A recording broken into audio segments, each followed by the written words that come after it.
The following is a sports broadcast presentation of TV 10 Martinsburg. It's time for the excitement of NCAA Division II basketball featuring the Pennsylvania State Athletic Conference and your Shepherd University Rams. Today's play-by-play video coverage is being brought to you by Hagerstown Ford. We deliver to your home. Ford of Hagerstown.com. Panhandle Dumpsters, because you have a choice. PanhandleDumpsters.com. The Mirius Group. Start planning for a brilliant future. The Joe Ferretti Law Office in downtown Martinsburg, delivering first-rate service and results for our clients. Green Tree Realty, a great place to call home. Jackie Lewis Broker. GreenTreeRealty.com. Mike Folk for Governor. Accountable, ethical, responsible. Folk4WV.com. And by Smallwood & Small, an Erie affiliate. Total Insurance Solutions.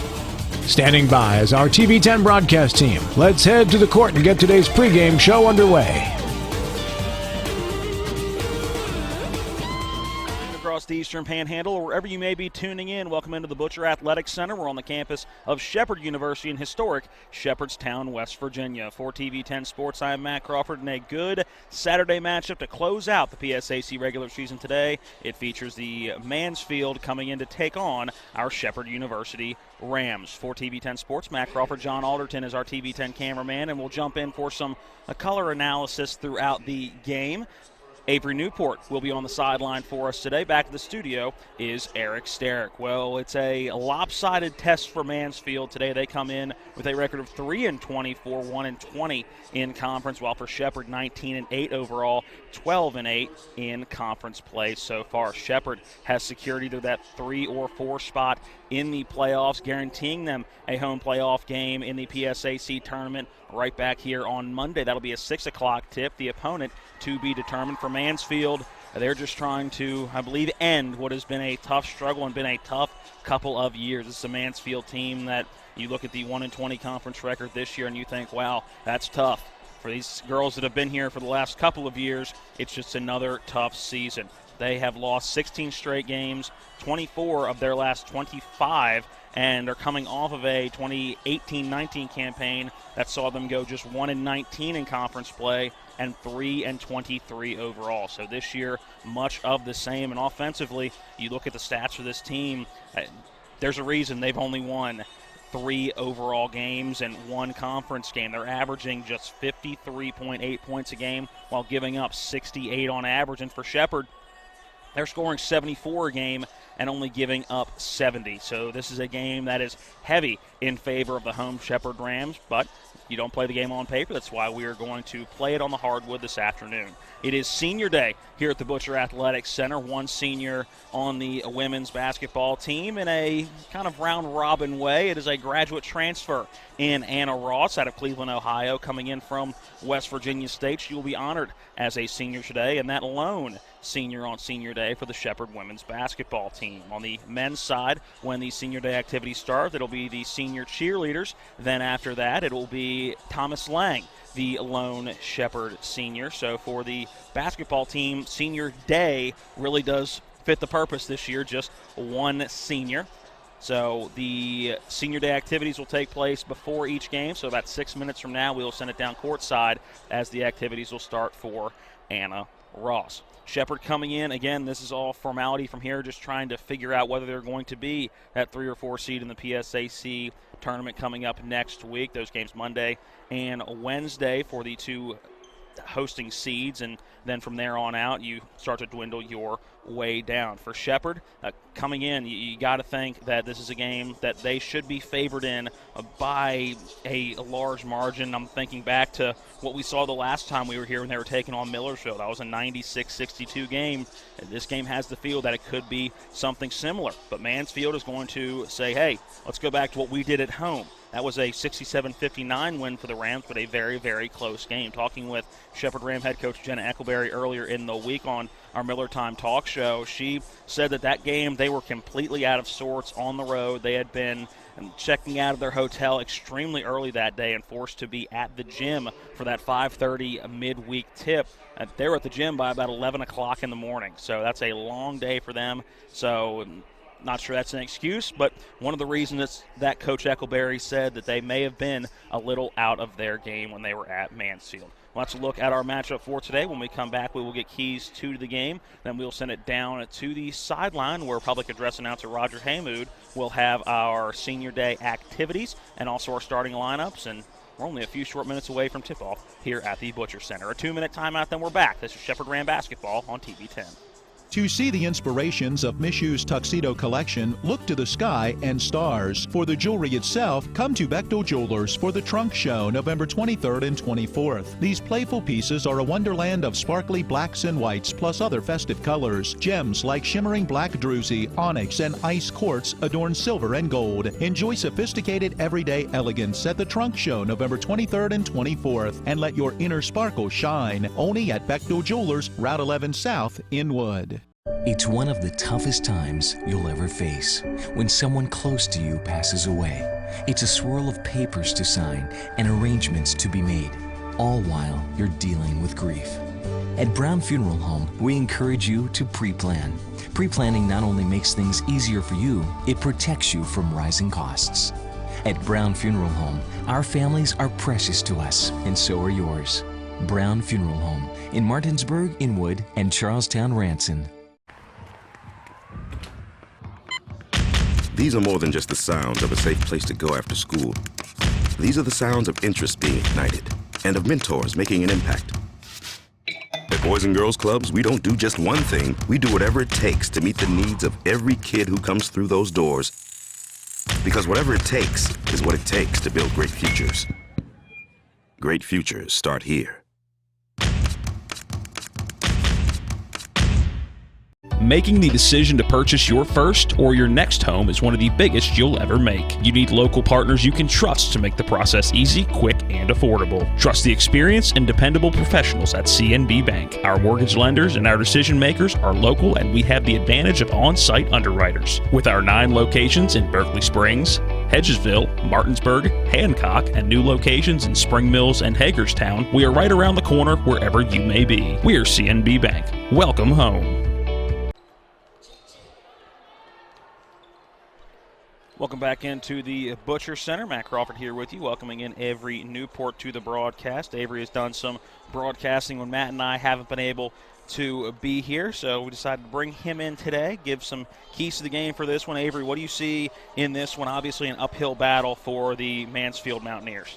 Yeah, I really think the Rams in this game, they can't underestimate their opponent. Mansfield, of course, has really struggled this season, probably the worst team in the PSAC conference. So what the Rams can't do is treat them lightly. The Rams got to play their game, feed the ball inside to Sidney Clayton, take those threes they're comfortable with taking, and play their game. Don't change because your opponent has struggled through the season. Just play your game, be consistent, and end the regular season with a win. When you look at Mansfield, though, what can they do to try to pull off this upset against what has been a Shepherd team that has gotten more and more comfortable offensively down the stretch? It'll be tough. Mansfield doesn't have the size that Shepherd has. They don't have the athletes. But if they can take some threes, if they can find some rhythm offensively, and if they can force some turnovers, too, from this Ram offense, they've been playing pretty well as of late, even though the Rams have lost their last 2 games. If they can force some turnovers, force Shepherd to get out of their rhythm offensively, then maybe they can fight back and make this thing competitive. Thank you, Avery. Avery, those keys to the game. Now going to send him courtside for senior day activities as Anna Ross will be recognized here today as the graduate transfer. Ross again coming in out of Cleveland, Ohio. Shaker Heights High School in Ohio, then the product of West Virginia State coming in here as a grad student. Well, the opposite side of where we are located, starting to fill in the actual seated area. I'm assuming by the time the men's game starts, it will fill in even more. Bring in John Alderton. And, John, it is a special day because the Ram is here. The actual Ram is here. I do spot the Ram now. You know it's a special day in Shepherdstown when they get him out here. I tell you. And for me, this is the first time I've seen the Ram courtside. Yeah, I've not seen him courtside. He's at every football game. Yes. I know that, but this is the first time I had ever seen him courtside. So glad to have him here, and glad to all of you that couldn't make it that are tuning in on TV 10, the PSAC website, or the Shepherd Ram Athletic website, and YouTube on WRNR TV. We're now going to send it courtside to Roger Haymood for the senior day activities, followed by the starting lineups.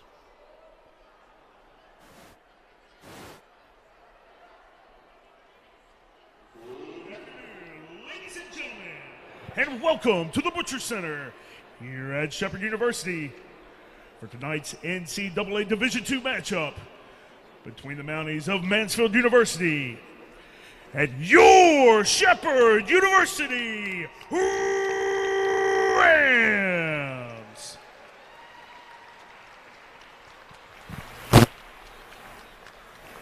Ladies and gentlemen, today's game against Mansfield marks the final regular season home appearance for senior Hannah Ross. Here is your solo 2020 senior class member, Hannah Ross. Hannah is being escorted by her parents, Cynthia and Billy Ross. Ross averages 4 points, 3.9 rebounds, 0.3 assists, and 0.1 steals per game for the Rams this season. Her 22 block shots are second on the team. Her 12 three-pointers are fifth on the team. She scored a career-high 16 points against Lock Haven and grabbed a career-high 10 rebounds against Seton Hill. Ross recorded a career-high 4 block shots against East Stroudsburg. Anna would like to thank everyone who has supported her throughout her college experience. A special thanks to Coach Huckleberry. I appreciate you so much. Anna plans on starting her master's degree in criminal justice this summer. Thank you very much, Shepherd, and go Rams! Ram fans, let's hear it for your 2020 senior, Anna Ross!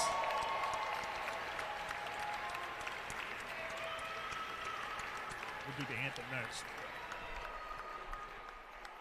As you just heard from Roger, the national anthem going to be played before the starting lineups. So let's go ahead and send it back to the studio, take a 2-minute timeout to cover the anthem, and we're back for the starting lineups. It's Mansfield taking on the Shepherd Rams. This is Ram Basketball on TV 10. You care about your car, so you take it to the best mechanic. You love your dog, so you take it to a vet you trust. So why go with just anyone when it comes to your insurance? With a local Allstate agent, you get expert advice you can trust and the best coverage for you. And because they live in your community, you can always count on them to be there when you need them the most. Call Allstate agent Gary Kelly today at 304-263-4596. Subject to terms, conditions, and availability. At Anthony's Pizza Inwood location, nobody does it better. We make our own dough and we bake it fresh twice daily. That's freshly baked twice a day to make sure your pizza always tastes great. Take advantage of our Anthony's Pizza special offer. Get 2 large one-topping pizzas, just $17.99. And when you buy 3 12-inch subs, the 4th one's on us. For the best in freshly made pizzas, subs, calzones, stromboli, lasagna, and more, it's got to be Anthony's Pizza, 372 Middleway Pike in Inwood. Call 229-7373 for delivery. Anthony'sMenu.com. Maytag knows extra dirty clothes need extra cleaning power. That's why the power of the extra power button makes Maytag extra powerful. Wow, dirt doesn't stand a chance against this kind of power. Get a load of this. That laundry is stacked. Not bad, huh? The Maytag extra power button. More muscle to tackle the tough job.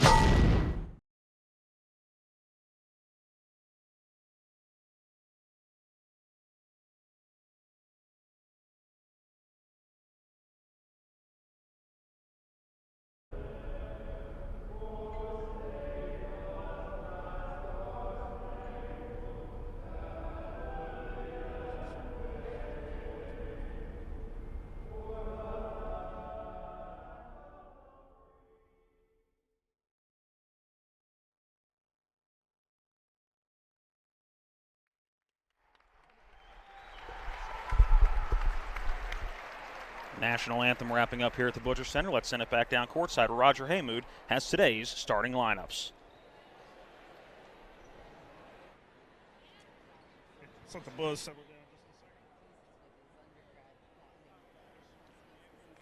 just a second. Today's starting lineups.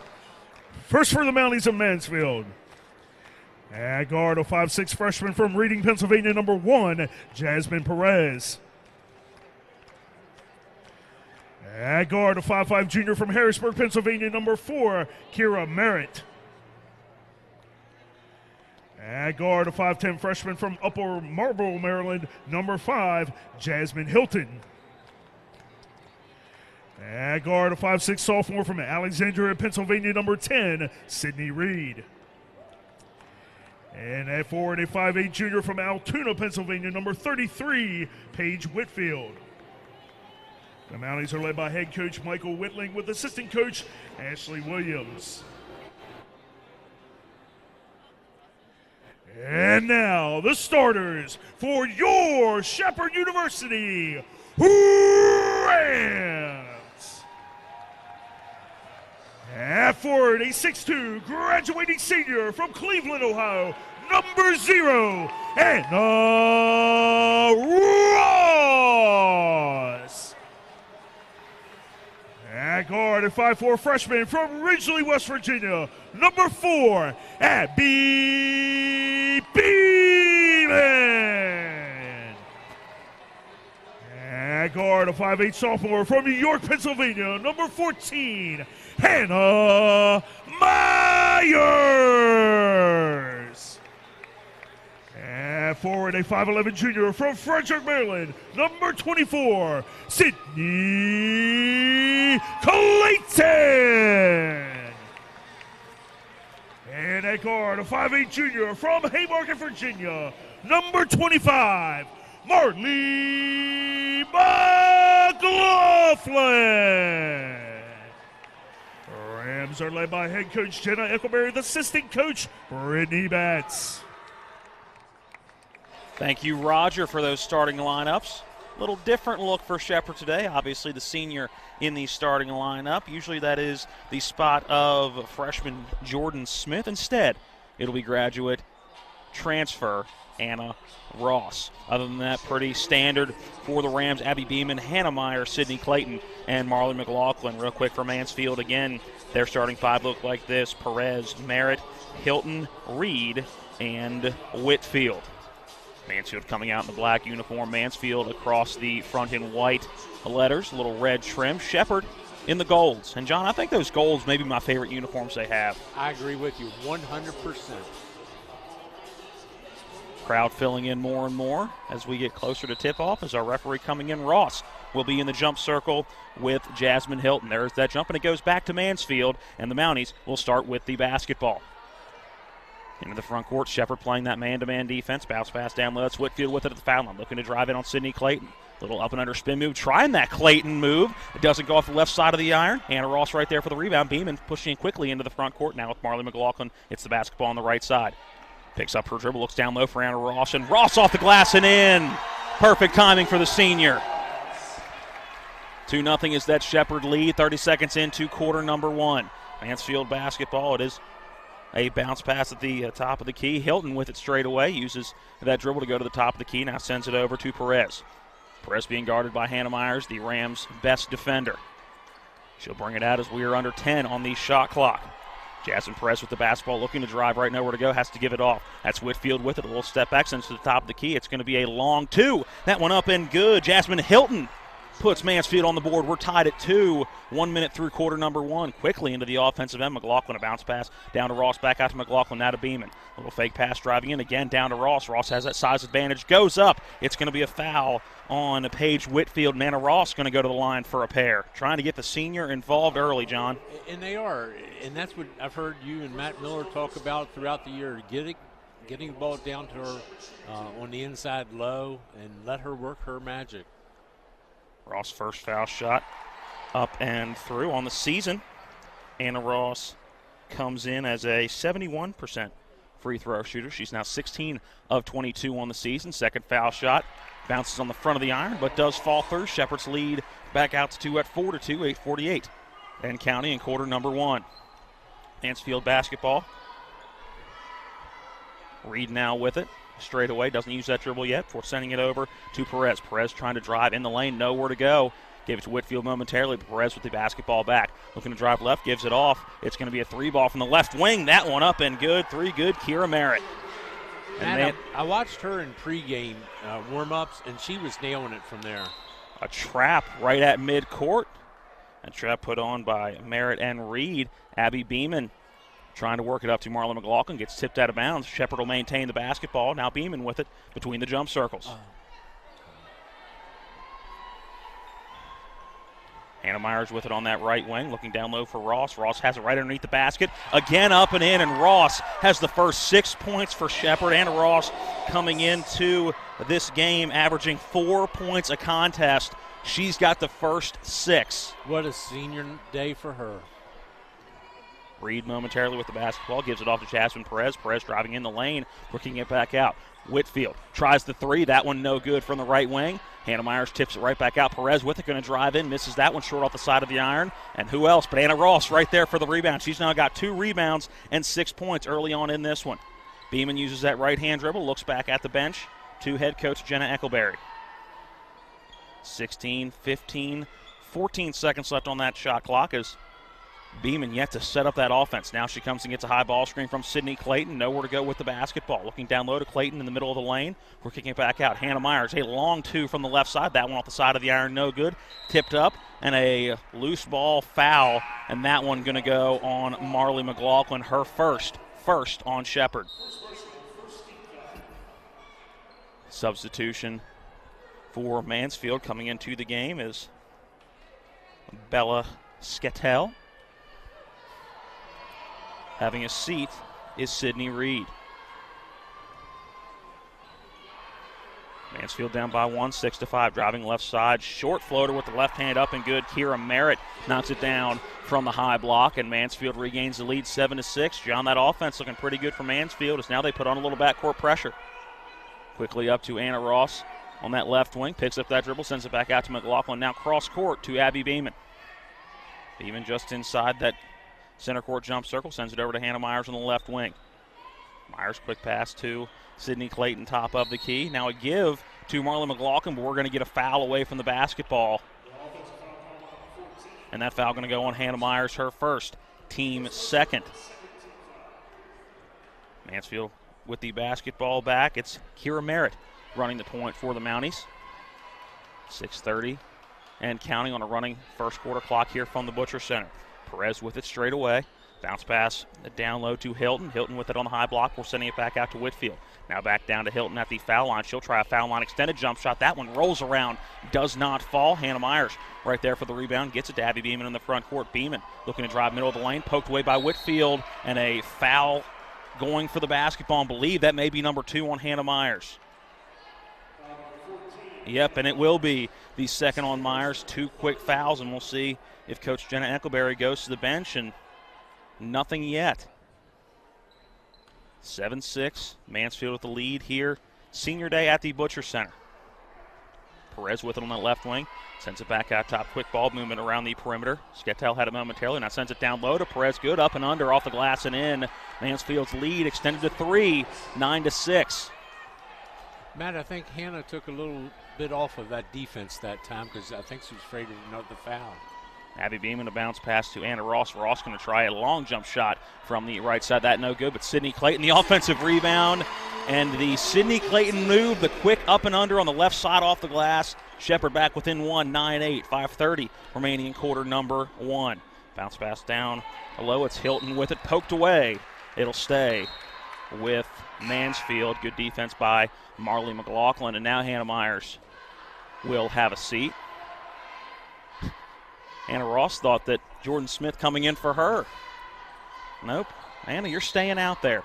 The one with 2 fouls coming out, that is Hannah Myers. Inbound for Mansfield. Skettel with it, being guarded by Abby Beeman. Goes around a high ball screen, nowhere to go with it. Bounce pass to the foul line. That foul line jump shot at the front of the iron. No good by Jasmine Hilton. Abby Beeman right there for the rebound, quickly breaking through traffic in the backcourt, going coast to coast off the glass and in. Great take by the freshman. She split those defenders and, as you said, just went coast to coast. Shepherd back out in front, 10-9, under 5 to go in quarter number 1. Perez has it, and we're going to get a moving screen offensively. Looks like that one's going to go on Kira Merritt. And that it will. Whistle on the floor, timeout on the floor, under 5, which means it's our media timeout here in the first quarter. Let's take the 60-second break as well. We're back with 4:55 remaining in quarter number 1. Shepherd leading Mansfield 10-9. We'll see you back here in 60 seconds. Let's talk trash, because when it comes to trash, you have options. Panhandle Dumpsters is a local family-owned garbage hauling company serving both residential and commercial customers with weekly trash pickup, dumpster service, yard waste pickup, and bulk pickups too. Panhandle Dumpsters will give you a free trash can and provide curbside service for just $23 a month. Panhandle Dumpsters features a fleet of quieter, eco-friendly garbage trucks, thereby reducing the noise usually associated with pickup. Switch now and save up to 30%. Call 833-DUMP-STR, panhandledumpsters.com. With 4 new car dealerships and 4 used car dealerships in 3 states, Parsons is the largest used car and fastest growing new car dealer in the tri-state area. Take Parsons Ford with huge savings on hundreds of new Fords, financing from 0%. Parsons' goal of financing for all, and Parsons' famous above-market trade-in allowances that help make Parsons #1 for used cars too. See why so many won't buy anywhere but Parsons Ford in Martinsburg. We became #1 by making you #1 first. Parsons. 4:55 remaining in quarter number 1. Out of the media timeout, Shepherd's lead 10-9. We'll now send it down to the sideline man, Avery Newport. All right, Matt, good afternoon to you. Glad to be back here on the sideline. Just some thoughts from the sideline here. The Rams have been moving the ball inside to their only senior today, Anna Ross. It's been working pretty well. Now this Mansfield offense, they've been moving the ball inside and out. Their offense has been very balanced and creative so far. Let's see if the Rams can stop it. Thank you, Avery. That last shot put up and good for Anna Ross. She now has 8, doubling her average season output. Mansfield basketball, a little pick and roll action. Good floater in the lane, but does not fall for number 5, Jasmine Hilton. Good find by Kira Merritt, just not able to convert. Another quick bounce pass down low in transition. It is Anna Ross, and she's having a day to remember, John. As she should. Senior day, awesome. 8 points for the senior. Make that 10 points for the senior. Good transition offense. Perez with the basketball being guarded by McLaughlin. Driving in, gives it to Whitfield. Now sends it back around to Skattel. Skattel, that bounce pass out top. Now a good move down low. Too strong on the shot. Put up by Jasmine Hilton. Ross, a defensive rebound. Now Shepherd trying to push it in transition, and it's going to end up in a turnover. Jasmine Hilton was the one coming up with that basketball. Now moving in is Kira Merritt. Sends it back out top to Perez. Whitfield with the basketball. Bounce pass down low. It's Hilton trying to work in. We're sending it back out to Skattel. Skattel looking down low for Jasmine Hilton. Has that poked away by Jordan Smith. Goes out of bounds. It'll stay Mansfield basketball. Matt, what did you say her rebounding average was for the season? Anna Ross? Yes. Looking at the rebounds per game, you're looking at 3.9, so we'll go up to 4. It's almost close to her season average.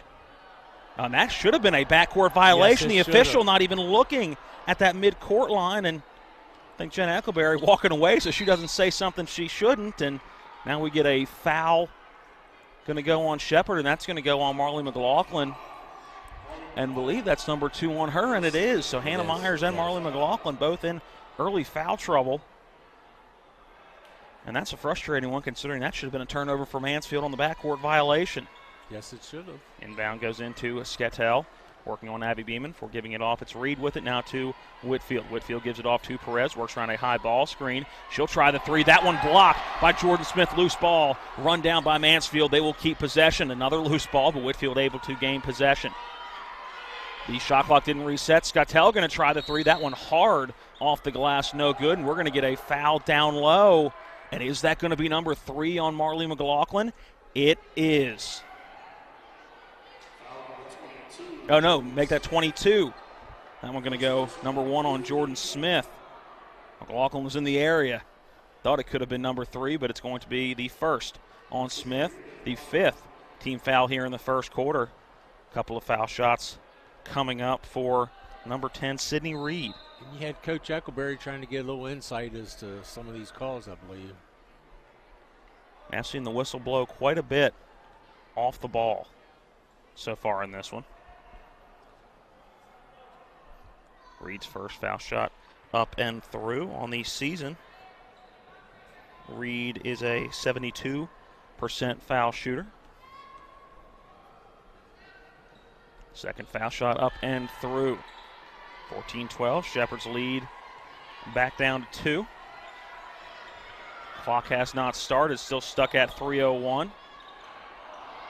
Driving in down low. Loose basketball. Jordan Smith had it. Poked out of bounds. That one by number 24.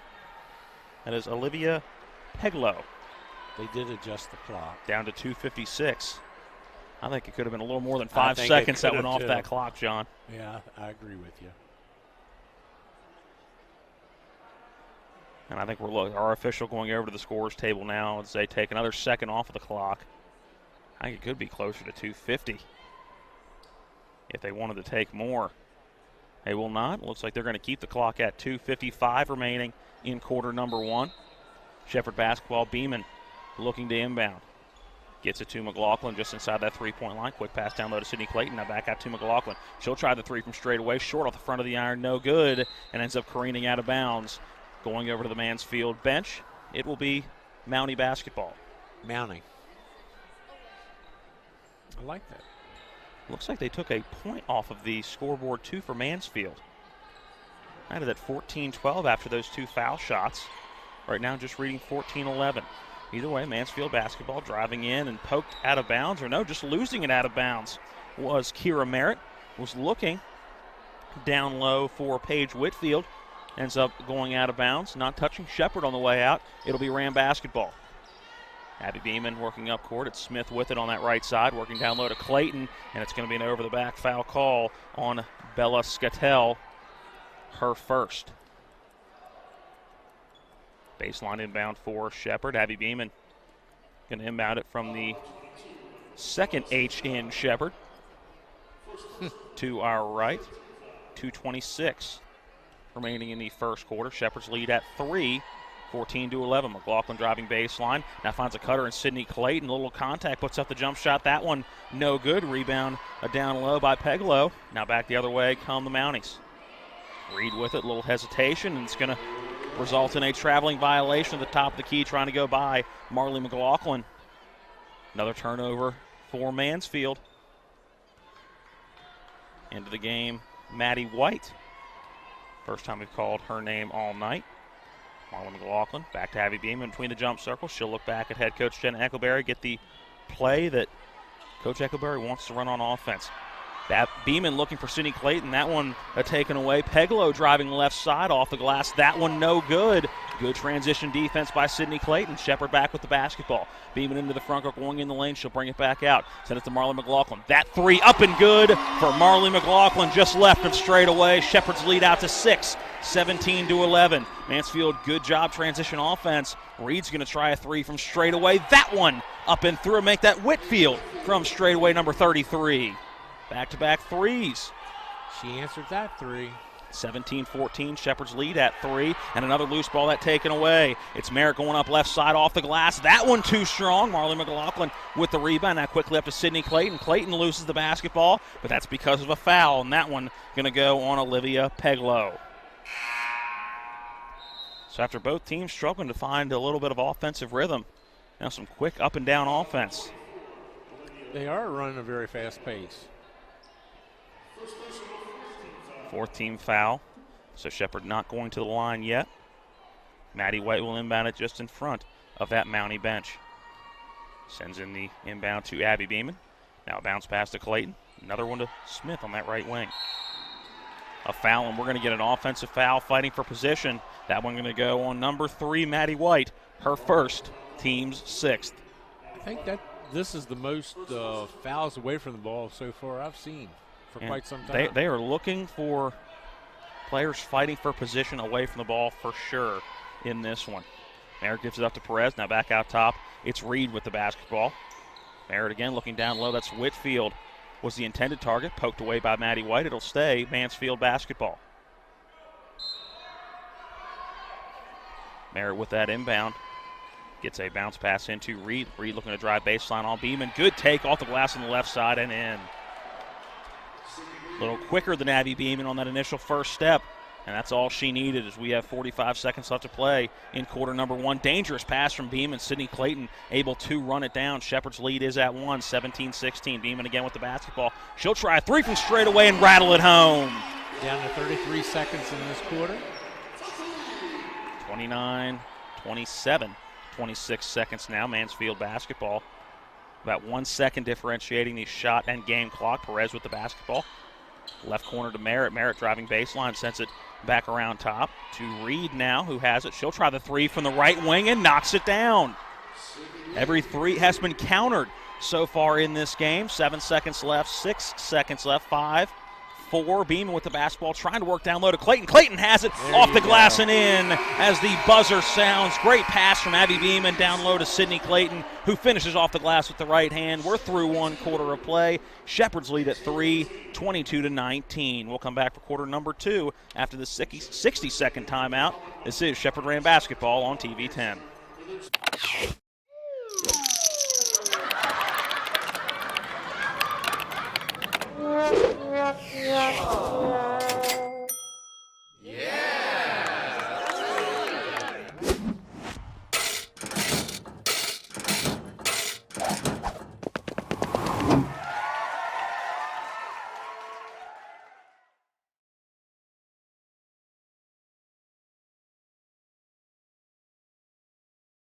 Nothing goes better with football than chicken. From Pee-wee to the big boys to the wing T formation, a hearty meal of 12 pieces for just $9 is just what the boys need to be at their best. Oh my, fumbling, bumbling, stumbling. Omaha!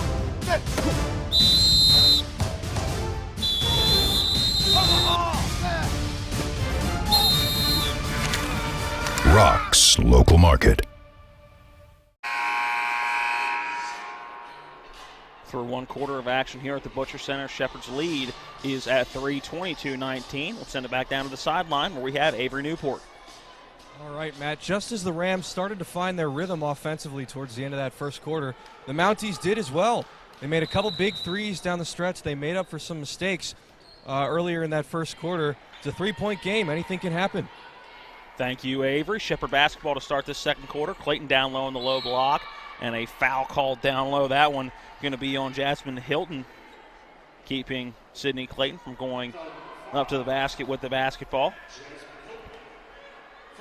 Her first, the first of the quarter on Mansfield. Inbound from the baseline, goes into Marley McLaughlin. McLaughlin driving in the lane. Little stutter step, sends it back out to Jordan Smith. Her 3 from straight away off the side of the iron, no good. And Merritt quickly into the front court. Now going to Hilton in transition offense. That one a little short off the side of the iron. Shepherd back the other way, a 5-on-4 opportunity. Beeman trying to go coast to coast, off the glass and in. Man, she is a special freshman. She is. It's going to be fun to watch her the next 3 years. Perez with it, gives it to Reed on that left wing. Now back out top, Merritt with the basketball. Being guarded by Jordan Smith.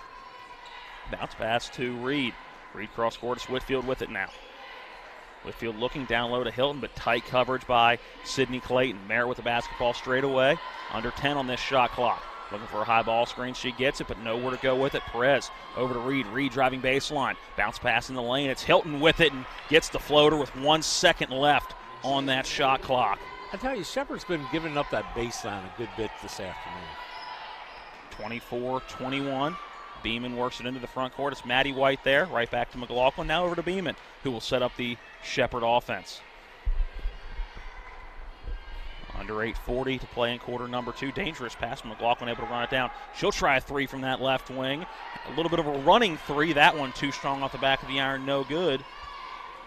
And Merritt brings it into the front court before giving it off to Perez. Perez working around a ball screen from Hilton. They'll try a pick and roll, and it works to perfection. Great pass. Perez gets the assist. Jasmine Hilton, the bucket with the right hand off the glass. 24-23. The Mounties back within 1, showing good backcourt pressure, but Shepherd, for the most part, has been able to break it. McLaughlin from Maddie White driving in, and we're going to get a foul. Looks like that one is going to go on number 33, Paige Whitfield. That is her second on the team in this second quarter. Maddie White coming out of the game. Anna Ross coming back in. Ross, a very, very impressive first quarter on senior night. Inbounds goes to Sidney Clayton. That 10-foot jump shot no good, but an offensive rebound by McLaughlin. Second chance points up and good for Marley. 26-23 is the Shepherd Ram advantage. Scattell picks up that dribble. Now bounce pass over to Reed on that right wing. Looking to drive in baseline, but Sidney Clayton says not today. Now pass down low, a spin move. That one by Peglow, no good. Now intercepted, trying to send it back out to Scattell. Beeman right there, now a 3-on-2. Beeman now to Sidney Clayton on the left side, off the glass and in. That was absolutely perfect the way they worked that coming down the court. Sure, if you ask Coach Echoberry, they work on those 3-on-2s all the time, and it looked like it right there. Scattell with the basketball before sending it to Perez. Perez driving left for kicking it back out. Merritt quickly around the perimeter, finding Reed. Now baseline pass down low to Perez. That one missed just about everything. We're coming down in the lap of Anna Ross. Gets right back to Marley McLaughlin. McLaughlin straight away. A little hesitation driving in, giving it to Sidney Clayton. Now a straightaway three for Anna Ross. That one's short. Off the front of the iron, no good. Scattell with the rebound now brings it into the front court for Mansfield. She had a wide open shot. She took it and just missed.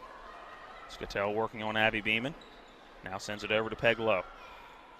Peglow has not used that dribble. Now sends it to Perez. Perez back to Scattell. Loses the basketball, but able to run it down, and that should be a double dribble, and it is. It is.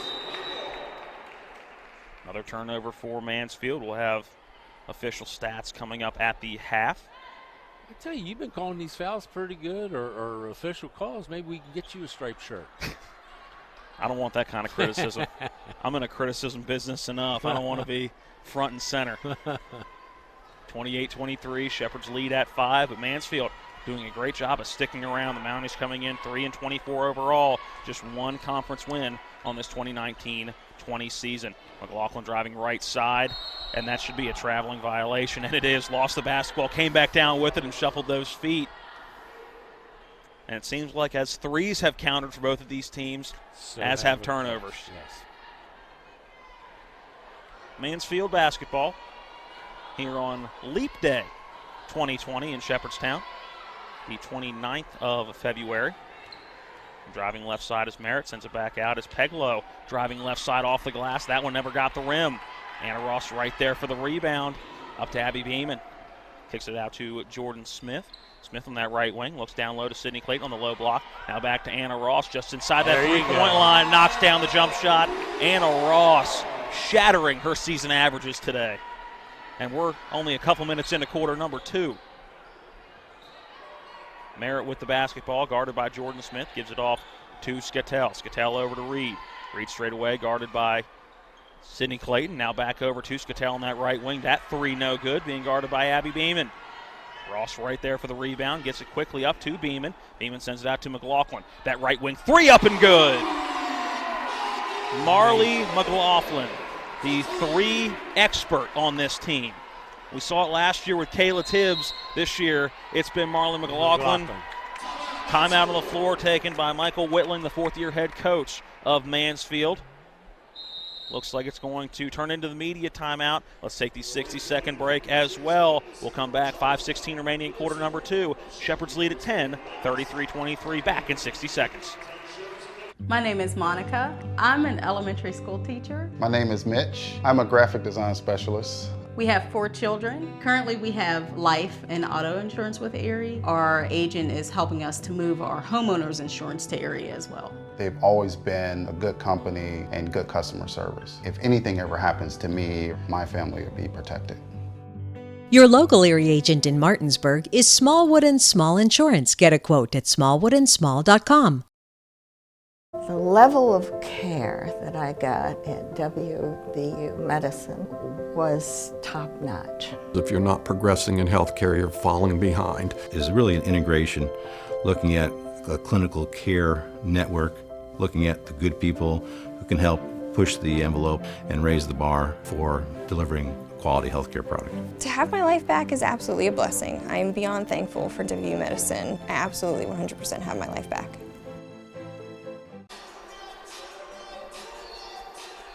Welcome back into the Butcher Center. 5:16 remaining in quarter number 2. Shepherd's lead at 10, 33-23. Let's send it back down to the sideline where we have Avery Newport.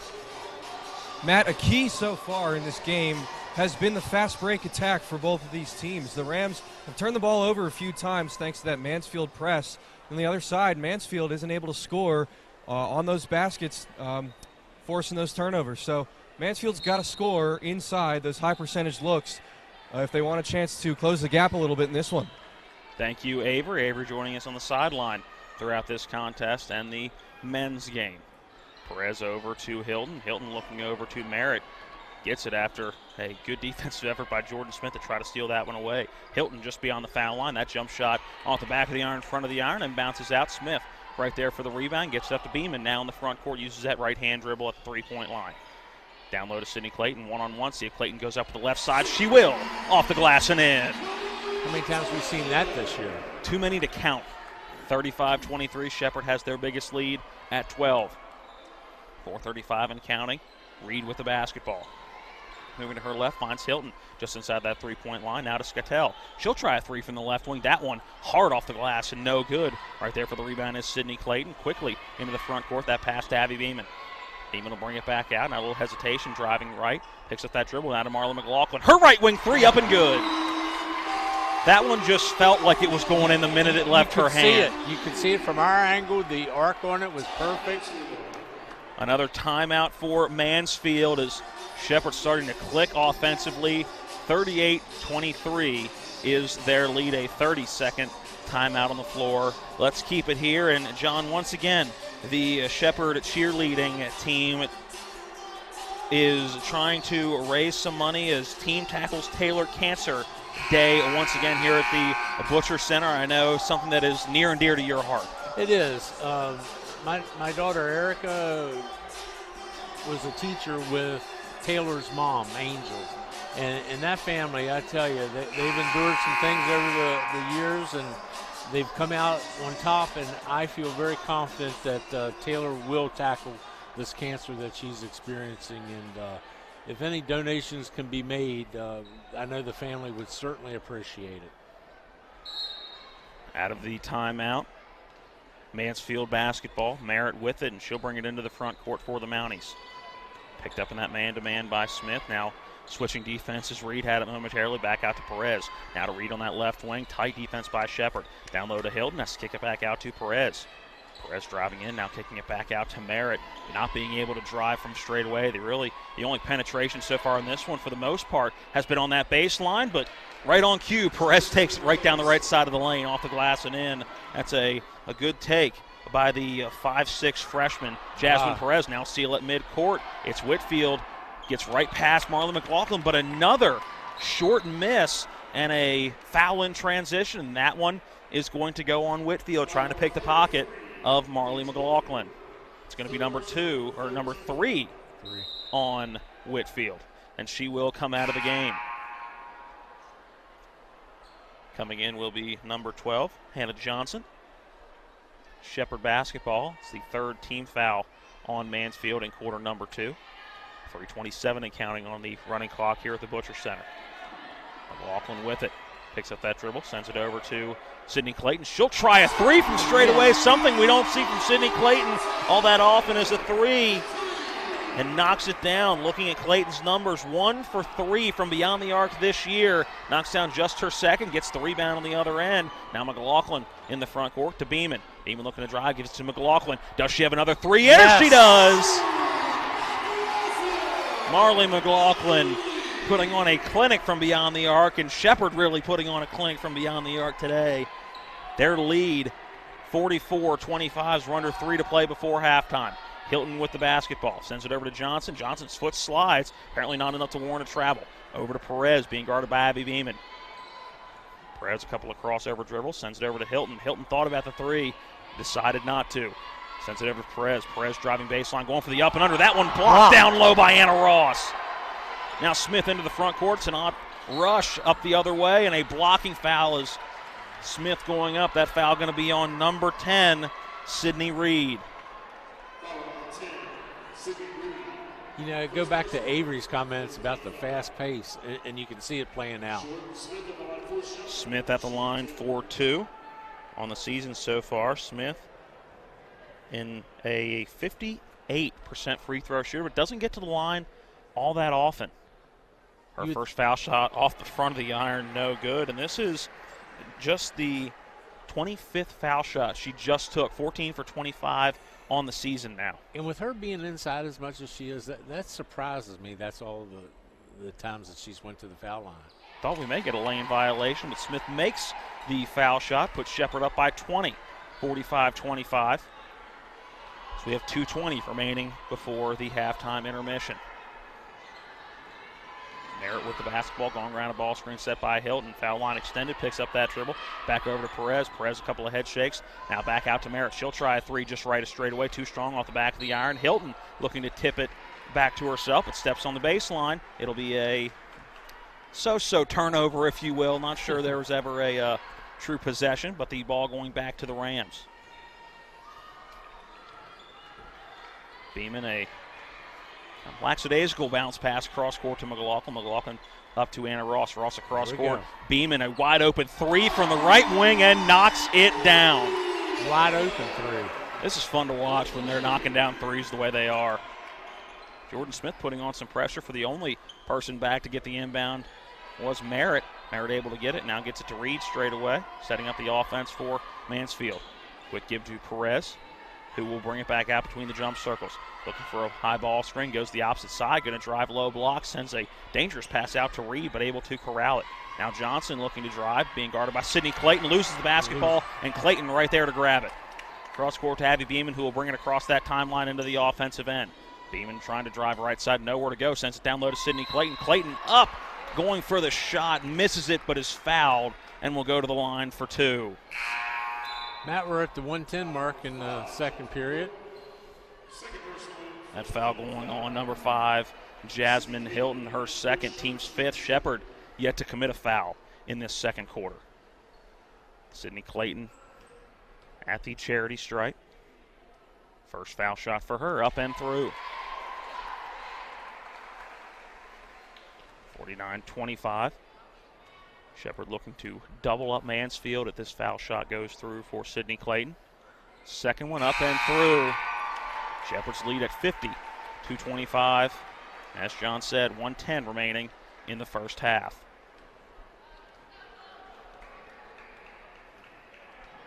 Reed will bring it into the front court. She'll run the point to start this offensive set. Sends it over to Perez, left wing. Now back out to Reed straight away. She'll try that three from straight away. Too strong off the back of the iron. Jordan Smith right there for the rebound for quickly giving to Abby Beeman, and that is the quickness of Abby Beeman getting into the front court over to Ross. Now Angela DiLorenzo has it driving baseline for kicking it back out to Anna Ross. Ross driving across the lane, kicks it over to Jordan Smith. Smith looking to drive baseline, no dice, sends it down to Anna Ross on the low block. A little turnaround hook shot. That one no good, but Angela DiLorenzo right there to get that offensive rebound, sends it back out to Abby Beeman. Beeman with 15 on the shot clock, going to drive in and looked like she was going to go up with the floater, but what does she do? Dishes it right off to Anna Ross, who finishes on the left side. Skattel with the basketball between the jump circles. The shot clock is off. 17 seconds remaining in quarter number 2. Shepherd's lead 52-25. Hilton with it just inside that foul line. Going to drive on Ross high off the glass. That one no good. DiLorenzo right there for the rebound. She'll bring it into the front court. 4 seconds left. 3 seconds left. 2 seconds left. Beeman going to try a three. That one too strong off the left side of the iron. No good, and we are through the first half of action here from the Butcher Center, and it is all Shepherd. 52-25. As they go into the locker room, Avery is courtside with Shepherd head coach Jenna Eckleberry. All right, guys, I'm here with Coach Eckleberry. Coach, you ended that first half on a 26-2 runs. What are your thoughts? Well, thanks. I didn't know that. Let's keep them you know, we needed this. This is what we needed, just to come out here. I mean, I know the game's not over, but to see the ball going in for some of our players who have been struggling, just the ball movement, the team chemistry out here having fun, smiles, slapping hands. This is what we needed, and, you know, I'm happy. All right, thank you, Coach. Matt, back to you. Thank you, Avery. Let's go ahead and send it back to the studio for a 2-minute timeout. When we come back, we will have analysis of the first half, our out-of-town scoreboard, and stats from the first half, all in our halftime show. A 2-minute timeout to take, then we're back. At the half, it is Shepherd 52, Mansfield 25. Ron Hawker here. You have no idea what Johnny's goes through to bring you the best seafood around. We have snow crab clusters, shrimp, crab meat, fish, all the best seafood you want at Johnny's. It's a tough job out here, but our customers are worth it. Johnny's with 2 great locations, 1456 Winchester Avenue, Martinsburg, and Route 11 South in Chambersburg. For over 36 years, Green Tree Realty has been helping the Shepherdstown community find a place to call home. Our friendly team is ready to help you navigate the market and is your trusted resource, complete with a wealth of experience and local knowledge. For those looking to buy land, commercial property, or a home, we'll help you find the perfect fit. From staging and negotiations to closing and beyond, we're with you every step of the way. Is your dog driving you nuts? Does he have behavioral issues? Is she not listening? It doesn't have to stay that way forever. Hi, I'm Julie. And I'm Josh. We own and operate Julie's Canine Academy, a family dog training business. You are not alone, and there is hope for you and your dog. With the right training and right approach, we can help with any problem. We provide total off-leash training on our 6 acres of dog paradise in Falling Waters. Visit juliescanineacademy.com. That's Julie's, K with the number 9, academy.com. Any dog, any breed, any problem.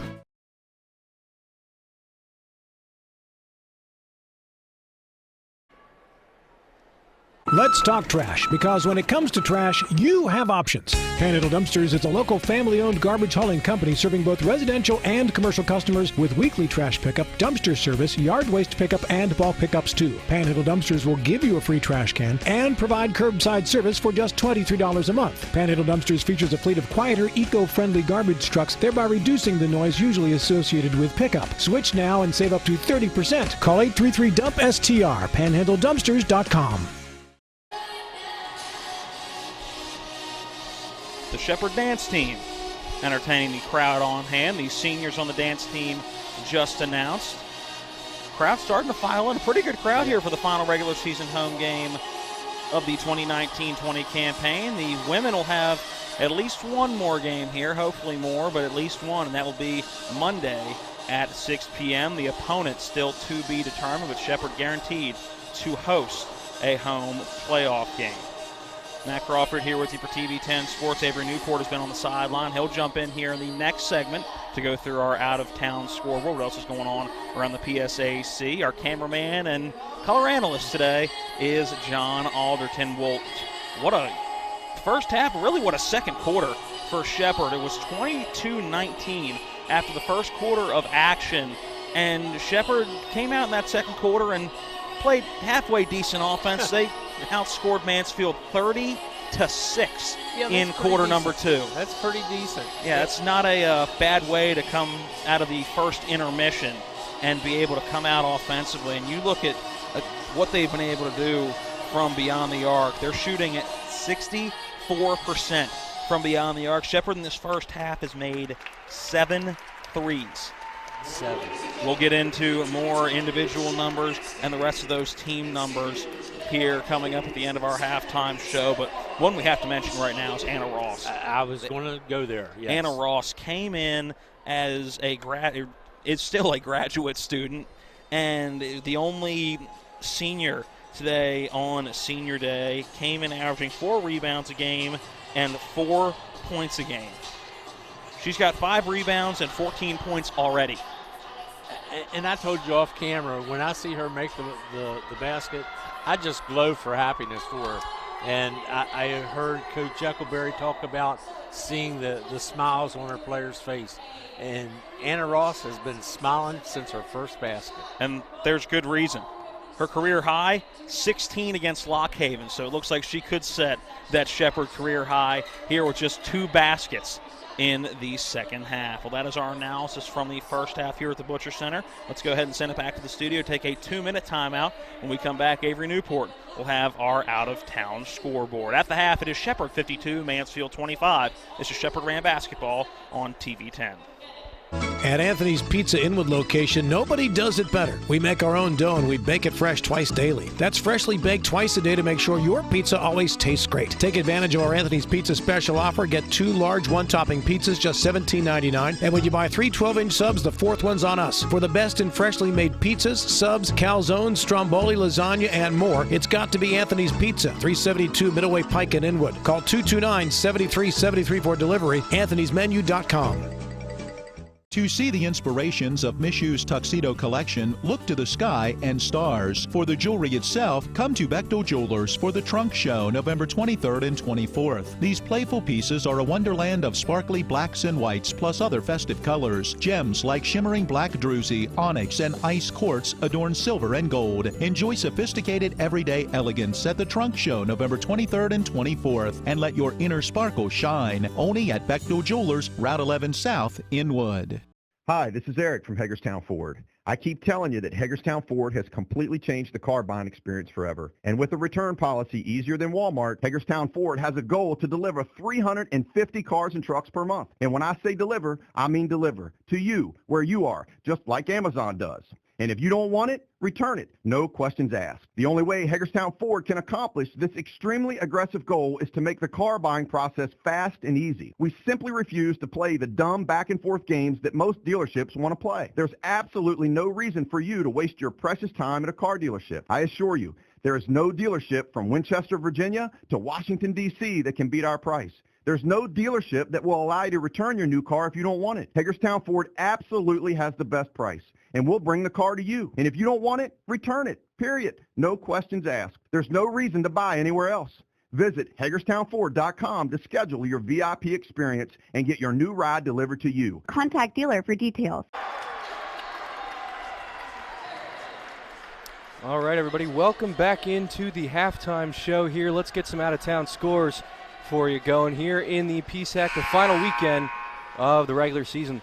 East Stroudsburg now holding a 4-point lead at halftime over Westchester. 28-24 is the score in that one. Shippensburg trailing by 3 against Kutztown on the road. 30-33 is the halftime score over there. Third quarter about to get started now over in Cal U. They hold a 2-point lead over Gannon, 27-25. Second half will start in that one. Second quarter now coming to a close. Mercyhurst holds a 6-point lead over Slippery Rock. 36-30 is the score over there. Lock Haven and Millersville battling it out today. 43-25, Lock Haven has the advantage. And our last score of this first half action here today, Edinburgh has a 7-point lead over Seton Hill, 37-30. And they are on the road in that one. So those are your out-of-town scores, everybody. We'll get back to you in just a moment for some first half analysis.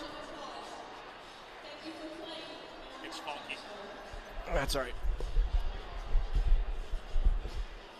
Let's talk trash, because when it comes to trash, you have options. Panhandle Dumpsters is a local family-owned garbage hauling company serving both residential and commercial customers with weekly trash pickup, dumpster service, yard waste pickup, and bulk pickups too. Panhandle Dumpsters will give you a free trash can and provide curbside service for just $23 a month. Panhandle Dumpsters features a fleet of quieter, eco-friendly garbage trucks, thereby reducing the noise usually associated with pickup. Switch now and save up to 30%. Call 833-DUMP-STR, panhandledumpsters.com. Making the decision to purchase your first or your next home is one of the biggest you'll ever make. You need local partners you can trust to make the process easy, quick, and affordable. Trust the experience and dependable professionals at CNB Bank. Our mortgage lenders and our decision makers are local, and we have the advantage of on-site underwriters. With our 9 locations in Berkeley Springs, Hedgesville, Martinsburg, Hancock, and new locations in Spring Mills and Hagerstown, we are right around the corner wherever you may be. We are CNB Bank. Welcome home. There we go.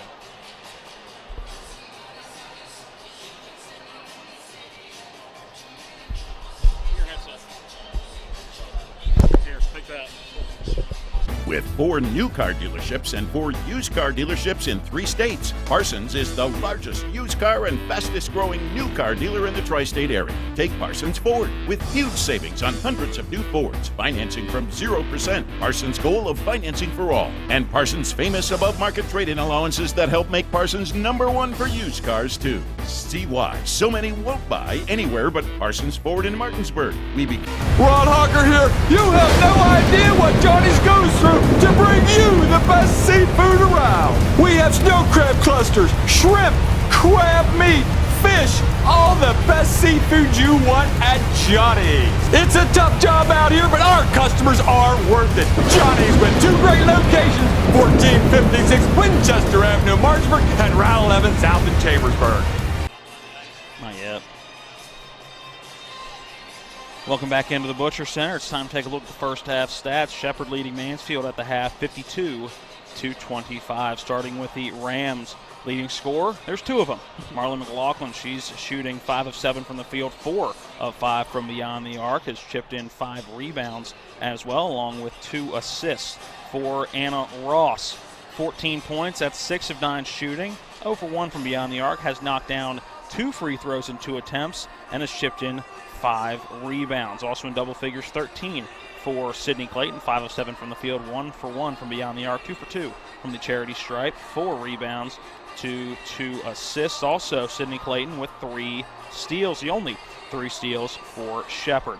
10 points for Abby Beeman, 4 or 5 from the field, 2 for 3 from beyond the arc. Has not attempted a free throw. Has added 1 rebound and 9 assists. Wow. Just 1 assist away from a double-double. So I guess you could say a couple of players on double-double watch, with 14 and 5 for McLaughlin, 14 and 5 also for Ross, and 10 and 9 in the first half for Abby Beeman. Beeman has turned the ball over 5 times. When you can solve almost that 2-to-1 assist-to-turnover ratio, I think Coach Eckelberry will take it. Individual numbers for Mansfield, nobody in double digits. Sydney Reed has 7, 2 of 4 from the field. 6 points for Jasmine Hilton. She's 3 for 10 from the field. Has also chipped in a rebound.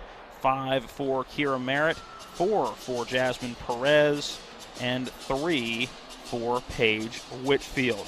Let's send it over to Avery for some team numbers. Taking a look at some team stats here. The Rams shot 20 of 30 from the field in the first half. That's a 66.7% clip. Amazing shooting down the stretch there in half number 1. 10 of 32 is the look for Mansfield from the field. Only 31.3% from the field for them. Taking a look at some three-pointers here. The Rams shot 7 of 11 from downtown in half number 1. Mansfield was only 3 of 10 from beyond the arc. The Mounties had 10 rebounds in the first half, and the Rams almost doubled their total there, 22 boards for Shepherd there in that first half. Some turnover numbers now. The Mounties had 7 in the first half. The Rams had 8. So there are your team stats now in that first half for Shepherd and Mansfield. There are your stats from the first half. Let's send it back to the studio, take a 1-minute break.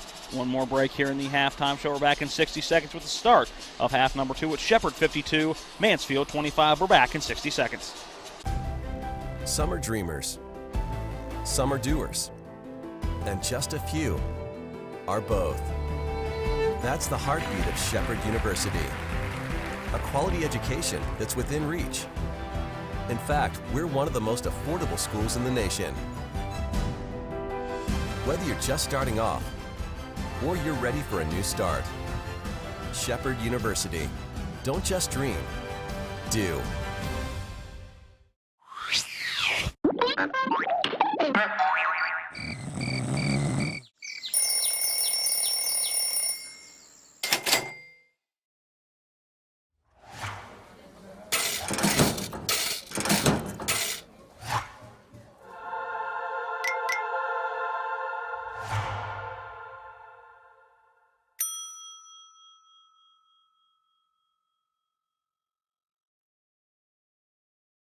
His first name again? Brian Pumphrey. Pumphrey with a P. Welcome back into the Butcher Athletic Center. Big thanks as always to Brian Pumphrey of Zool's Frozen Ice, Frozen Lemonade. Ice is always frozen the last time I checked. Always hooking us up with some frozen lemonade at the half and throughout the games, and has even followed us to some high school locations this year. So a big thanks to him, and the next time you see him out and about, make sure to stop and get some frozen lemonade. They are tasty. Today's flavors, mango and blue raspberry. And he also has lemonade, and I believe it was strawberry over there as well. Big fan of the mango. Oh, yes. Huge fan of the mango. All right, back to the reason you're watching this telecast. It's second half of basketball. Mansfield will start with the basketball, and a tough hole to climb out of, 52-25 as we start the second half. Clock operators getting back into position. They were taking their halftime break as well, getting that clock to 10 minutes. Shot clock is on. Believe we are just about ready for action. There's that inbound to Merritt, and the second half underway. Mansfield working to the basket to our right. Reed with it. Straightaway had an opportunity for a three. Decided not to take it. Looking to drive in. Kicks it back out to Merritt. Merritt at the foul line driving left. Good pass to Hilton on the right side. Goes up. Foul called. Looks like that one's going to be on Abby Beeman. And Jasmine Hilton going to go to the line for a pair. That foul is on Abby Beeman. Her first of the team here in quarter number 3. At first I was a little concerned. Hannah Myers was right in that area, and that would have been devastating for her. First foul shot up and good for Jasmine Hilton. Hilton, the leading scorer for this Mountie team from the charity stripe, an 86% free throw shooter, but only goes 1 of 2. Shepherd basketball. Beeman now into the front court, working to the right. Bounce pass to the cutter. Marlon McLaughlin has that shot partially blocked going up. Now a tie-up, and the ball going to go to Shepherd down low. Good defense down low by Jasmine Hilton. For Marlon McLaughlin getting tied up with the basketball. Believe it was Hilton who got a piece of that ball too. Good backdoor cut, however, by McLaughlin. Good feed by Abby Beeman. A quick substitution is Perez coming out. Jasmine Perez will have a seat coming in. Bella Scattell inbound from the baseline as Beeman gets it just over the hands of Scattell back to Sydney Clayton. Clayton driving left side, looking for Hannah Myers in the left corner, just out of her reach. Turnover for Shepherd. Shepherd in that first half, 8 turnovers. Actually led that, or had more turnovers than Mansfield. It's one of those stats you don't know whether leading means you have more or less, but right. Shepherd 8, now 9 in the game. Mansfield with just 7. Merritt with it straight away. She'll try the 3. That one too strong off the back of the iron. Anna Ross right there for her 6th rebound of the game. Loose ball going out of bounds. Last touching Hilton on the way out. It'll stay Shepherd Ram basketball on the baseline. Again, Anna Ross just needs 2 points to tie a career high here at Shepherd. Needs 2 baskets or a basket and a foul shot to set that career high. Ball movement around the perimeter. McLaughlin going to try the 3 from the left wing. No good, but the shortest player on the floor right now, Abby Beeman, able to get that offensive rebound. She'll try the 3 from straight away. That one was contested. Merritt right in her face. That one skimming the net on the way down. Never got the rim. Goes out of bounds. Mansfield basketball into the front court. Merritt has it with that right-hand dribble. Goes left side, kicks it out. That 3 ball from Reed on the left side. That one too strong off the back of the iron. No good. Hannah Myers right there for the rebound. Beeman quickly into the front court. Sends it to McLaughlin. McLaughlin going to try to drive baseline. Looking for the bounce pass over to Sydney Clayton. Never got there, but Myers able to run it down. A jump stop in the lane, but took an extra step. Traveling violation. The 10th Ram turnover on the day. I give her 10 points on style. Perez coming back into the game. This time having a seat will be number 4, Kira Merritt. So Perez, a quick breather. Started the second half. Came out about 30 seconds in, has about 30 seconds on the bench. And now back into the game. A turnover down low. It's Marley McLaughlin able to come up with it. Now to Abby Beeman in the front court. She will steady that dribble in between the jump circles. McLaughlin working to the right, gets the basketball on the right wing. Now works down in that right corner. Myers a little hesitation, driving baseline, going for the up and under. Not enough juice on that one. Hit the side of the rim, no good. And a foul underneath. That one is going to go on 1-4. Hannah Myers, that'll be number 3. Picked up 2 quick ones in the first quarter. Now a quick one here in quarter number 3 as we're now just 2 minutes in to the third quarter. Press back out top. Hilton straight away. Didn't want to take the 3. Over to Reed. Reed over to Scattell. Scattell in the corner. It's Whitfield with it now. Back out to Scattell straight away. She tries to drive to the low block. No good. Looking for a cutting Perez, but Hannah Myers right there to poke that one away. Quickly up to McLaughlin. McLaughlin looking to drive 1-on-3 smartly. Sends it back out. And now it's Beeman with it between the jump circles, setting up that Ram offense. Working around a ball screen from Sydney Clayton, driving right side, high off the window, hangs in the front of the rim, does not fall, but a foul down low, and Beeman going to go to the line for a pair. That foul on number 5 going to go on Jasmine Hilton, her 3rd on the game. First on the team in this third quarter. First foul shot for Abby Beeman, up and through. Beeman did not attempt a foul shot in the first half so far on the season. She is now 91 for 119. That's a clip of about 76%. And the second one bounces around and drops out. Whitfield into the front court, sends it to Reed. She'll try a three from straight away. That one too strong off the back of the iron. Myers tips it up. Anna Ross able to come down with the rebound. Now Beeman working quickly. A bounce pass to Marlon McLaughlin. Right side. That one not able to get through the bottom of the net. Missed that one short off the right side, but Shepherd able to maintain possession. It's Beeman with the basketball. Shot clock at 12. Game clock at 7. Under 10 now on the shot clock. Good no-look pass down low to Anna Ross. Finishes with the right hand off the glass, and Ross ties a career high at Shepherd with 16. 55-26, 6:47 and counting on a running third quarter clock. Good pass from Maris to Hilton, but Hilton just misses that one a little short. Hung on the front of the rim, but went the opposite way she wanted it to. Fell into the hands of Shepherd. Now a three for Anna Ross from Beeman. Anna Ross rattles it home. She's done everything so far today. She's rebounded. She's hit shots from inside and now hits a three. A new career high on senior day for Anna Ross. She's got 19. And what a way to set her record as a three. Whitfield with the basketball, tries to work around a ball screen from Merritt, thought about the three, decided to give it up. Perez with the basketball now, looking down low for Hilton. Hilton fade away, jump shot from about 8 feet. That one no good. Sydney Clayton with the rebound, gives it to Beeman.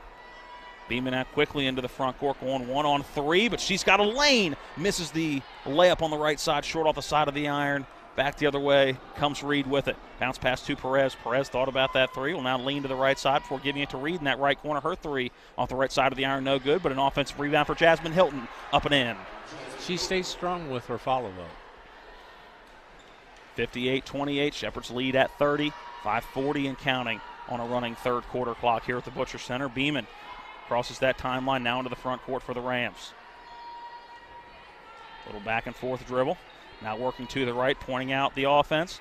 Gives it to McLaughlin on that right wing. Now working down low to Ross. A size advantage. Turn around. Jump shot in the lane. Misses a little strong for Anna Ross. Merritt gets that rebound. Now into the front court for the Mounties. Over to Whitfield. A no-look pass looking for Perez. Hannah Myers able to sniff that one out. It goes out of bounds with 5:13 remaining in quarter number 3. And some substitutions coming in for Mansfield. Skattel back into the game, along with Olivia Peglow.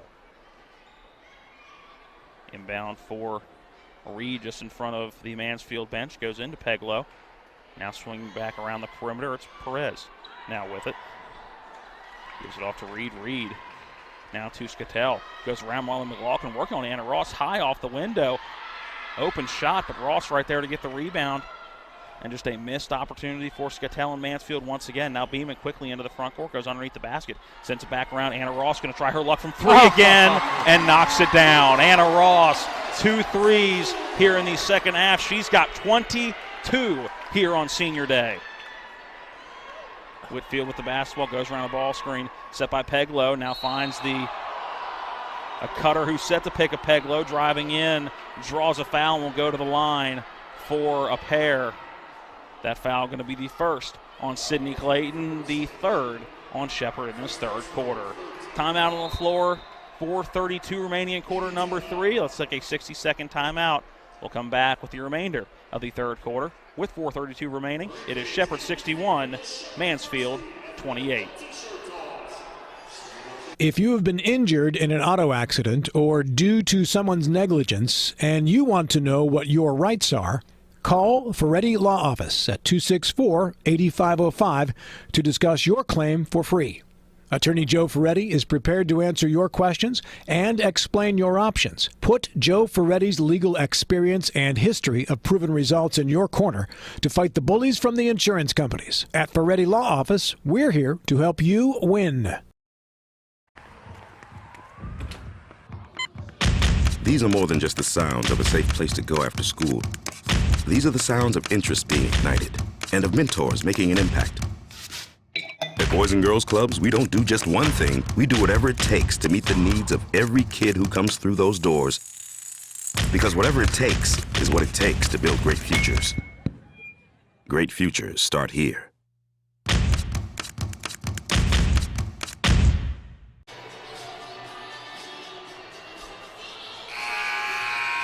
Out of the under 5 media timeout, Shepherd's lead 61-28, 4:32 remaining in the third quarter. Let's send it down to the sideline with Avery Newport.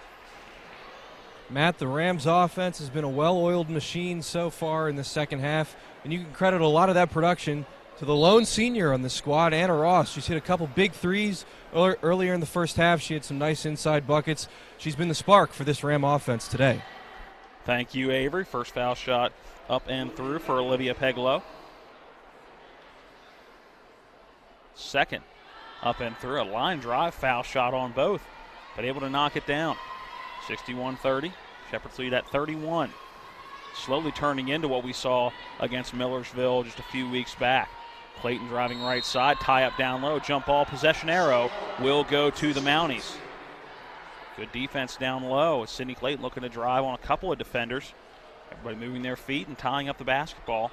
Mansfield gets possession back. Possession arrow now switches back to Shepherd for the next tie-up. Skattel over to Reed. Reed right side, sends it back out top to Peglow. Peglow to Perez on that left wing, who has it now. Now back over to Whitfield. Whitfield sends it down low to Peglow. That ball poked away by Hannah Myers. McLaughlin had it momentarily, loses it, but Anna Ross able to run it down now quickly up to Abby Beeman, who finally corrals the basketball. Once again poked away, and Skattel will take it for Mansfield. Poked away once again. Somebody needs to get possession of this basketball. And a foul as Skattel driving left side.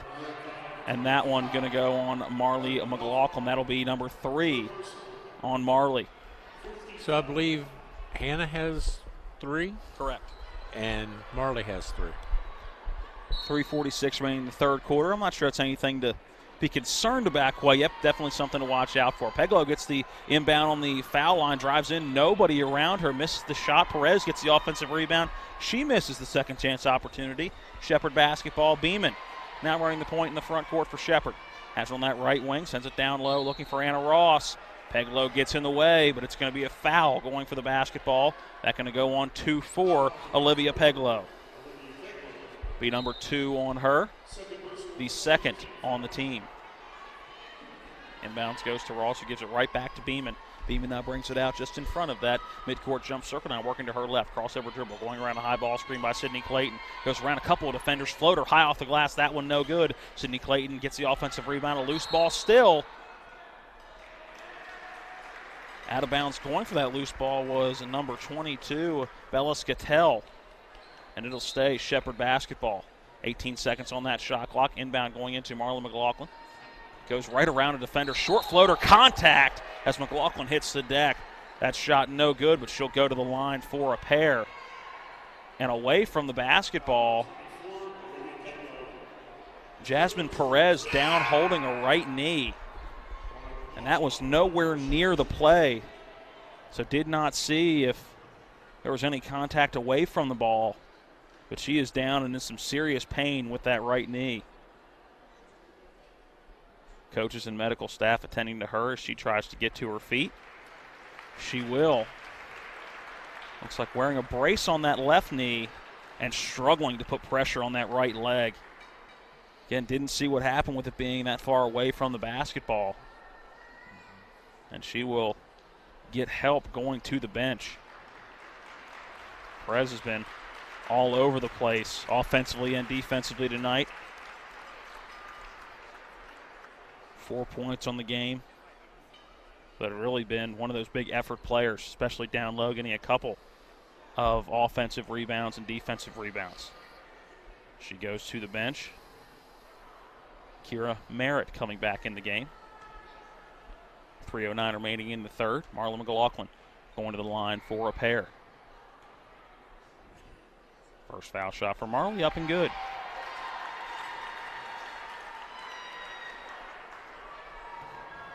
McLaughlin today so far, now 1 of 1 from the charity stripe. Make that 2 for 2 on the season. McLaughlin a 69% free throw shooter. Nice to see her make a pair. Reed with the basketball now, over to Skattel. Skattel working quickly to a cutting Whitfield in that left corner. Now back out to Peglow, quickly back to Skattel now in that corner. Right corner driving in. 3 ball from this left corner. That one off the side of the iron and no good. Whitfield missing that 3. Abby Beeman now into the front court for Shepherd. She will pull it back out and set up the offense. Not wanting to work 1-on-3. Hannah Myers cutting baseline. Got the ball momentarily. Now the ball swings back around to Abby Beeman. 16 seconds on that shot clock. Ross has it in that right corner. Now finds Hannah Myers just beyond that foul line. That jump shot looked like it may have been tipped by Peglow on the way up. I believe so. Merritt quickly into the offensive end. It's Peglow now with it on the low block. Good transition defense by Jordan Smith. Driving in, that shot no good. Peglow putting it up. Feed from Whitfield.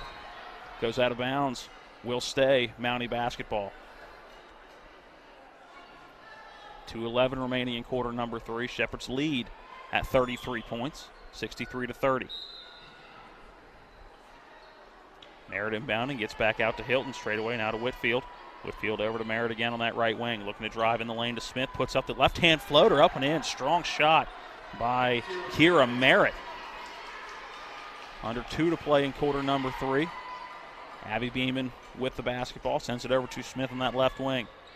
Thought about driving baseline, decided not to, sends it back out straight away to Anna Ross. Ross gives it to McLaughlin. McLaughlin working to her right, now straight away. Sends it in the left corner to Hannah Myers, back out to McLaughlin straight away. She'll try the 3, rolls around, does not fall. Ball tipped up, Anna Ross able to come down with it. She's now got 24. She finishes with the right hand. 65-32, 1:30 remaining in quarter number 3. Skatel with the basketball, bounce pass to Whitfield on that right wing. Whitfield sends it back out top to Hilton. Hilton over to Merritt. Merritt looking down low. It's Whitfield again, working on Hannah Myers. Going for the up and under. A lot of contact, and that's going to be a foul and should be number 4 on Hannah Myers, and it's going to warrant a couple of free throws. Going to the line is Paige Whitfield. It is the 4th on Myers, 5th on the team. Hannah Myers coming out. Maddie White coming back in the ball game. First foul shot for Whitfield. No good. Too strong off the back of the iron. Whitfield's first foul shot of this game. Coming into the season coming into this game on the season, an 83% free throw shooter, misses both. Rebound for Jordan Smith, who will take it herself into the front court. Between the leg dribble, looking for that step back. Decides to slow it down and give it back off to Abby Beeman as we near 1 minute left on the third quarter clock. 65-32, that Shepherd advantage. Beeman taking her time, setting up that offense, gives it to Ross at the foul line extended. A quick give to Marla McLaughlin, loose ball. We should have a tie-up down low. We do. That possession arrow will keep it with Shepherd. Sydney Clayton coming back in the ball game. She will come in for Anna Ross. Ross gets a ovation. She comes out, as she should. Also coming back into the game, number 32, Angela DiLorenzo, coming in for Abby Beeman. DiLorenzo will cue the inbound from the baseline. The P in Shepherd. Sends it into Sydney Clayton. A foul as Sydney Clayton really went over the back of Bella Skatel. And Skatel's going to be the one that gets that foul. Just wrong place, wrong time. Timing's everything. Second foul on the day for Skatel. 4th now on the team here in this third quarter. McLaughlin goes around the ball screen set by Sydney Clayton. Nowhere to go with it. Now sends it down to Clayton. Clayton out to Smith. Smith, a traveling violation at the top of the arc. Turnover for Shepherd. 45.8 seconds in the third, rather. Shepherd's lead, 65-32. Merritt with the basketball. Bounce pass over to Skatel on that left wing. Sends it back up top. Peglow with it straight away, being guarded by Sydney Clayton. Now to Merritt on that right wing. Her 3 up and good. Kira Merritt for 3, 65-35. 25 seconds left on the game clock. 23, 22, 21 on that shot clock. About a second differentiating the two, so Shepherd could basically do all but take the last shot in this third quarter. And Marla McLaughlin steadying that left-hand dribble. Works around the ball screen from Maddie White. Goes in the corner. It's DiLorenzo. The 3 off the front of the iron. No good. Ball tipped up. Rebound for Sydney Clayton. Sends it back out to Smith. 1 second. And not a shot going to be put up for Shepherd as McLaughlin couldn't get a clean look. Through 3 quarters of action, Shepherd's lead is 30, 65-35. Let's send it back to the studio for a 60-second timeout. Fourth quarter of action when we come back. This is Shepherd Ram Basketball on TV 10. In whatever you do, it's good to go the extra mile. But when we go to Antwerp, Belgium to buy a diamond for you, we go the extra 7,982 miles, the distance from here to Antwerp. And when you see your new diamond, the sparkle in your eyes will tell us it was worth it to go the distance. Hi, I'm Lori from Bechtel Jewelers. Dave and I are leaving soon on a diamond buying trip. And here's what going the extra 7,982 miles means for you. A more beautiful diamond than you thought possible for your money. Antwerp is the diamond capital of the world. We work directly with the men and women who buy and cut the diamonds. We personally inspect thousands of diamonds to pick only the best out of each parcel. And believe me, we reject hundreds of diamonds for each one we buy. Would you like to own a diamond that will blow by other diamonds in a flash? We're ready to go the extra 7,982 miles for you.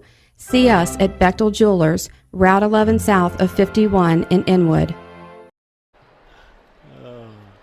Welcome back into the Butcher Center.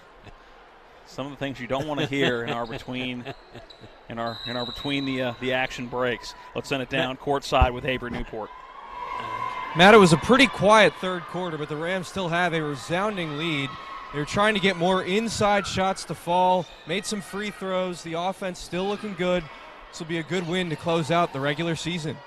Peglow down low, has that ball poked away. DiLorenzo and Matty White right there. It's now McLaughlin bringing it into the front court. Thank you, Avery, for our sideline reports today. DiLorenzo with it. Sends it to Matty White, or rather gives it to Matty White. Now back out to Jordan Smith, just right as straight away. Gives it on the right wing to McLaughlin, looking to drive. Picks up that dribble just beyond the foul line for sending it back out to Jordan Smith. Under 10 on that shot clock. Down low for Sidney Clayton. That ball poked away. And Olivia Peglow able to run it down. Now Merritt will bring it into the front court, but never gets possession on the cross-court pass from Whitfield. Goes out of bounds, and a turnover for the Mounties.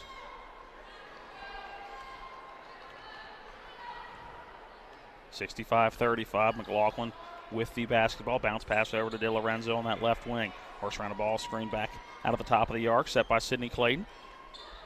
Quick give to McLaughlin. She'll try the jump shot just beyond the foul line and knocks it down going around the screen, set by Angela DiLorenzo. 67-35. We're through a minute here in the fourth and final quarter here from the Butcher Center.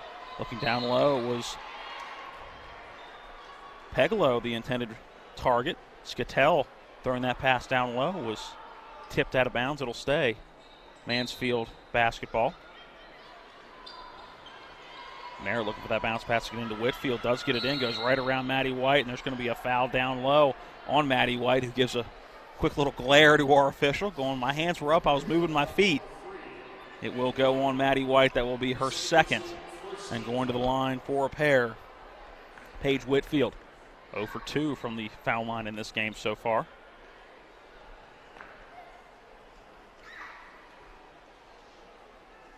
First foul shot up and through.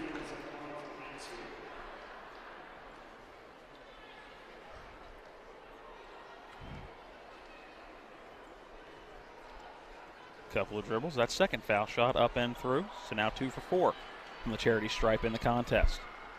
Marley McLaughlin running the point now. Beeman sitting on the bench, being guarded in that front court. Lascatel sends it down to Sidney Clayton. Now back out to McLaughlin. Her right wing three up and good. Marley McLaughlin, dynamite from beyond the arc today. How many did she have? In the first half, she hit 4. And she's hit 3 now in the second half. So I'd have her at 7 threes. Shepherd getting the basketball back following the turnover. Matty White sends in that inbound. It's McLaughlin with it now, slowly bringing it across that timeline now into the front court for the Rams. Sends it over to Smith on that left wing. Being guarded by Whitfield. Goes around a high ball screen set by Anna Ross. Looking to drive the lane. Instead, Smith, step back 3 from straight away. Knocks it down. It is contagious right now. Everybody putting up threes. Everybody knocking down threes. Peglow gets the ball on the low block. Anna Ross, good transition defense. Ball kicked out to Whitfield. That three no good. And a foul once again away from the basketball in transition. That foul going to go on number 24, Olivia Peglow. And I didn't see anything. And you got to wonder where the eyes of the officials are when you're in transition. And yeah, and again, it could have been one that we missed, but it just seems like an awful lot of touch fouls very far away from the ball today. Looking through the camera view here, no, I did not see it, and I had it panned out. Smith with the basketball on the right wing. Again, she'll try her luck at three, and she'll knock another one down, 76-37. If it wasn't for a couple of little scoring droughts, Shepherd would probably be nearing 100 at this point with the amount of threes they've been knocking down, 76-37, 7:27. On a running clock here in the third quarter. Ball almost stolen by McLaughlin, and we will get a stoppage in play. Not sure what I don't believe our clock once again was running.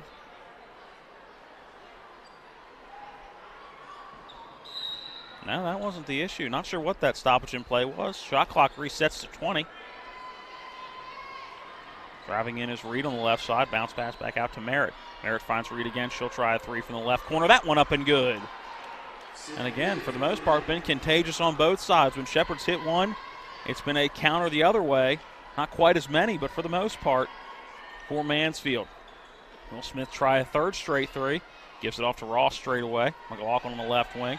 Working around a ball screen, looking for the rolling Anna Ross. That one poked away by Whitfield, but McLaughlin able to run it down. McLaughlin gets called with a traveling violation. Was looking to give it off to Maddie White, but White already cutting towards the basket. Turnover for Shepherd with 6:50 remaining in the fourth quarter. Mountie basketball. Merritt into the front court. Working to the right. Takes a long two just inside that right wing three-point arc. That one no good, but Hilton able to get that rebound. Quick ball moving around the perimeter. Once again, it'll be Reed. A three from the left corner. That one up and good. She's knocked down two straight. 76-43 as McLaughlin brings it into the offensive end for the Rams. Sends it over to DiLorenzo on this left wing. Now back straight away for Maddie White. White to Smith. This from the left wing. Little pump fake driving in. Floater. That one off the side of the iron. No good. Or side of the backboard. No good. DiLorenzo gets the offensive rebound and a foul going for that basketball. That one going to go on Kira Merritt.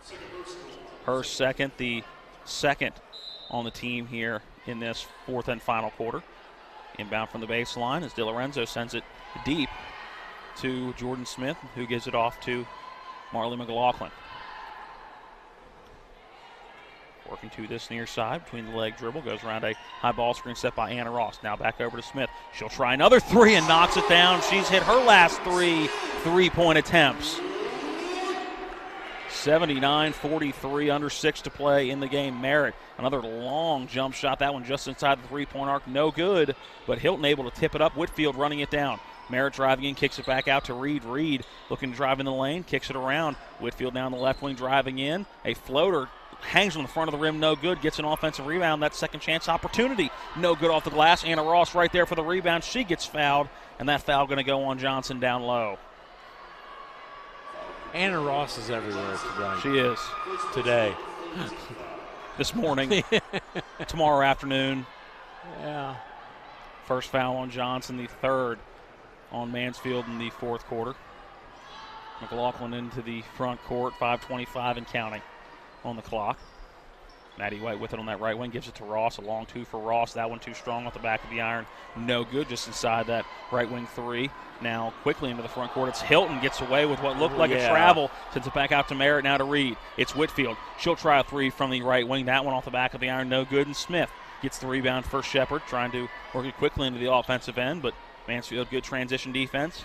Smith has to send it back out, and now McLaughlin with the basketball will set up the Shepherd offense. Under 5 to play in the ball game. Maddie White has the basketball now on that left wing to Anna Ross straight away. Ross working left, gives it to Angela DiLorenzo. DiLorenzo looking to drive right side. That one poked away by Hilton and stolen. Merritt now with the basketball for Mansfield. Works it quickly up to Johnson. Mansfield has numbers. Johnson going up and under. That one off the bottom of the iron, no good. Anna Ross right there for the rebound. McLaughlin now with the basketball for Shepherd. Steadies that right hand, now left hand dribble between the circles. 4:25 remaining in the ball game. McLaughlin sends it in the right side. Smith, does she have another one? No, that one too short off the front of the iron. And we're going to get a foul down low. And who are they going to get this one on? could go on either. Looked like Anna Ross almost went over the back. Waiting to see who this foul's going to be on. No sign from our official yet. I believe they're having that conversation right now. We'll tell you who that foul's on the backside of this break. With 4:17 remaining in quarter number 4, we step away for this 60-second timeout. It is Shepherd 79, Mansfield 43. Hi, honey. Where are you? I've been in line at the post office for the last 30 minutes. Why are you at the post office? It'll take you all day. Where else do I go to ship my packages or drop FedEx off at? Honey, going postal is way faster, has less lines, and friendly service. Where's going postal? It's right in the Common Shopping Center in Martinsburg. They'll ship your packages quickly, and you can avoid the lines. Going postal should be your first choice for all your shipping needs. Going postal, the Commons, Martinsburg. Since 1877, Farmers and Mechanics insurance companies have proudly supported our local community. Farmers and Mechanics has the insurance products to meet your needs, including home, auto, farm, dwelling fire, business owners, and umbrella coverage. Please contact your local independent agency for a review of your insurance needs and ask for a policy from the company that knows you best. Farmers and Mechanics insurance companies, just off Edwin Miller Boulevard on Administrative Drive in Martinsburg. FMIWV.com. It's not the Butcher Athletic Center during a Shepherd game unless you see these scoreboard operators dancing along to Baby Shark. We never seem to get them on camera. They tend to stop right before we come back out of the break. That foul was on Anna Ross right before the break. Let's send it back down courtside. Avery Newport. Matt, the star of the show so far in the fourth quarter has been Jordan Smith, the freshman guard from Virginia. She's made 3 3-pointers now. She's really come on fire, really sparking this offense here, increasing the lead in the fourth quarter. She's been outstanding so far. Thank you, Avery. Johnson driving baseline. Let's kick it back out. Hilton with it straight away. Doesn't take the open three. Now on cue. Smith with the steal. The backhanded steal. Wasn't even looking at the basketball. Just ended up in her hand. Sends it to DiLorenzo. Works down low to Maddie White. Now back out to Smith. That right corner three. That one no good. Rolls around, but Hannah Myers gets the offensive rebound. Sends it back out to Smith. Now DiLorenzo with the basketball, and will slow down the Shepherd offense. The clock is their friend right now. Maddie White crossover working left. Trying to find Anna Ross. That one poked away, but Ross able to run it down. DiLorenzo with it straight away. Work around a ball screen set by Ross. She'll roll. Take the straightaway three. That's Anna Ross with a three. Rolls around. Maddie White able to get that offensive rebound. The shot clock resets to 20. And Shepherd once again will be able to run the offense. A quick shot now. Jordan Smith, right corner, three good. She's hit 4 in this second half. 82-43 and a timeout taken. Wasn't sure whether it would be a quick substitution timeout or a timeout for strategy. It will be a timeout taken by Michael Whitling. Let's go ahead and take the 60-second break as well. Back with 3:15 remaining in the fourth quarter. It's Shepherd 82, Mansfield 43. We're back in 1 minute. It's that time again, election time. I don't know about you, but I want officials that will listen to my concerns and acknowledge my ideas. I hear John Orm is running for sheriff of Berkeley County, and he's embracing this very concept. How long has it been since you felt like your voice has been heard or even mattered? Let's make a change by bringing in someone who will work with the community to address and resolve the issues we've been struggling with. If being involved and acknowledged is something you're after, vote John Orm for sheriff so we all can be a part of the change we desperately need. Paid for by candidate. Hi, this is Ben Salango. 3 years ago, when I first proposed the Shawnee Sports Complex in Kanawha County, people said it couldn't be done. Well, not only did we do it, we did it on time and on budget. And today, Shawnee attracts sporting events from all over the country, and it's an economic engine for the entire state of West Virginia. It attracts tourists and helps our small businesses grow. That means jobs and opportunity. Now I'm running for governor to get it done for all of West Virginia. Paid for by Ben Salango for West Virginia.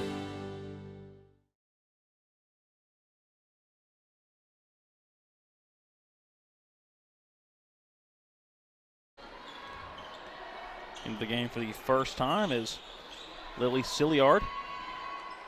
Straight away, it's Hilton with it, sends it over to Johnson. Johnson to Hilliard. She'll try the three from straight away and make that Silliard, rather, gets the three from straight away. 82-46. Silliard gets in the game and makes an immediate impact, and now almost pokes the ball away from Jordan Smith. Fresh legs out there for Mansfield. DiLorenzo now with the basketball from Jordan Smith over to Maddie White on that left wing. Brings it just inside the three-point arc. We're finding Anna Ross in that left wing. Now to DiLorenzo just left of straightaway, working to her left. Finds a rolling Anna Ross. Ross will try another three. This one up and good for Anna Ross from the left wing. Moved that right foot back just enough that it was going to be a three. And Anna Ross having a day to remember, and Shepherd right now is raining threes. Foul at the top of the key. That's going to go on Jordan Smith. Whitfield trying to work to this near side. That foul on Smith will be her second, the third on the team. Johnson sends that inbound, or getting ready to send that inbound in. Does get it in. Merritt had it momentarily. Now gives it back off to Silliard. Silliard working to this near side on that right wing. Sends it back out top to Hilton. Hilton over to Johnson on that left wing. Johnson back over to Whitfield. Whitfield try a three from the right wing. That one up and good. They're contagious. They are, in a quick timeout taken by Mansfield with 2:03 remaining in the game. And if you're wondering what these timeouts are for at this juncture of the game, Mansfield not going to make the PSAC tournament. This is the last time they will be on the floor all season long. So trying to get in the last-minute instructions and get the best of the players that are on the bench right now. Let's go ahead and send it back to the studio. Let's make this a 30-second break, and we're back with 2:03 remaining in the fourth. Shepherd leading Mansfield 85-43. We're back in 30 seconds.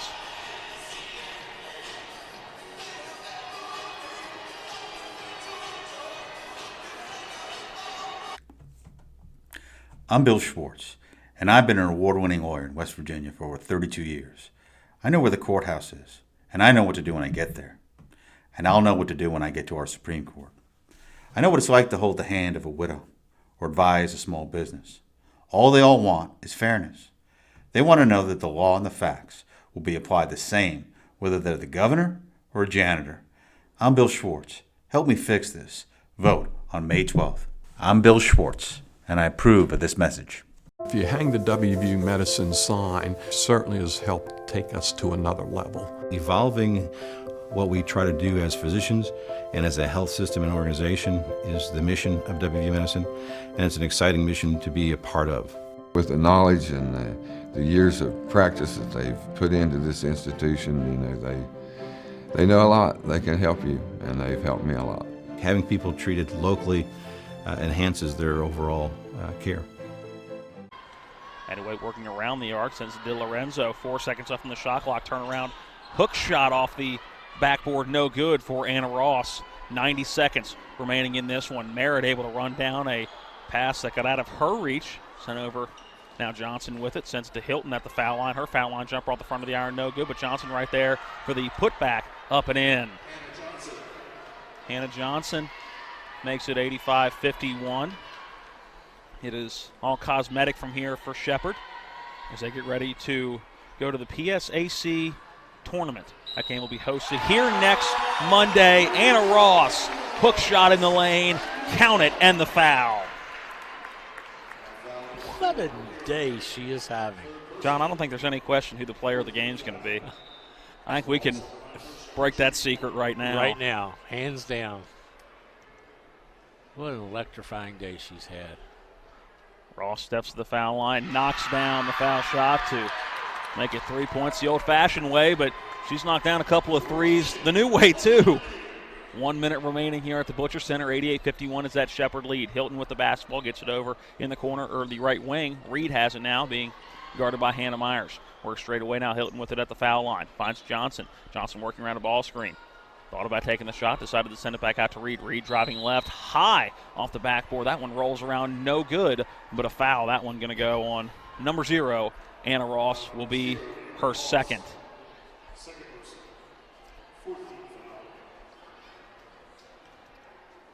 At the line shooting 2 is Sydney Reed. First foul shot for Reed. Up and through.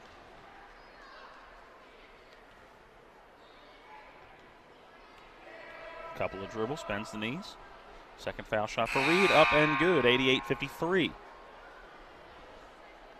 As Sydney Clayton comes in the game, and Anna Ross gets the curtain call here on Senior Day. A hug from Shepherd head coach Jenna Eckleberry, a hug from Brittany Batts, and high fives all around as now a standing crowd cheers Anna Ross as she takes a seat on the bench. 35 seconds left. Jordan Smith with the basketball, loses the dribble momentarily, but does get it back out to Hannah Myers. Now DiLorenzo with it. Little spin move at the foul line. Back out to Sydney Clayton. Now Maddie White with the basketball. DiLorenzo with it on the right wing. You can tell DiLorenzo wants to put up a three. Instead, going to drive the lane, loses the basketball on the way there, but Hannah Myers able to run it down. Now another three from the left wing. Jordan Smith. It has been, all right, new quarter. Who wants to shoot threes now? This fourth, it has been all Jordan Smith.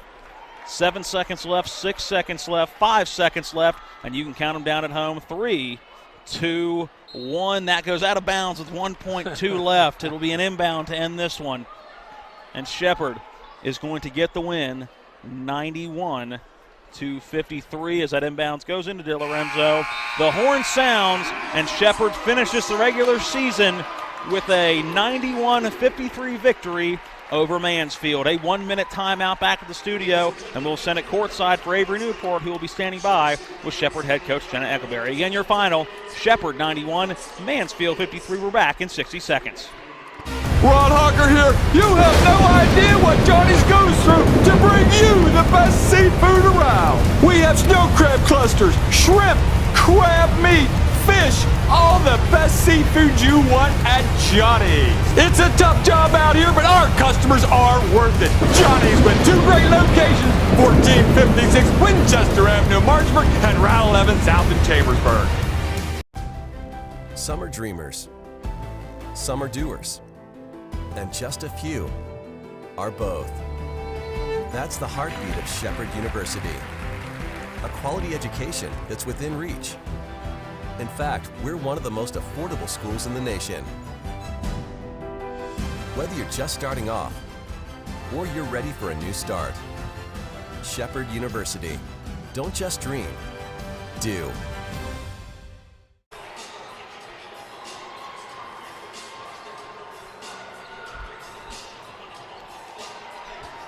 Following the 91-53 victory, Avery Newport is on the sideline with Shepherd victorious head coach Jenna Eckleberry. Guys, I'm here with Coach Eckleberry. Coach, huge win today and a huge day for your only senior, Anna Ross. Tell me about the impact that she's had on your program. That's what I took her out of the game and I told her, I was like, you deserve this moment. You know, she's been to 3 different schools, so for her to come and, you know, she's made our life and so much happier just to be around her presence. So I know that, you know, everyone wants to talk about points and all that, but what she's impacted on our program in 1 year, like, she deserved that moment, and I couldn't be more proud for her. I mean, she was trying not to smile out there, so, but that's what you get with Anna. You know, she can shoot the outside shot, she can go inside, she can block shots, she can rebound, she can dominate a game. So I'm just glad that, you know, in front of her family and everything, we were able to get out and win this game for her. Thank you, Coach. Matt, back to you. Avery Newport on the sideline with victorious head coach Jenna Eckleberry. All right, let's go ahead and send it back to the studio, take a 1-minute timeout. We'll come back, run the numbers, and take another break and get ready for men's action. Same 2 teams, Mansfield and Shepherd. Again, the final, 91-53 Shepherd getting the win. We're back in 60 seconds. Since 1877, Farmers and Mechanics insurance companies have proudly supported our local community. Farmers and Mechanics has the insurance products to meet your needs, including home, auto, farm, dwelling fire, business owners, and umbrella coverage. Please contact your local independent agency for a review of your insurance needs and ask for a policy from the company that knows you best. Farmers and Mechanics Insurance Companies, just off Edwin Miller Boulevard on Administrative Drive in Martinsburg. FMIWV.com. I'm Bill Schwartz, and I've been an award-winning lawyer in West Virginia for over 32 years. I know where the courthouse is, and I know what to do when I get there. And I'll know what to do when I get to our Supreme Court. I know what it's like to hold the hand of a widow or advise a small business. All they all want is fairness.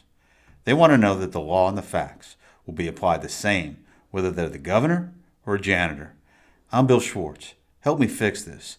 Vote on May 12th. I'm Bill Schwartz, and I approve of this message. Welcome back into the post-game show. Time to take a look at some of the numbers in this one, starting with individual totals. Obviously, the player of the game, 30 points for Anna Ross. She went 12 of 19 from the field, 3 for 5 from beyond the arc, and a perfect 3 for 3 from the charity stripe. Also pitched in 13 rebounds, a double-double for the senior, shattering her career high at Shepherd, which was 16 points coming into it. She broke that early in the third quarter. Other double-digit scores, 21 for Marley McLaughlin, 7 of 13 from the field, 16 for Jordan Smith, 5 of 9 from the field, 5 of 8 from beyond the arc. She really laid it on strong in that fourth quarter. 13 points for Sydney Clayton, 11 points for Abby Beeman.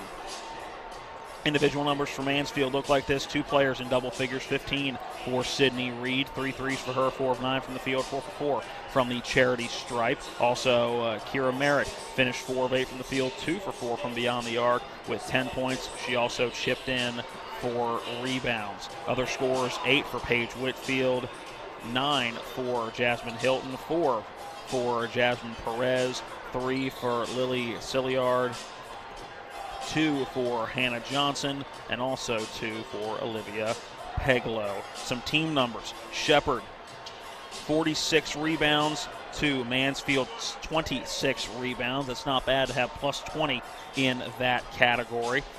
Looking at turnovers, Shepherd with 16, Mansfield with 14, so I would assume before Monday that's something that Coach Eckelberry is going to want to talk to the team about and know that, hey, you get into postseason play, can't be turning the basketball over like that. Some team shooting numbers percentages-wise. For Mansfield, they shot 30% from the field, 36% from beyond the arc, 75% from the charity stripe. For Shepherd, 55% from the field, 59% from beyond the arc, hit 16 threes, put up 27 of them, and 9 for 11 from the foul line. That was good for 82%.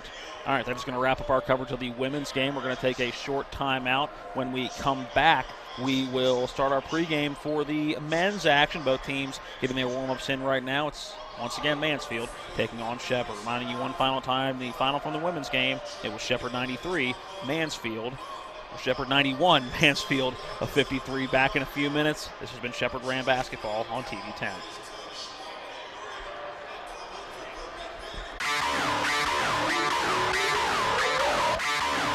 You've been watching play-by-play coverage of NCAA Division II football featuring the Shepherd University Rams and the Pennsylvania State Athletic Conference. Today's telecast has been brought to you by Hagerstown Ford. We deliver to your home. FordofHagerstown.com. Panhandle Dumpsters, because you have a choice. PanhandleDumpsters.com. The Marius Group. Start planning for a brilliant future. The Joe Ferretti Law Office in downtown Martinsburg, delivering first-rate service and results for our clients. Green Tree Realty, a great place to call home. Jackie Lewis Broker, GreenTreeRealty.com. Mike Folk for Governor, accountable, ethical, responsible. Folk4WV.com. And by Smallwood and Small, an Erie affiliate, Total Insurance Solutions. TV 10 Sports thanks you for watching today's presentation of Shepherd University Rams football. All rights reserved.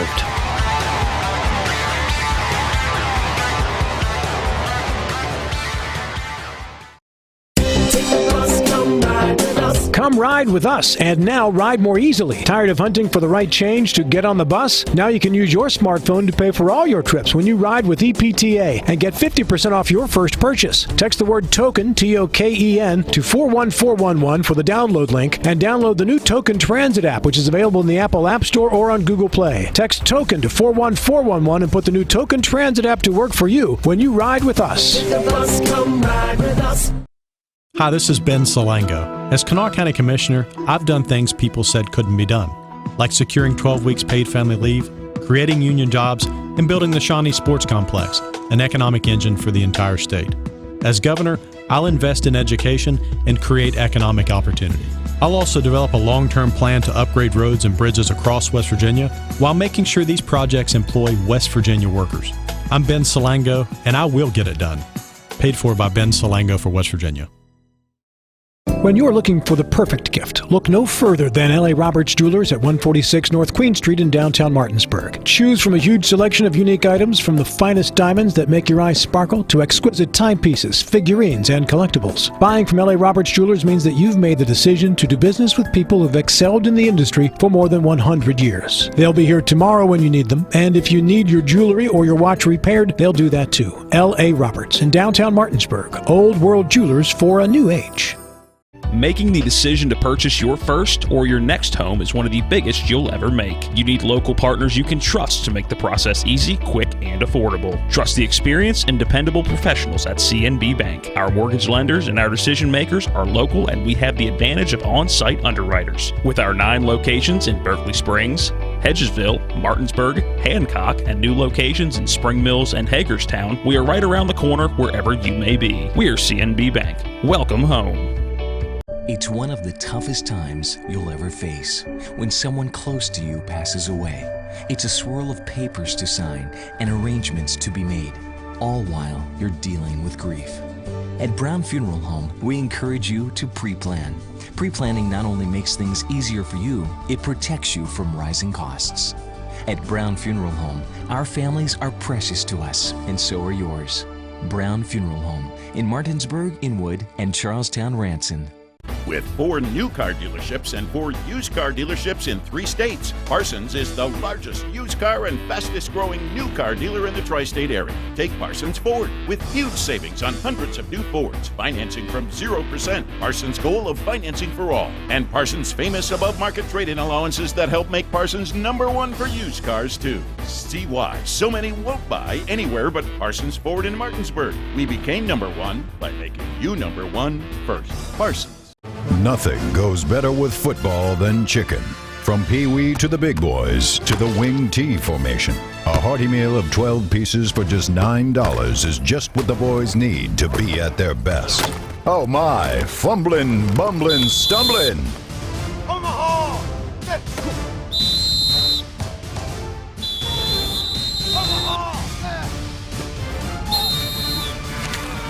Rock's Local Market. My name is Monica. I'm an elementary school teacher. My name is Mitch. I'm a graphic design specialist. We have 4 children. Currently we have life and auto insurance with Erie. Our agent is helping us to move our homeowners insurance to Erie as well. They've always been a good company and good customer service. If anything ever happens to me, my family will be protected. Your local Erie agent in Martinsburg is Smallwood & Small Insurance. Get a quote at smallwoodandsmall.com. Hi, this is Eric from Hagerstown Ford. I keep telling you that Hagerstown Ford has completely changed the car buying experience forever. And with a return policy easier than Walmart, Hagerstown Ford has a goal to deliver 350 cars and trucks per month. And when I say deliver, I mean deliver to you, where you are, just like Amazon does. And if you don't want it, return it. No questions asked. The only way Hagerstown Ford can accomplish this extremely aggressive goal is to make the car buying process fast and easy. We simply refuse to play the dumb back and forth games that most dealerships want to play. There's absolutely no reason for you to waste your precious time at a car dealership. I assure you, there is no dealership from Winchester, Virginia to Washington, D.C. that can beat our price. There's no dealership that will allow you to return your new car if you don't want it. Hagerstown Ford absolutely has the best price, and we'll bring the car to you. And if you don't want it, return it, period. No questions asked. There's no reason to buy anywhere else. Visit HagerstownFord.com to schedule your VIP experience and get your new ride delivered to you. Contact dealer for details. The following is a sports broadcast presentation of TV10 Martinsburg. It's time for the excitement of NCAA Division II basketball, featuring the Pennsylvania State Athletic Conference and your Shepherd University Rams. Today's play-by-play video coverage is being brought to you by Hagerstown Ford. We deliver to your home. FordofHagerstown.com. Panhandle Dumpsters, because you have a choice. PanhandleDumpsters.com. The Mirius Group. Start planning for a brilliant future. The Joe Ferretti Law Office in downtown Martinsburg, delivering first-rate service and results for our clients. Green Tree Realty, a great place to call home. Jackie Lewis Broker. GreenTreeRealty.com. Mike Folk for Governor. Accountable, ethical, responsible. Folk4WV.com. And by Smallwood & Small, an Erie affiliate. Total Insurance Solutions. Standing by is our TV10 broadcast team. Let's head to the court and get today's pregame show underway.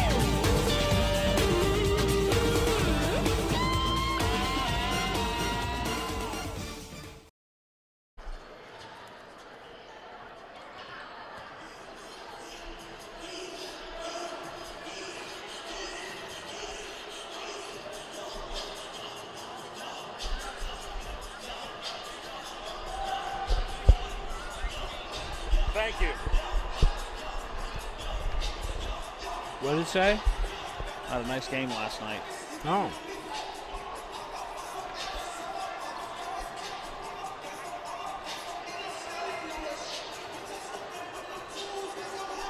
And a very pleasant good afternoon across the Eastern Panhandle. Wherever you may be tuning in, welcome back in to Shepherd Ram basketball on TV 10, WRNR TV on YouTube, the PSAC athletic website, and the Shepherd Ram athletic website. Well, the women got a good win in game number 1, getting the win over Mansfield. The men hoping to do the same. From all signs pointing to the fact the men are going to be in the postseason at either 5 or 6. That coming from SID Chip Ransom a little bit before tip-off of the women's game. But right now, you want to win. Looking at Shepherd over the last 2 games, they lost at East Stroudsburg 89-72, then a 66-59 loss at Shippensburg last time out. So you want to go into the postseason on a bit of a winning streak, but you look at Shepherd's last 6 games, they're 4-2 in their last 6 games. So playing good basketball, some of their best basketball of this season. They're facing a Mansfield team 6-20 overall in the season, 5-6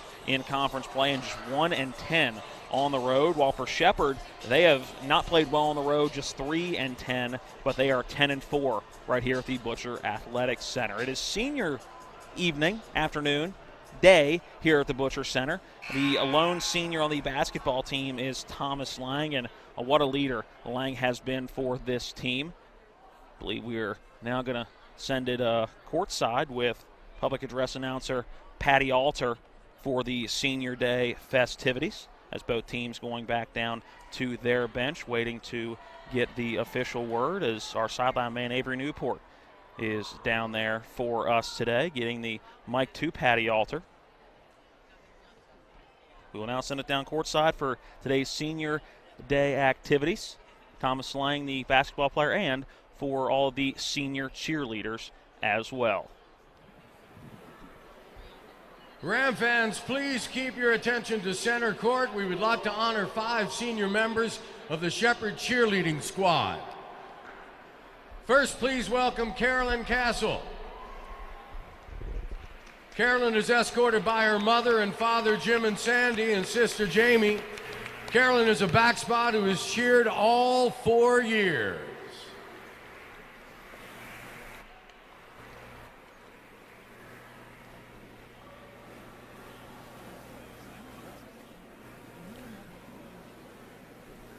Chloe Campbell.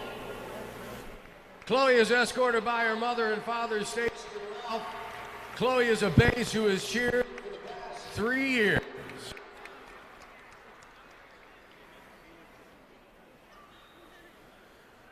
Matea Hastings.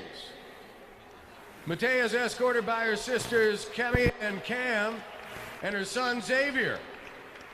Matea is a base who has cheered for 3 years. Quincy Oram. Quincy is escorted by her mother, Debbie, her father, Sean, and her stepmom, Taya. Quincy is a base who has cheered for 2 years.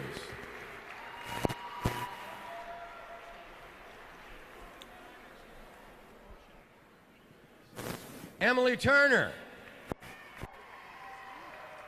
Emily is escorted by her mother and father, Jim and Chris Turner. Emily has cheered all 4 years and has served as captain for the past 2 years.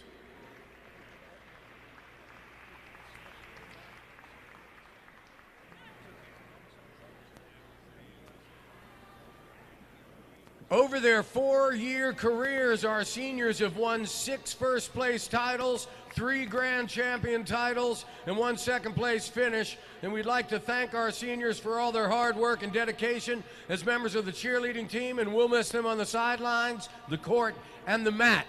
Ladies and gentlemen, how about a nice round of applause for our senior cheerleaders? Good luck, ladies.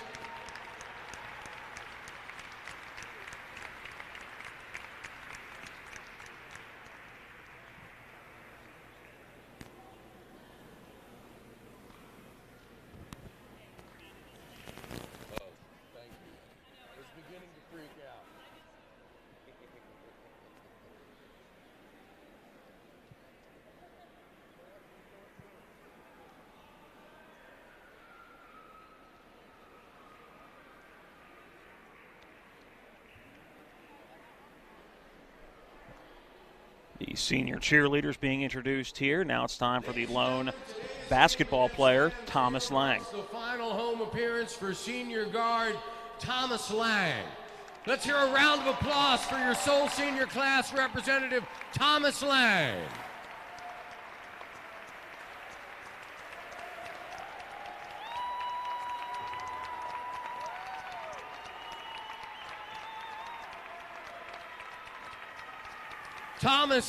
Thomas is escorted by his mother and father, Stacy and Tom Lang, and his two younger brothers, Sean and Ryan Lang.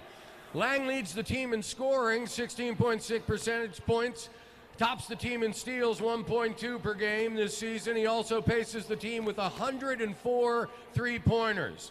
Lang's 1,524 points rank him 15th on the all-time scoring list here at Shepherd.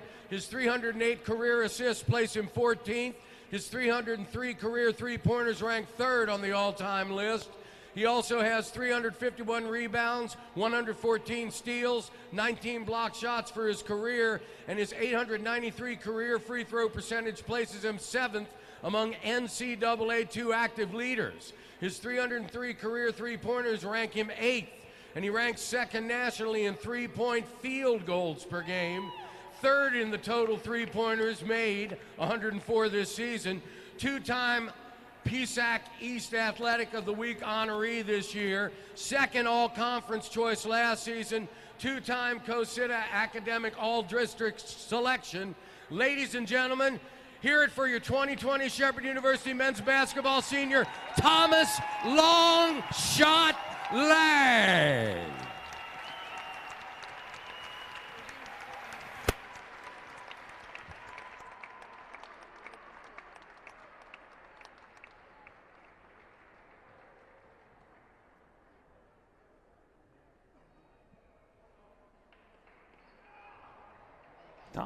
Thomas Lang coming off the court. Both teams going to go back, or at least Shepherd going to go back to the locker room. Still 5 minutes left on the warm-up clock, so Mansfield going to get some shots in, doing things a little different than they did for the women's game, still allowing for some warm-up time after the senior day festivities. All right, I'll send it back to the studio, take a 2-minute timeout. When we come back, we'll get keys to the game, and we will get the starting lineup, sending it back down to Patty Alter. After this 2-minute timeout, this is Shepherd Ram Basketball on TV 10.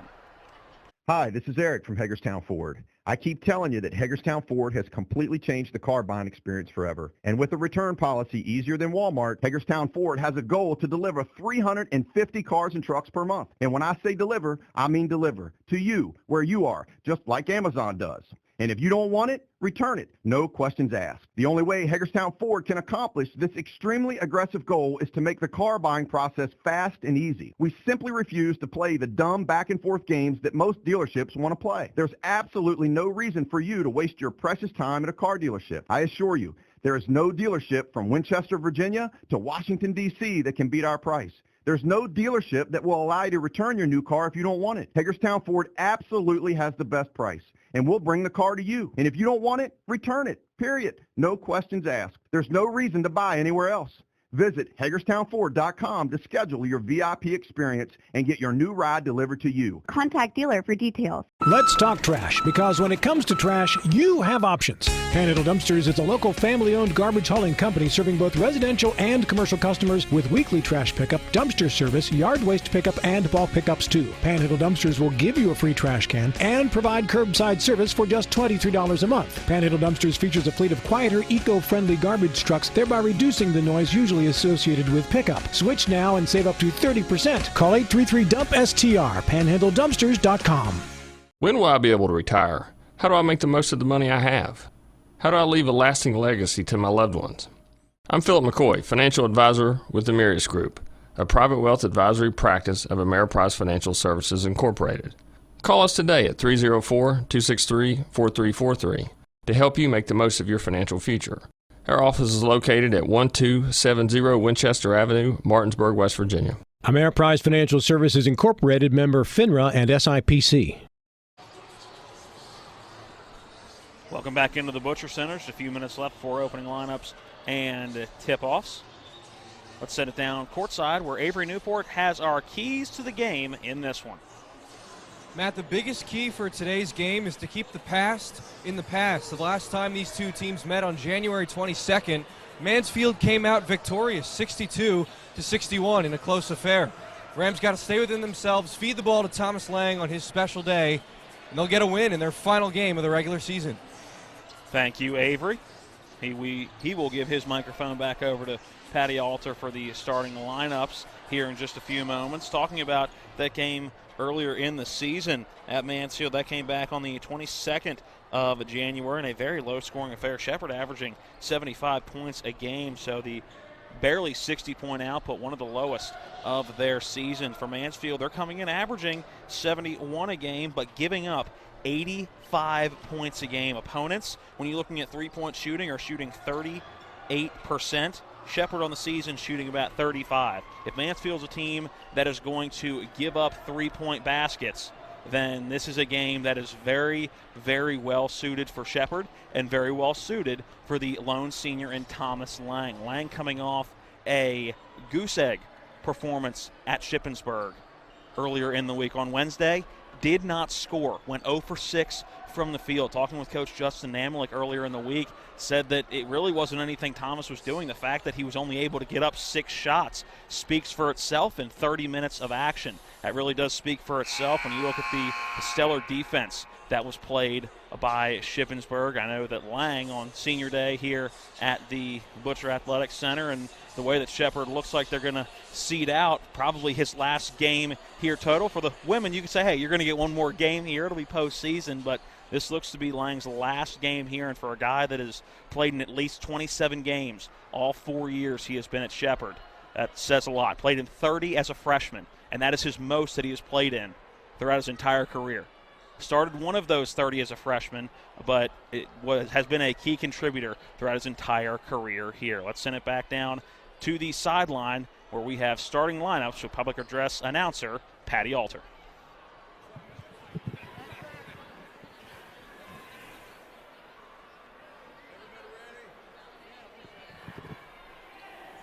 Good afternoon once again, ladies and gentlemen. Welcome to the Butcher Center at Shepherd University for today's game between the Mansfield Mounties and your Shepherd University Rams. Introducing the starting lineups for both squads. First for the visitors, the Mounties.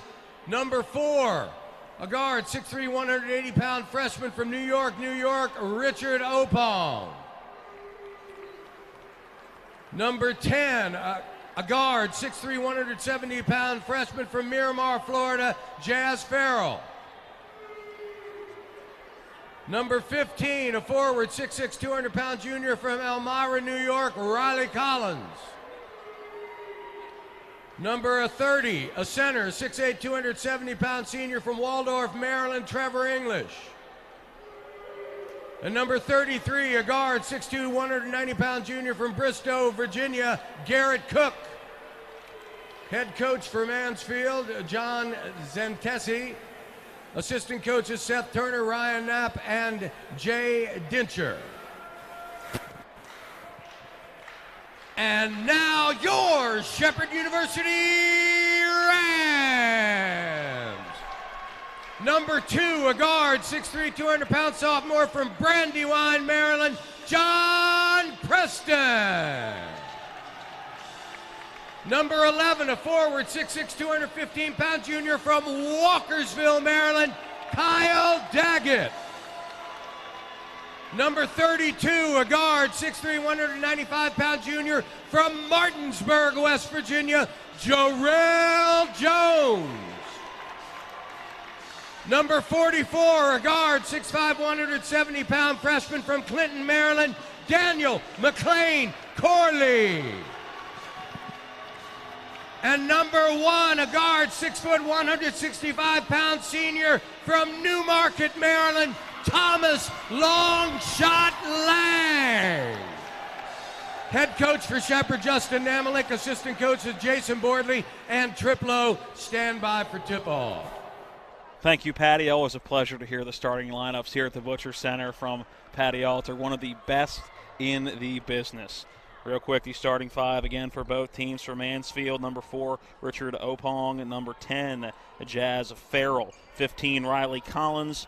30, Trevor English. 33, Garrett Cook. For Shepherd, nothing new here. Thomas Lang, John Preston, Kyle Daggett, Jarrell Jones, and Dan McLean Corley. Shepherd in the white uniform, Shepherd across the front, the light gold numbers. Mansfield in the black uniforms, white numbers and lettering. A little bit of red trim. In the jump circle is Kyle Daggett and Trevor English. English, 6'8", 270. That tip belonging to Mansfield. Now in the front court with it is Opong. Opong between the jump circle, sends it over in that right corner. Farrell has it, being guarded by Jarrell Jones. Back out top, that's English with it. Large body away from the basket is English. Opong, he's going to try a three from the left wing. That one no good. Tip out rebound. Thomas Lang has it now. He's going to try to take it quickly into the front court. He will at the foul line. Kicks it out. Dan McLean Corley, right wing drive. Off the glass. That one hangs on the side of the rim and falls through. Shepherd's lead, 2-0, 30 seconds in. Richard Opong running the point. Goes over to Farrell. Farrell on that right wing. Trying to work down low to English. Can't do it. Ball moving around the perimeter. Now it's English with it. He's going to try to drive on Kyle Daggett. Nowhere to go with that one. He gets the basketball back again on the low block, going up on Daggett. Strong move. Can't get the first one. Gets his own rebound. Can't get the second shot either. John Preston with the rebound. Now Daggett with it into the front court for the Rams.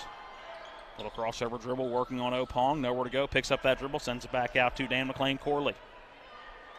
McLean Corley back over to Thomas Lang. He's going to try his left from three. Left wing three, good, and that's a good sign for Thomas Lang on senior night.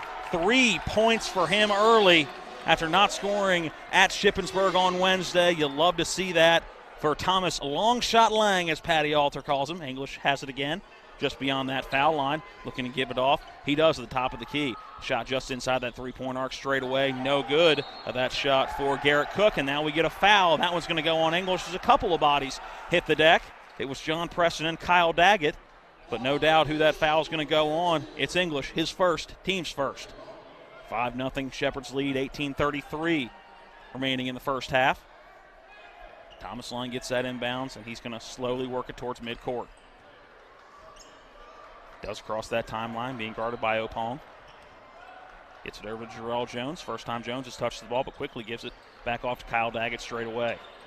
Daggett looking to give it to Lang. Can't do it on the first attempt, but finally gets it to his senior teammate. Almost a double dribble, but Lang going to drive right off the glass and in. Great finish for the senior Thomas Lang, and a quick timeout by Mansfield, as their coaching staff not happy with the way that defensively they have started the game. Shepherd out on a quick 7-0 run the first minute and 52 seconds of this one. Shepherd comes in a record of 13-14 overall, 9-12 in conference play. But as I said in the pregame show, this is a team that loves playing here at the Butcher Athletic Center. 10-4 at home, while Mansfield doesn't like being away from home. Just 1-10. Quick 30-second timeout. Mansfield quickly back onto the floor. May have been just a let's slow Shepherd down timeout more than a strategy timeout. Justin Namlow taking all 30 of that one as his team in white back onto the floor. Mansfield basketball. Inbound goes to Opong, being sent in by Garrett Cook. Opong letting that ball roll a little bit. Now crosses that timeline, working to the far side. Bounce pass to English. He's about 2 steps behind the foul line. Gives it off. That is Farrell with it between the jump circles, looking to drive on Jarrell Jones. Nothing happening yet. Has to give it a back off. Opong now with it just inside that PSAC logo. Bounce pass down low to English. English on the low block, going right through Kyle Daggett, up and in off the glass. That is going to be an interesting size mismatch down low. 6'8", 270. Working down low on Kyle Daggett, who goes 6'6", 215. Maybe an opportunity for a guy like Emmanuel Aguirre, who has a little more beef on him than Kyle Daggett does. Daggett with the pick and roll, but stops in that low block even though he had a step. Ball moving around the perimeter. Now Jarrell Jones coming in. Gives to Daggett. Two-hand slam coming in on the left side. Great feed from Jarrell Jones. Great dunk by Kyle Daggett. That gets this fan base going here at the Butcher Center. Filling in quite nicely on this Saturday afternoon. Down low to English. Spin move in the lane. Misses that one short. Daggett, good defense. As that one hung on the front of the rim. Did not fall. Line quickly into the front court. Gives it to John Preston. Preston over to Jarrell Jones in the right wing. Thought about the three. Brought it down. Sends it across to the left wing. That is Dan McLean Corley. Knocks down the three. 10-point lead for Shepherd, 12-2, 6:55 and counting on a running first quarter clock. Ball movement around the perimeter, driving in is Cook. Sends it back out to English. Now in the corner with the basketball is Collins. Collins driving in, has that ball poked away by John Preston. Thomas Lang able to come up with it. Lang using that right-hand dribble across midcourt on that right wing. Goes across to Jarrell Jones on the left wing, hasn't used that dribble. Sends it down to Kyle Daggett. Daggett looking to drive on English. Little hook shot in the lane, gets it to go. Daggett realizing he's not going to be able to body up down low, so use that offhand to shield. Hook shot with the right, 16-20 remaining in the first half. Shepherd's lead, 14-2. Opong gets it to English just inside that three-point line, foul line. English going to try the jump shot. That one barely skimming the front of the rim, no good. Rebound goes to Jarrell Jones, who gets it to Thomas Lang, who has the basketball now. Lang giving it to Jarrell Jones in that right wing, over to Kyle Daggett. Daggett thought about the three, goes right by English. It's going to be a foul on number 30, and that will be number 2 on the big man down low. As Kyle Daggett gave him that pump fake, went right by.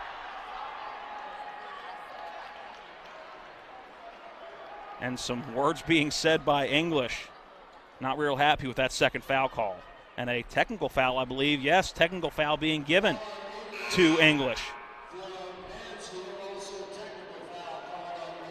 So that'll be 3 fouls now on English, so don't expect to see him till the second half. Not happy with that foul call, but I thought it was a clear grab of the arm as Daggett went through, John. I wasn't really certain if it was on English for the technical or the coach. I believe what Patty just said is on English, and if you look up at the scoreboard, there is now 3 fouls on number 30. Yes, there is. So that technical foul will go on the player who got the foul down low, Trevor English, or really at the top of the key. Lang at the line shooting the technical free throws. Yes. Connects on the first one. Second foul shot up and through. Thomas Lang connects on both. Shepherd's lead out to 14 at 16-2. Inbound coming. Thomas Lang will cue that inbound from the baseline. Sends it into Daggett. Daggett gives it right back to Lang. He'll try the three. Gets fouled on the shot. No good, but Lang going to go to the line for 3 more free throws. He'll shoot 5 in the span of about 3 game seconds, and as we are under 16 minutes, a timeout on the floor. The first media timeout in the first half. We'll take the 60-second break as well with 15:57 left in the first half. It is 16-2, Shepherd's lead over Mansfield. We're back in 60 seconds. My name is Monica. I'm an elementary school teacher. My name is Mitch. I'm a graphic design specialist. We have 4 children. Currently we have life and auto insurance with Erie. Our agent is helping us to move our homeowners insurance to Erie as well. They've always been a good company and good customer service. If anything ever happens to me, my family will be protected. Your local Erie agent in Martinsburg is Smallwood & Small Insurance. Get a quote at smallwoodandsmall.com. The level of care that I got at WVU Medicine was top-notch. If you're not progressing in healthcare, you're falling behind. Is really an integration, looking at a clinical care network, looking at the good people who can help push the envelope and raise the bar for delivering a quality healthcare product. To have my life back is absolutely a blessing. I am beyond thankful for WVU Medicine. I absolutely 100% have my life back. Welcome back into the Butcher Athletic Center. 3 foul shots coming up for Thomas Lang. Let's send it courtside, Avery Newport. Matt, the Rams are off to a hot start in this one, and leading the charge, number 1 senior guard, Thomas Lang. He's hit a couple big threes. He's making some free throws right now, leading the charge in his final Ram home game. Foul shot, the first of 3, rattles around and bounces out. Really, you can say the third of 5 that are coming as the second one falls through. Shot those technical free throws, sent the inbound in, then got the shot immediately after and is fouled. So a span of about 3 game seconds and 5 free throws. He connects on 4 of the 5, 2 of 3 on the shooting foul. Shepherd's lead back up to 18-2. 15:50 remaining in the first half. Some substitutions for Mansfield. Could have very easily been a traveling violation, but a kick out, and that 3 from the right wing up and good for number 10, Jazz Farrell. 18-5. Thomas Lang on that right wing. Goes to John Preston. Preston looking for a quick pass, but nobody there. Gives it to Dan McLean-Corley. Sends it back out to Kyle Daggett straight away. Now to Jarrell Jones. Good hesitation, then hits. Kyle Daggett, floater in the lane. Thought about the dunk, but didn't have enough steam going forward. Now an opportunity on the fast break. Good up and under for Farrell, but he misses it on the underhand finger roll at the rim. Rebound for Thomas Lang back into the offensive end. And McLean-Corley back out to John Preston. Preston driving right before giving it to Thomas Lang. Lang will try a three from the right corner. That one up and good. We talk about it all the time. Lang feels more comfortable when he's on the move, and you've seen that today. 21-5, Shepherd all over Mansfield early, driving in. That shot no good and poked out of bounds. That shot coming in on Eli Alvin was no good. Poked out of bounds, will stay with Mansfield. It seems so natural, I think, to him when he's on the move like that. Wow. P.J. Jordan coming in. He will relieve Jarrell Jones. Getting ready to send in the inbound, Mike Rell. Mike Rell does send it in, now gets the basketball back. Foul line extended, looking for a pass, but nobody home. It'll be a turnover for Rell. I guess the only one in the area was Tariq Sadhu. P.J. Jordan now running the point. Nearing that midcourt stripe, gets picked up at midcourt. We're sending it back over to John Preston. Preston uses that right-hand dribble, sends it back over to Jordan. Jordan on that right wing, back out to Dan McLean-Corley. Little hesitation, looking for that step back. Instead sends it to Daggett. Daggett on that left wing, 11 on the shot clock. He'll put up the three. That one rolls around, no good. Rebound brought down by Farrell. Farrell will bring it into the front court for Mansfield. Gives it off to Harrell. Harrell looking to give it off, which he does. Now a three ball from the right wing. That one too strong off the back of the iron for Taylor Sweeney. Sweeney's first shot of this ball game. DMC has it momentarily. Now around the perimeter, Daggett to John Preston. Preston sends it back out as Emmanuel Aguirre comes to the scorer's table. John Preston brings it almost back to midcourt. Working to his left. Around Kyle Daggett, now a ball screen to his right is Daggett. He'll put up the floater in the lane. Daggett from P.J. Jordan. 23-5, Shepherd all over the Mounties of Mansfield. Rell with the basketball, steadies that left-hand dribble between the jump circles. Moves to his right, more quickly sending it over. That is Alvin with it, driving left side, foul, and count the basket as well. Alvin going to go to the line for three the old-fashioned way. That foul on number 11, Kyle Daggett, his first, the team's first, and now coming into the game for him, Emmanuel Aguirre, the tank. He has been battling injury all season long, saw some minutes at Shippensburg. You look at Aguirre, this is going to be just his 8th appearance on the season. Foul shot up and good for Eli Alvin. 23-8, that Shepherd advantage. 13-15 remaining in the first half. P.J. Jordan looking to drive baseline, has to bring it back out. Sharp pass to John Preston, who's driving the lane. Floater up and good with the right hand. John Preston makes a 25-8 Shepherd. Rell now into the front court, right-hand dribble. Going back and forth, being guarded by Thomas Lang. Has a couple of options for a ball screen. Instead, he'll take the three. Rell's shot too strong, and Emmanuel Aguirre able to tip the rebound out to John Preston. Now Shepherd's got a 5-on-4 if they can take advantage. Aguirre down low, looking for the pass. That one screened a little bit too early, as intercepted going back the other way is Farrell. Farrell up to a driver on the right side. That was Taylor Sweeney going up, missed the shot, but will go to the line for two as he draws the foul. That foul going on number 2, John Preston, his first, team's second. Taylor Sweeney at the line shooting 2. Sweeney on the season, 20 of 30. 67% free throw shooter. First one up and through. Cam Stevens into the game for Shepherd. Local product out of Bunker Hill, West Virginia. Musselman High School. Second foul shot for Sweeney. Up and good. Mansfield gets to double digits, 25-10. Shepherd's lead still at 15. Jordan with the basketball. Being guarded by Alvin till he gets into the front court. Now Jordan going to try to get right by him. A little step back before sending it over to John Preston on that left wing. Preston once again finds Jordan wide open. Straightaway three. Got it.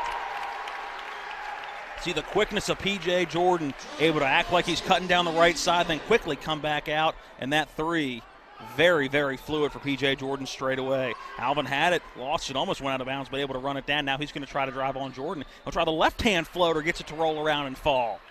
Athletic, acrobatic move by Eli Alvin, the right-hander shooting with the left.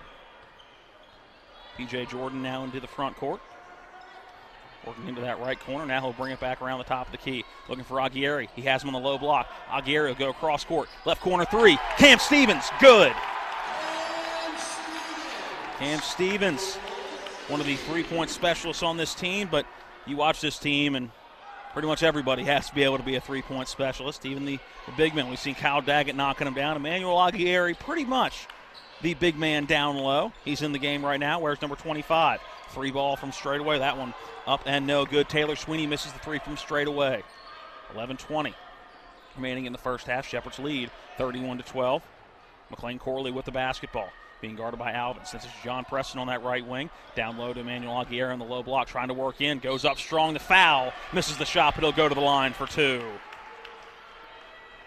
31-12, 11:07 remaining in the first half. Our under 12 media timeout is upon us. We'll take this 60-second timeout, then we're back. This is Shepherd Ram basketball on TV 10. We're back in 1 minute. Nothing goes better with football than chicken. From Pee Wee to the big boys to the wing T formation, a hearty meal of 12 pieces for just $9 is just what the boys need to be at their best. Oh my, fumbling, bumbling, stumbling. Omaha!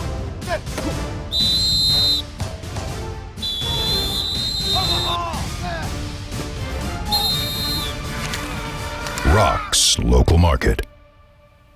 Let's talk trash, because when it comes to trash, you have options. Panhandle Dumpsters is a local family-owned garbage hauling company serving both residential and commercial customers with weekly trash pickup, dumpster service, yard waste pickup, and bulk pickups too. Panhandle Dumpsters will give you a free trash can and provide curbside service for just $23 a month. Panhandle Dumpsters features a fleet of quieter, eco-friendly garbage trucks, thereby reducing the noise usually associated with pickup. Switch now and save up to 30%. Call 833-DUMP-STR, panhandledumpsters.com. 11:07 remaining in the first half, 31-12. The Shepherds lead over Mansfield. Let's send it back down to the sideline. Avery Newport. All right, Matt, the threes are coming early and often here in this first half. Everyone getting in on the fun. Thomas Lang, John Preston, Kyle Daggett, you name it. The offense is moving right now, and when it's moving like this, there's not much that can stop it. Thank you, Avery. Avery will have a quick comment from Shepherd head coach Justin Namlick going into the locker room at the half. Should be a relatively happy Coach Namlick, assuming the first half continues the way it has been going. At the line shooting two is Emmanuel Aguirre. His numbers on the season, he is 5 of 10 from the charity stripe and knocks down the first one. Laws of average say that he may not make this one, but he does. Goes 2 for 2. Is that what Matt Miller calls the broadcaster's jinx? No, he doesn't believe in that. That's what I call it. That's what you call it. Yes. Okay. I knew one of you. Aguirre gets rewarded for making both foul shots. He has a seat on the bench. Kyle Daggett back into the game after a few minutes off. Rell with the basketball, being guarded by Cam Stevens. Trying to work in on Stevens, but good defense. Now Alvin with it on that left wing. Little crossover. He's going to try that left-handed three. That one off the side of the iron. No good. Jarrell Jones gets the rebound. Jones working quickly into the front court. Haven't seen Jones put a shot up yet. John Preston driving right side. Right hand off the glass. Never got the rim. No good. Good defense. A down low by Riley Collins. Rail into the front court. We'll bring it back out between the circles. And we'll steady that dribble as we near 10:20 remaining in the first half. Collins had it. Now to Alvin on that left wing. Trying to work in, but nowhere to go on P.J. Jordan. Now Rell driving in on Cam Stevens. He has a wide open man in the right corner. That three, no good for Riley Collins. Back the other way comes Shepherd. Jarrell Jones in the right corner. Gives a bit of a pump fake. We're sending it out to Cam Stevens. He'll try the three from straight away. Off the front of the iron, no good. How about 2 for $1? Jarrell Jones knocks down the three just right of straight away. 36-12, Shepherd's lead. Quickly up in to the front court, driving baseline is Sweeney. A foul down low. Believe this one will go on 2, and it will. John Preston, and that is number 2 on Preston. He will have a seat, and now coming into the game, Noah Wimbish. Coach Damick said a few weeks ago he was going to try and get Wimbish in the game more often, and he's lived up to that. Yeah, he is now in his 16th appearance this season. Almost a walk, but able to kick it outside. That 3 up and good. Riley Collins driving in was Taylor Sweeney, and looked like he got away with a couple of steps. Cam Stevens driving in, kicks it out to P.J. Jordan. He'll try the 3 from the right wing, up and good. It is raining threes in Shepherdstown today. The women's game, 16 of 27 for the Lady Rams, and so far the men no different. And when they're hitting threes, they're a tough, tough team to beat. Left wing, it's Cook with it. Gives it back out top to Rell. Rell a couple of crossovers on Cam Stevens, but did not gain any ground. Has to bring it back out. 7 on the shot clock, 6 on the shot clock, 5 on that shot clock.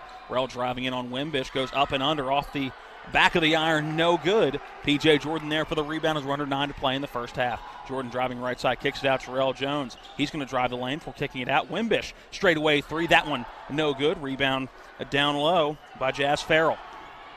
Up to Rell. Rell driving in, has that ball poked away. It'll stay Mansfield basketball.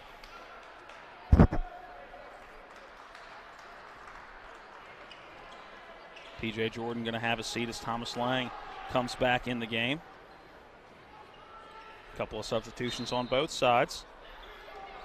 Opong back in the game for Mansfield. Inbound to Cook. Cook sends it back out to Alvin.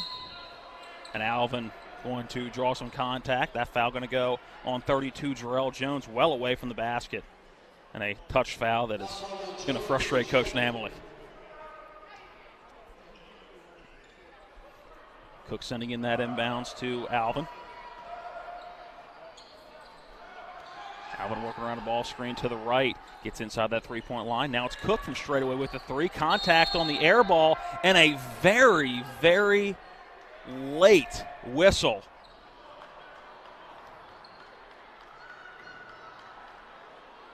And that? Well, I'm confused.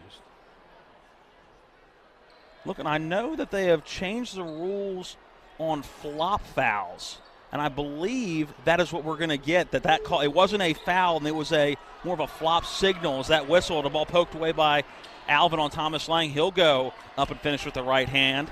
So I believe that was the call we were getting as that ball went out of bounds, that it was more of a flop than it was a foul. Cam Stevens on the left wing now with the basketball. A couple between the leg dribbles. Noah Wimbish now with it.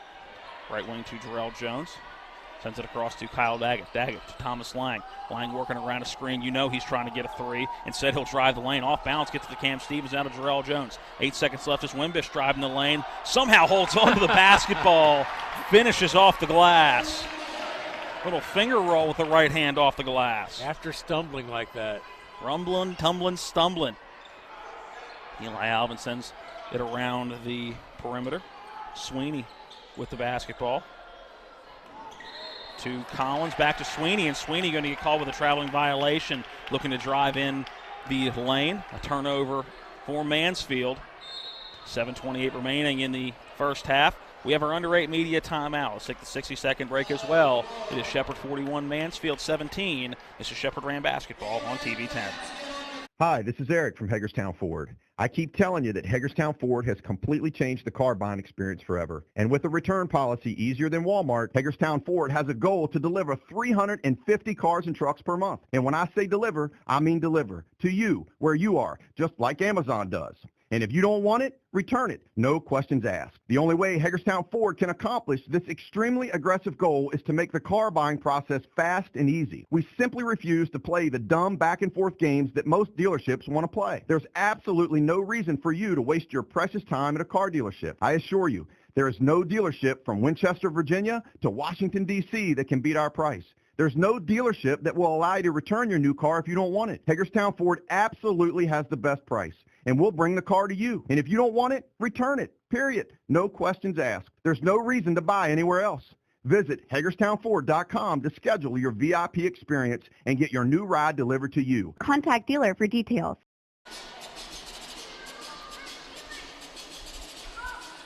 Welcome back into the Butcher Center. 7:28 remaining in the first half. 41-17.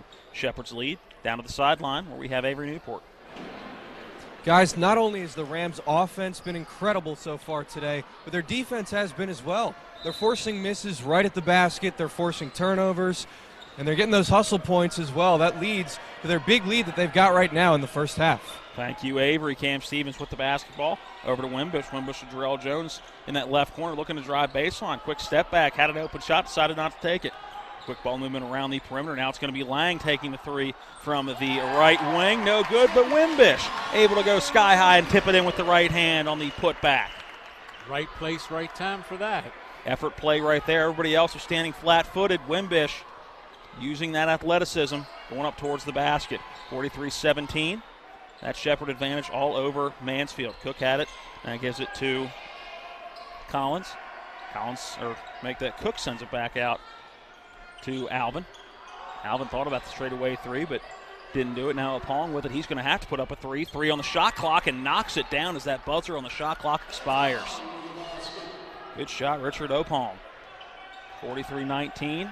Under 6:30 remaining in the first half. Cam Stevens over to Wimbish. Wimbish to Thomas Lang, who brings it back out to the top of the arc. Over to Kyle Daggett, now to Cam Stevens. Stevens driving in the lane, kicks it back out. Lang, open three, right side, rattles around, doesn't fall, but Cam Stevens able to get the offensive rebound. That was tipped out by Kyle Daggett. He'll now reward Daggett and give him the basketball back. That one poked away. Daggett still has it. He'll drive in the lane. Hook shot with the right hand, up and good. Strong. He stayed very strong for that drive. 45-19, under 6 to play in the opening half. Senior day here at the Butcher Center. Lone senior Thomas Lang having a good game already. That three forced by Taylor Sweeney, no good. Cam Stevens gets the rebound, tripped going up the floor, and we're going to get a foul. That's going to go on 33, Garrett Cook. Feet got tangled up. Not sure there was anything intentional there, but impeded Cam Stevens from getting further up the floor. First foul on Cook, the 6th on Mansfield. So the next will give Shepherd an opportunity for the 1-and-1. Cam Stevens on the right wing. Over to P.J. Jordan driving in the lane. Throws the brakes on, sends it down to Daggett. Daggett spin move, left hand hook shot. That one rolls around, no good, but a good big man move by Daggett. You can tell Mansfield really missing Trevor English down low, the 6'8", 270-pound center. This three put up. That one no good on the right side. Riley Collins misses once again from beyond the arc. Cam Stevens, a left-handed bounce pass. Finding a cutting Noah Wimbish. Great assist by Stevens. Off the bounce pass. Finding the great cut by Noah Wimbish. That's the way you draw it up, and it works. Just about 5 minutes remaining in the first half. All Shepherd, 47-19. Alvin driving baseline. Thought about going up and under and sends it around the horn. Cook trying a deep straightaway three over Cam Stevens. That one no good. Kyle Daggett right there to get the rebound, fighting for the rebound with his own teammate P.J. Jordan. Good defense as he just got over the front court. That one poked away by Riley Collins. Turns into a turnover. Goes the other way. Count it. The hoop and the harm. Collins going coast to coast.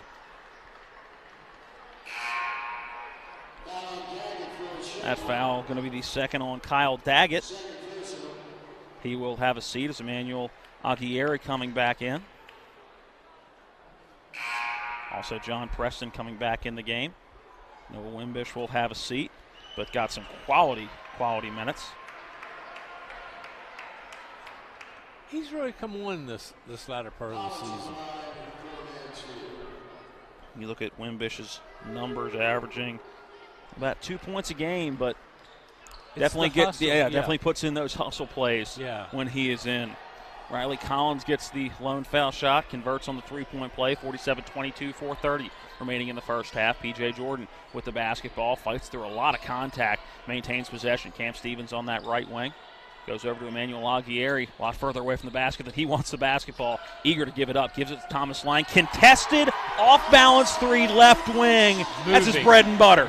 Thomas Lang knocks it down. And the Rams have 50 points with 4 minutes left in the first half. Their offense is clicking on all cylinders. Cook with the basketball, goes over to Opong. Opong trying to work around the ball screen, but nowhere to go. Working in on Thomas Lang. That ball poked away, but Opong able to bring it back. Driving in the floater with the right hand. That one a no good by Riley Collins. Offensive rebound by Tariq Sadhu. Now a shot put up. That one up and good for Opong. 50-24. P.J. Jordan into the front court. Moving towards that right wing. Now bring it back out top over to John Preston. Preston to Thomas Lang, and we get an offensive foul. Waiting to see who that foul is on. It's going to go on Cam Stevens. Stevens first. 3:30 remaining in the first half. Our under 4 media timeout is upon us. Shepherd leads 50-24. We're back in 60 seconds. This is Shepherd Ram Basketball on TV 10. West Virginia's a Republican state, so why elect a worn-out tax-raising Joe Manchin retread as governor instead of a real Republican like Michael Folk? Mike Folk's the strong pro-Trump conservative who will ban sanctuary cities, stop red flag gun laws, rebuild our roads, and fight liberal tax schemes. Mike Folk's opponents, Justice and Thrasher, two worn-out tax-raising Manchin retreads. Justice pushed a liberal tax scheme, then switched parties for his own personal gain, and Thrasher, an empty-suit Justice Democrat who switched parties after backing Justice's massive tax hike scheme.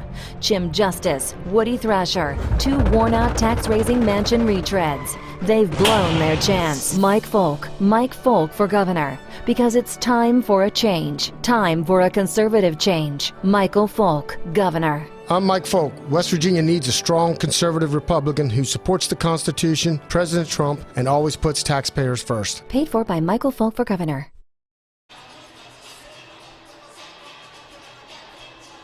Welcome back into the Butcher Center. We now send it back down courtside following the timeout to Avery Newport. Matt, the Rams offense has been extremely efficient here in the first half. They're taking a lot of threes, but they're also making a lot, and they're not turning the ball over a lot either. That's what led to this big lead now that they have. Let's see if they can keep it up as the first half winds to a close. Thank you, Avery. Again, Avery will have a quick comment from Justin Amlick going in to the half. Alvin driving left side, contested runner. That one no good. Good defense by P.J. Jordan. DMC Dan McLean-Corley into the front court. Thought about the open three, has it poked away. That goes out of bounds. McLean-Corley looking for a foul, and they're going to say it was last off of him. Riley Collins poked it away. McLean-Corley looking for a foul, and so is head coach Justin Namlick. Screaming to our official on the far side of the court. Now sits back down.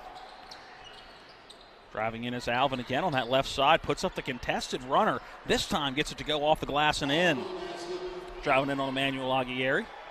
52-26 as we're under 3 to play in the first half. McLean-Corley with the basketball over to Jordan. Jordan on that left wing finds John Preston straight away. Preston, foul line jump shot. Rolls around, hangs on the rim, but bounces out. Alvin now bringing it into the front court for Mansfield. Poked away by Thomas Lang. Loose basketball. Blast off of Alvin. Shepherd regains possession. Great defense by Thomas Lang. Jogs his way back up the floor. He's ready to play offensive basketball. McLean-Corley going to bring it into the offensive end at that PSAC logo on the right wing. Back out top, John Preston has it now. McLean-Corley working around a ball screen set by Thomas Lang. No room to penetrate. He's going to have to bring it back out top. Goes over to Jordan. Jordan on that left wing. Going to drive in the lane. Just kind of pushes it out that left hand to McLean-Corley. He'll go in the lane, put up the right-handed runner. That one too strong off the back of the iron. Now Mansfield quickly back into the offensive end. Opong has it on that left side. Trying to work around a ball screen. That's Sadhu setting that ball screen. Now Opong will try the three from the left wing. That one no good. Once again, very well contested by P.J. Jordan. And McLean-Corley up to John Preston. Back out to McLean-Corley on that left wing. Nobody moving right now for Shepherd. McLean-Corley trying to make something happen himself. Ends up drawing contact. That foul going to go on Riley Collins. Shepherd now in the bonus. And that'll be the first on Collins. 17 foul, 1-1 coming up for McLean-Corley on the season so far, 36 for 51. Shooting at a pop from the charity stripe at about 70%.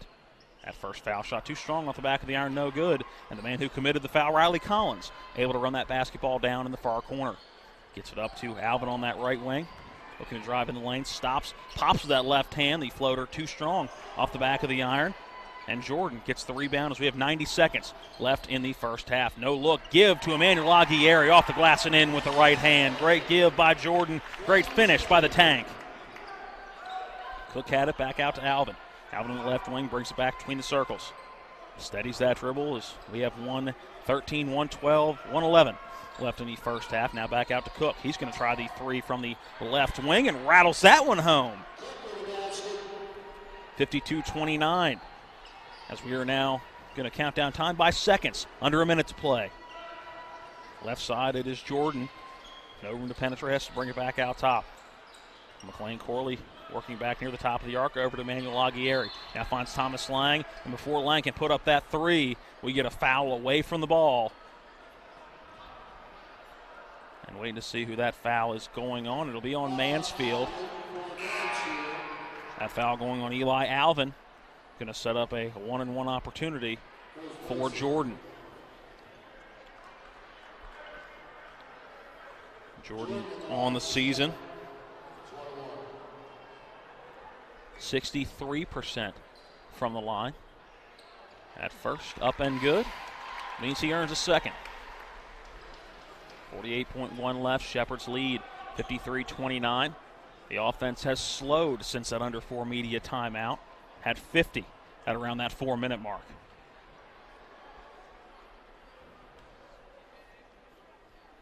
Second foul shot for Jordan. Rolls around, but finds the bottom of the net. Shepherd just 4 points over the last 4 minutes. Something that Coach Namlick does not want to bleed into the second half. Alvin looking to drive in the paint. No dice. Has to kick it back out. Now driving right side. That ball poked away by Thomas Lane. Trying to drive that in was Farrell. Farrell with the basketball again. He'll try the three from straight away. That one no good. And two Shepherd players, it was Jordan and Lang, both going for the rebound, both pulled away from it. It keeps the basketball off Mansfield, and from the right wing, Garrett Cook is able to knock down the three. He's hit a couple in the last minute of play. 13 seconds, 12 seconds, 11 seconds left in the first half. Jordan with the basketball as we're now under 10. Shot clock is off. Shepherd can hold for the last shot. 5 seconds left, 4 seconds left. Looking down low to Aguirre. He's going to try to put one up off the glass. Too strong. High off the window. And the horn sounds as we're through the first half of action. Shepherd leads Mansfield 54-32. Before we send it back to the studio for a quick timeout, we will see if Avery Newport is going to grab a quick comment from Justin Namlick. Nope, we'll grab one on the backside when he comes out of the locker room. So let's send it back to the studio. Take a 2-minute timeout. When we come back, we will start the halftime show. Again at the half, it is Shepherd 54, Mansfield 32. We're back in 2 minutes. These are more than just the sounds of a safe place to go after school. These are the sounds of interest being ignited and of mentors making an impact. At Boys and Girls Clubs, we don't do just one thing. We do whatever it takes to meet the needs of every kid who comes through those doors. Because whatever it takes is what it takes to build great futures. Great futures start here. West Virginia's a Republican state, so why elect a worn-out tax-raising Joe Manchin retread as governor instead of a real Republican like Michael Folk? Mike Folk's the strong pro-Trump conservative who will ban sanctuary cities, stop red flag gun laws, rebuild our roads, and fight liberal tax schemes. Mike Folk's opponents, Justice and Thrasher, two worn-out tax-raising Manchin retreads. Justice pushed a liberal tax scheme, then switched parties for his own personal gain, and Thrasher, an empty-suit Justice Democrat who switched parties after backing Justice's massive tax hike scheme. Jim Justice, Woody Thrasher, two worn-out tax-raising Manchin retreads. They've blown their chance. Mike Folk for governor. Because it's time for a change. Time for a conservative change. Michael Folk, governor. I'm Mike Folk. West Virginia needs a strong conservative Republican who supports the Constitution, President Trump, and always puts taxpayers first. Paid for by Michael Folk for governor. Maytag knows extra dirty clothes need extra cleaning power. That's why the power of the extra power button makes Maytag extra powerful. Wow, dirt doesn't stand a chance against this kind of power. Get a load of this. That laundry is stacked. Not bad, huh? The Maytag Extra Power Button. More muscle to tackle the tough job.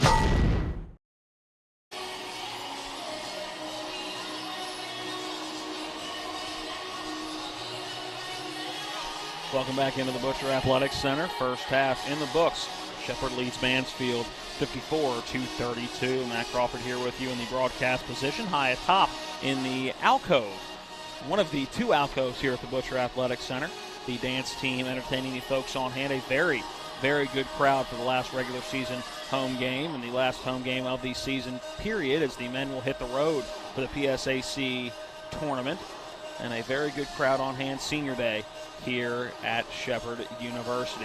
It was a good first 16 minutes of the first half for Shepherd. Just 4 points in the final 4 minutes of the first half. They went into that under 4 media timeout with 50 points, 54 at halftime.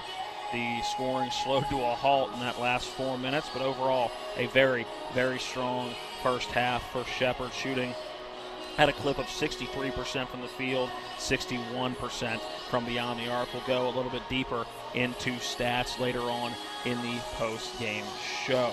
But overall, no complaints. Defensively, don't give up 32 points. You look at what Mansfield is doing offensively, scoring about 71 a game, so near about the clip that Mansfield scores per half. But you look at Shepherd scoring 74.8 a game. We'll round that up to 75, well above their first half average. And Shepherd right on pace defensively with what they usually give up. They give up about 73 a game, and Mansfield right in that realm, maybe a little bit lower than that. 36 would be getting right up there, but overall, a good half defensively. Shepherd on pace defensively for what they usually do. Offensively, exceeding expectations. We talked about Shepherd 61.5% from beyond the arc. They're shooting at a clip of 39% from beyond the arc, so even exceeding what are very good three-point numbers, and a lot of that in part to Thomas Lang. The lone senior on this Shepherd basketball team didn't score the last time they were on the hardwood. That was a little bit up Interstate 81 from Shepherd University. At Shippensburg, the Red Raiders kept Lang scoreless. Definitely not the case tonight. Again, we'll tell you those individual numbers from the first half a little bit later on in the halftime show.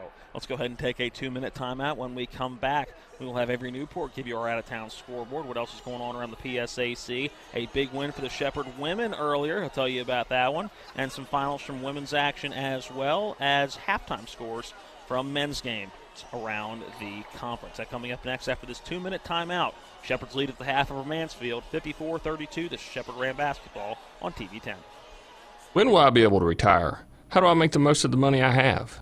How do I leave a lasting legacy to my loved ones? I'm Philip McCoy, financial advisor with the Mirius Group, a private wealth advisory practice of Ameriprise Financial Services Incorporated. Call us today at 304-263-4343 to help you make the most of your financial future. Our office is located at 1270 Winchester Avenue, Martinsburg, West Virginia. Ameriprise Financial Services Incorporated, member FINRA and SIPC. Hi, this is Eric from Hagerstown Ford. I keep telling you that Hagerstown Ford has completely changed the car buying experience forever. And with a return policy easier than Walmart, Hagerstown Ford has a goal to deliver 350 cars and trucks per month. And when I say deliver, I mean deliver to you, where you are, just like Amazon does. And if you don't want it, return it. No questions asked. The only way Hagerstown Ford can accomplish this extremely aggressive goal is to make the car buying process fast and easy. We simply refuse to play the dumb back and forth games that most dealerships want to play. There's absolutely no reason for you to waste your precious time at a car dealership. I assure you, there is no dealership from Winchester, Virginia to Washington, D.C. that can beat our price. There's no dealership that will allow you to return your new car if you don't want it. Hagerstown Ford absolutely has the best price, and we'll bring the car to you. And if you don't want it, return it, period. No questions asked. There's no reason to buy anywhere else. Visit HagerstownFord.com to schedule your VIP experience and get your new ride delivered to you. Contact dealer for details. Ron Hawker here. You have no idea what Johnny's goes through to bring you the best seafood around. We have snow crab clusters, shrimp, crab meat, fish, all the best seafood you want at Johnny's. It's a tough job out here, but our customers are worth it. Johnny's with two great locations, 1456 Winchester Avenue, Martinsburg, and Route 11 south in Chambersburg.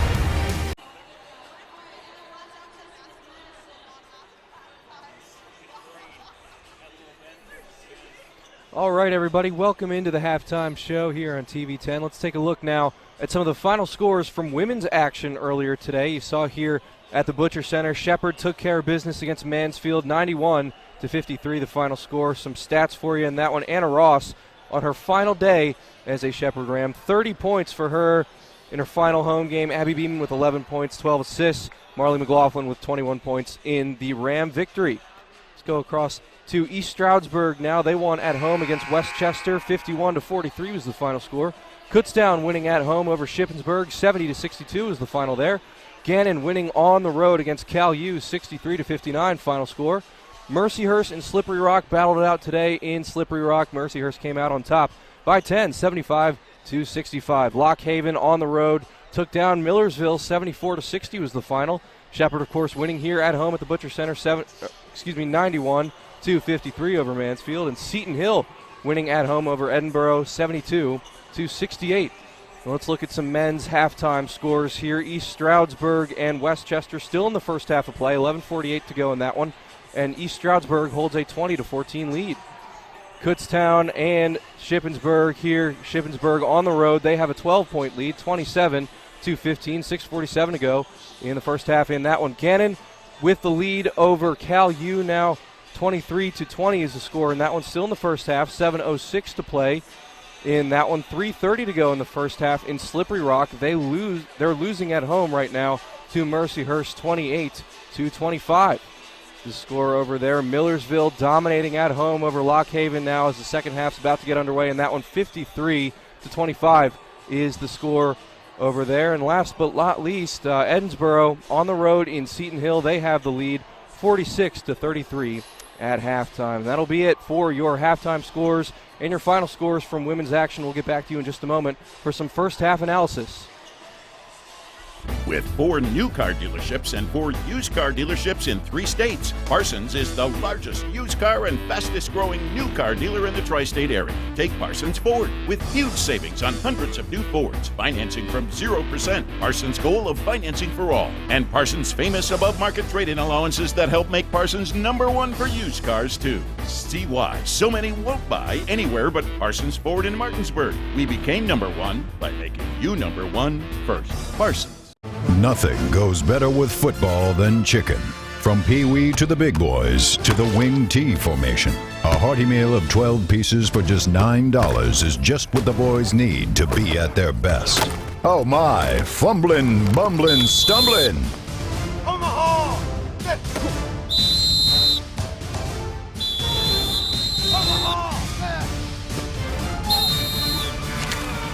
Rock's local market.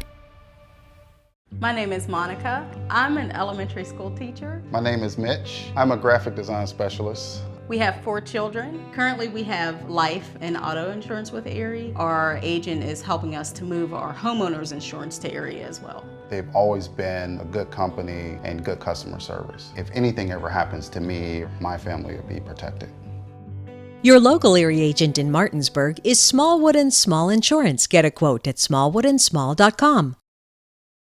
Making the decision to purchase your first or your next home is one of the biggest you'll ever make. You need local partners you can trust to make the process easy, quick, and affordable. Trust the experienced and dependable professionals at CNB Bank. Our mortgage lenders and our decision makers are local, and we have the advantage of on-site underwriters. With our 9 locations in Berkeley Springs, Hedgesville, Martinsburg, Hancock, and new locations in Spring Mills and Hagerstown, we are right around the corner wherever you may be. We are CNB Bank. Welcome home. The audacity of the people paying for seats.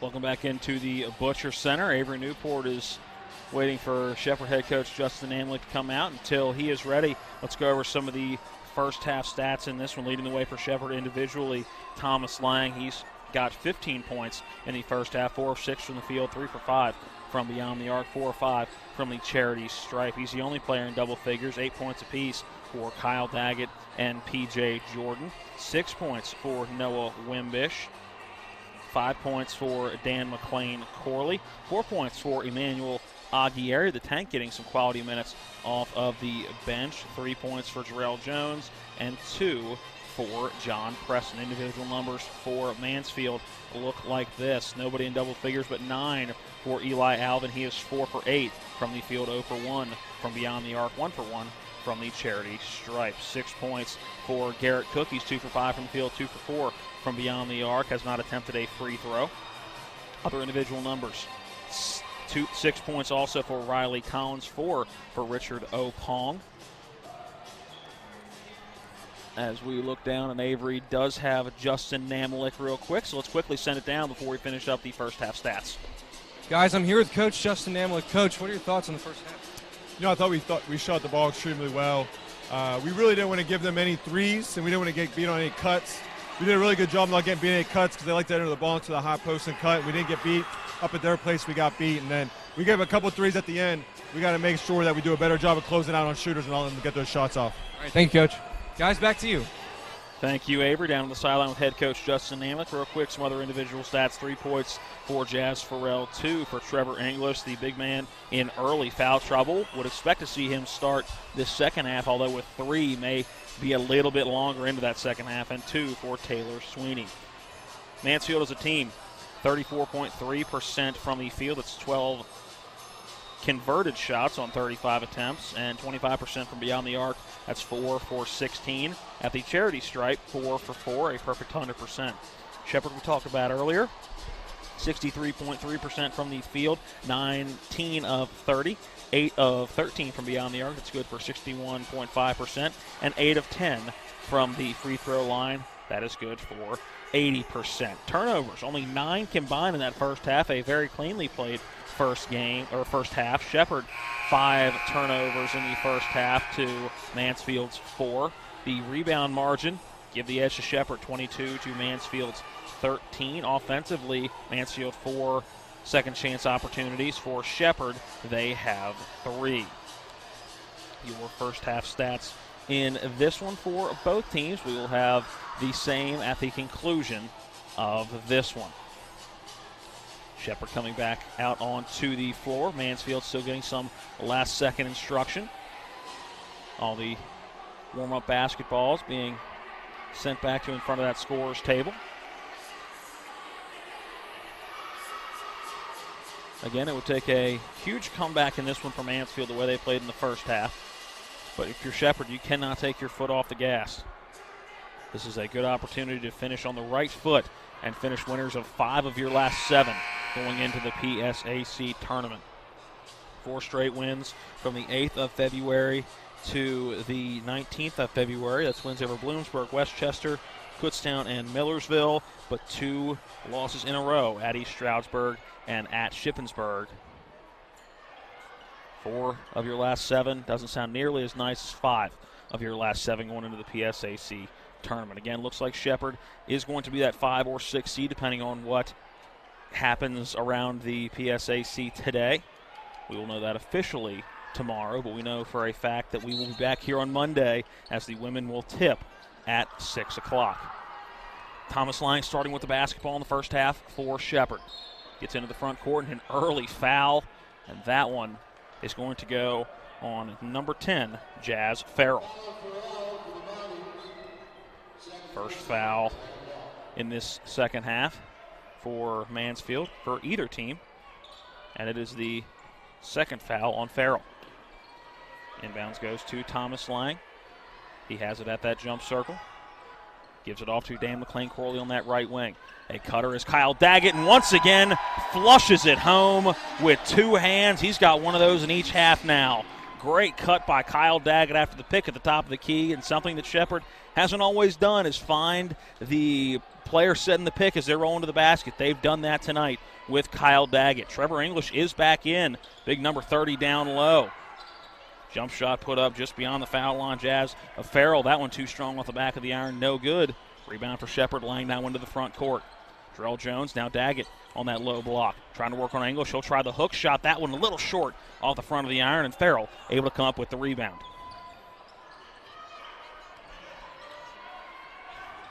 Opong has it on that right wing. Now Farrell has it in the right corner, looking down low. Trevor English working on Kyle Daggett. That one too strong. Now Farrell, or make that now English, is just 1 for 6. Has not had that shooter's touch down low. Daggett, a cutter, a short floater on the low block. That one too strong. I think was surprised just how wide open he was when he spun back towards the basket. Farrell now has it on the right wing. Gives it off to Trevor English straight away. Now it's Cook driving in for kicking it, trying to kick it out to Opong. That one intercepted by Thomas Lang. Dan McClain-Corley up the court, slamming it home with the right hand. I love the jam. He took 3 steps right there. Either way, it electrifies the crowd here, and 2 early dunks in this second half for Shepherd. Opong, a no-look pass down to English. English trying to work on Daggett. Little spin move in the lane. That one, a nice big man move off the glass and in. Trevor English. Thomas Lang now at the NCAA logo right in front of us. Trying to back in, and now a foul called on Lang's way back out, and that foul going to go on Richard Opong. 58-34, 17:57 remaining in the second half. It's the first foul on Opong, second in the second half for Mansfield. Lang with the basketball at the jump circle. Trying to work on Opong. Goes around a ball screen set by Daggett. But Opong, good job breaking it right there in defense. DMC driving in on Farrell. He'll put up the contested shot. A foul. Can't get the shot to go. But Dan McClain-Corley will go to the line for a pair. McClain-Corley looking at those first half numbers. Don't think. No, he did go to the line. He was 0 for 1 from the charity stripe in that first half. Second foul shot of the day. Up and through. McClain-Corley on the season, a 70% free throw shooter. Couple of substitutions as Eli Alvin comes back into the ball game for Jazz Farrell.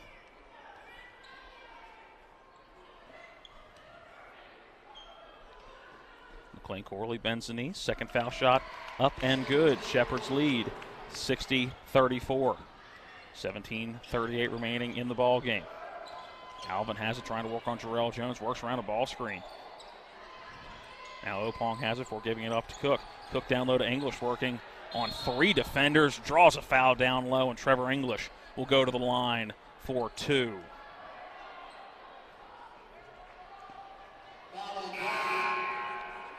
That foul going to go on number 11, Kyle Daggett, his third. He will be relieved for Emmanuel Aguirre as soon as this first foul shot comes up for Trevor English. First foul shot for English, up and rattles home. English on the season, a 52% free throw shooter, now 58 for 109. English averaging 13.7 a game this season as he once again rattles home that second foul shot, goes 2 for 2. Mansfield showing a little backcourt pressure. Little token backcourt pressure, so they now back off and bring it into the front court is John Preston. Preston gives off to Jarrell Jones, that PSAC logo. Now to Aguirre straight away. Dan McClain-Corley now has it on that left wing. Does a good job of keeping that dribble as he was sliding. Gets it over to Thomas Lang on that right wing. Puts up a 3. That one no good. Trevor English gets the rebound. Now quickly into the front court is Alvin. Alvin goes over to Cook. Cook driving in. Gets a backhanded pass down low to English. A foul on the floor. That'll be a baseline inbound for Mansfield. Be the second foul of the half, as that one going to go on Dan McClain-Corley, his first. 2-team on Shepherd in the second half. As now Aguirre getting some instruction, a little too physical before the inbound with Trevor English. That inbound goes into English, working on Aguirre, puts up the tough contested shot, misses. Loose ball on the ground, goes out of bounds, last touching Shepherd. They're going to say last went off Aguirre. It certainly looked from our angle as the last person to touch it was Riley Collins going to grab the basketball. It'll stay with Mansfield. As you can tell, Trevor English trying to use his size down low on Emmanuel Aguirre. Each inbound has gone to him so far since he's been in. That one did too, but quickly working around the perimeter. Now we get a foul away from the basketball. And that foul going to go, what looks like on number 5, Eli Alvin. And John, in both of these games so far today, we've seen an awful lot of fouls called away from the basketball. All season long, I've never seen this many called away from the ball. Daniel McClain-Corley into the front court for Shepherd. He's got the basketball on the left wing. Looking to drive in, low block. Can't do it. Has to send it back out to John Preston. Preston over to Jarrell Jones in the right wing. Jones now sends it down to Preston. Again, he has the basketball in the right corner. Driving in the lane, cross court. Left wing 3, Thomas Lang. That one off the front of the iron. No good. Run down by Garrett Cook, who now sends it quickly into the front court. Driving in is Alvin, working on Jarrell Jones. Jones wants nothing of it. Blocks it out of bounds. That was a big block. Good transition defense for Jarrell Jones. Anybody who has seen Jones play knows that most of the time he is going to be the quickest on the floor. Inbounds goes to English. Now quickly back out. Opong with it. And we have, did I just see a technical foul given to Eli Alvin?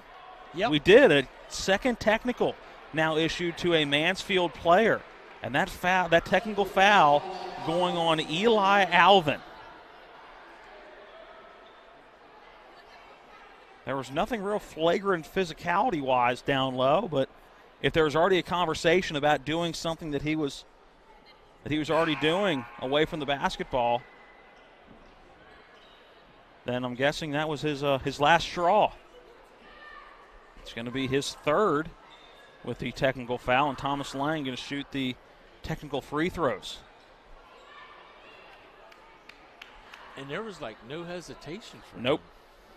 Very quick technical call. Both have been. Thomas Lang at the line, shooting a pair. His first up and good. Lang in the first half, 4 of 5 from the charity stripe. He's now 5 of 6. Second foul shot for Lang, up and through. Shepherd's lead 62-36. As it'll be a Mansfield inbound from the baseline right underneath their basket. Rel set to cue in that inbounds, gets it into Trevor English. Foul line extended on the right side. Couple of crossover dribbles working on Aguirre. Spin move in the lane, off the glass, no good. But we get a whistle and a foul. That one going to go on the tank, Manuel Aguirre.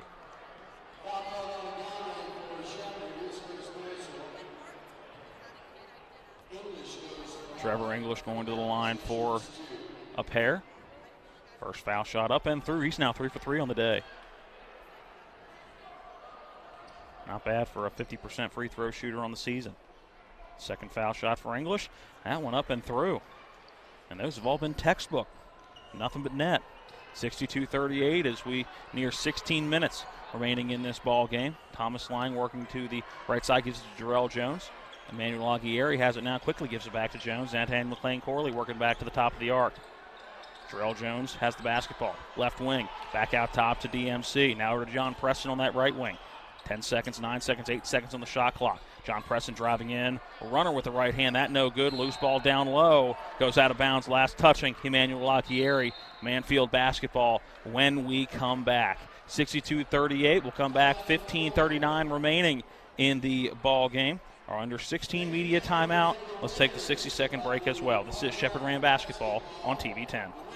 When will I be able to retire? How do I make the most of the money I have? How do I leave a lasting legacy to my loved ones? I'm Philip McCoy, financial advisor with the Mirius Group, a private wealth advisory practice of Ameriprise Financial Services Incorporated. Call us today at 304-263-4343 to help you make the most of your financial future. Our office is located at 1270 Winchester Avenue, Martinsburg, West Virginia. Ameriprise Financial Services Incorporated, member FINRA and SIPC. Maytag knows extra dirty clothes need extra cleaning power. That's why the power of the extra power button makes Maytag extra powerful. Wow, dirt doesn't stand a chance against this kind of power. Get a load of this. That laundry is stacked. Not bad, huh? The Maytag extra power button. More muscle to tackle the tough job. 15:39 remaining in the ball game. 62-38, the Shepherd Ram advantage. Let's send it courtside. Avery Newport. Guys, both teams have gotten off to a slower start here in the second half. The Rams haven't really gotten much on the board in terms of field goals. They have made some foul shots here, but the offense has been a little stagnant here to start the second. Thank you, Avery. Out of the under-16 media timeout. Rell with the basketball for Mansfield. He works it across that timeline into the offensive end. Gave it to Sweeney momentarily, back out top to Collins. Now Collins back over to Sweeney. Now corner three for Opong, and that one up and through. Right corner three for Richard Opong. 62-41.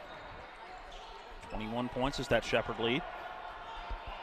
Phillip Jordan working in front of the Shepherd bench.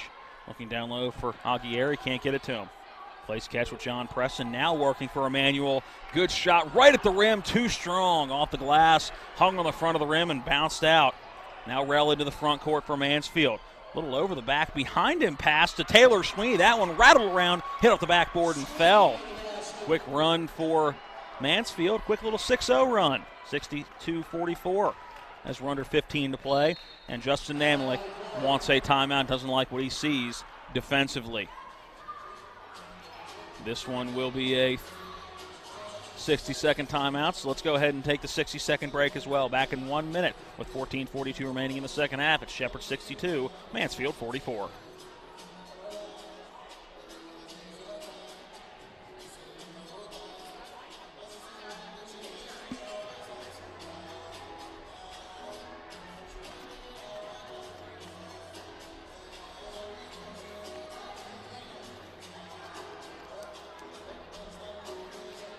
Let's talk trash, because when it comes to trash, you have options. Panhandle Dumpsters is a local family-owned garbage hauling company serving both residential and commercial customers with weekly trash pickup, dumpster service, yard waste pickup, and bulk pickups too. Panhandle Dumpsters will give you a free trash can and provide curbside service for just $23 a month. Panhandle Dumpsters features a fleet of quieter, eco-friendly garbage trucks, thereby reducing the noise usually associated with pickup. Switch now and save up to 30%. Call 833-DUMP-STR, panhandledumpsters.com.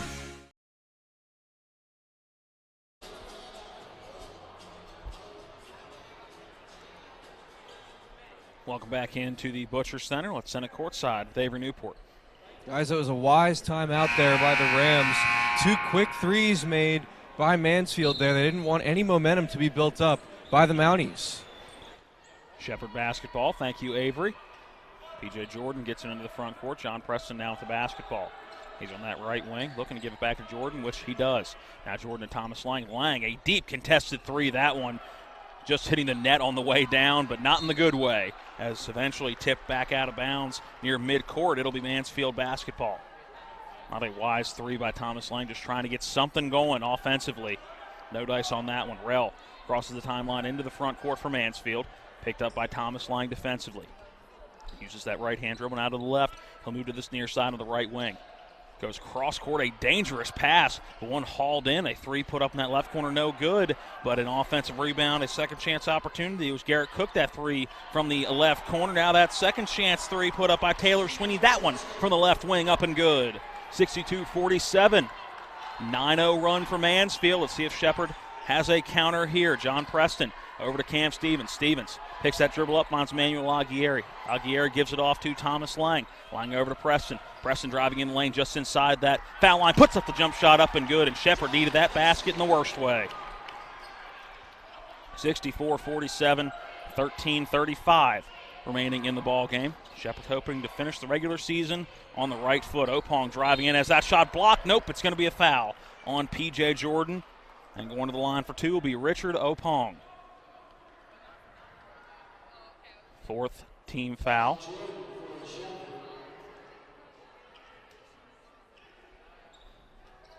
Opong at the line. Takes a couple of dribbles. Puts that shot up, and it is good. It's his first foul on the night for Jordan. And now coming into the game is Marcus Gorham. So seeing a third big man down low for head coach Justin Namlik.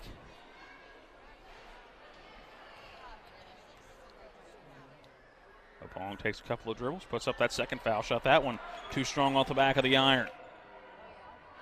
Into the front court now with it is Jordan for Shepherd. Works around a ball screen set by Gorham. Now Jordan trying to drive right side, no dice. Goes over to Cam Stevens out of Thomas Lang. He brings it after the top of the arc. Pass over to Cam Stevens in the right corner. Has that ball poked away, goes out of bounds. Last touching Cam Stevens. A turnover for Shepherd, and it's Mansfield basketball. Shepherd's offense hitting a little bit of a lull right now, scoring the basketball and just really putting up quality shots. Harrell has it on the far side. Now sends a pass over and a three ball put up and just skimming the down the way down was that Riley Collins three from the left wing. No good. And then trying to get the steal was Collins, but going through the body of Jordan, it'll be a foul just as Phillip Jordan crosses midcourt. Will be the second foul on Collins, the sixth team foul. So Shepherd one away from going to the bonus. Jordan going to have a seat. Coming back into the game is Jarrell Jones. 12:54 remaining in the game. Shepherd's lead 64-48. John Preston with it at the PSAC logo. Now on the right side of Jarrell Jones. Jones on that right wing between the leg dribbles. Over to Gorham. Gorham now to Cam Stevens in the left wing.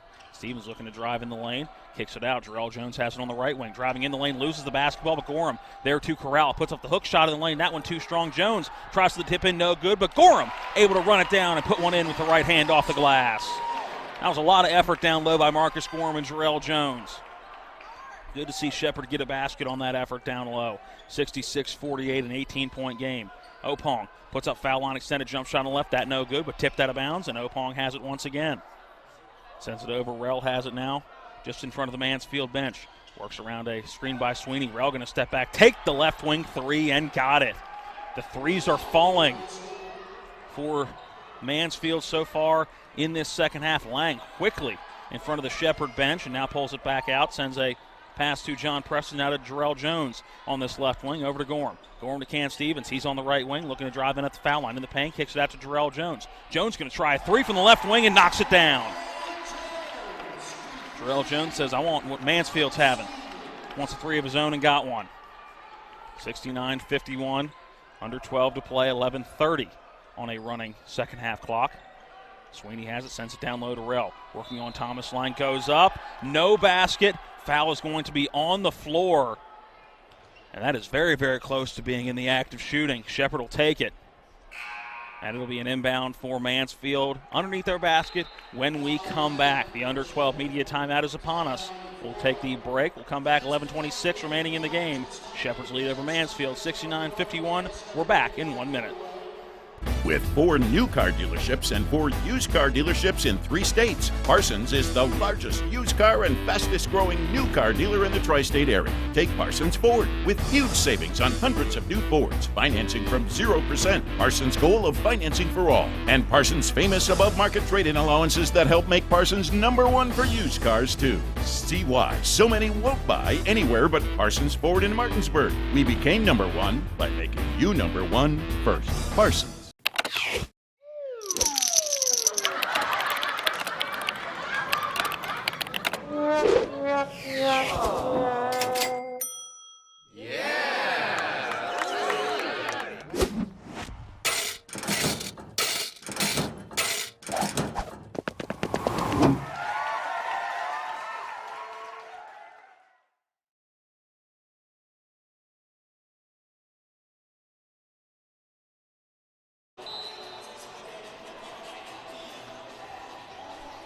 Welcome back into the Butcher Center following the under 12 media timeout. 11:26 remaining in the game. Shepherd's lead at 18, 69-51 down to the sideline. Avery Newport.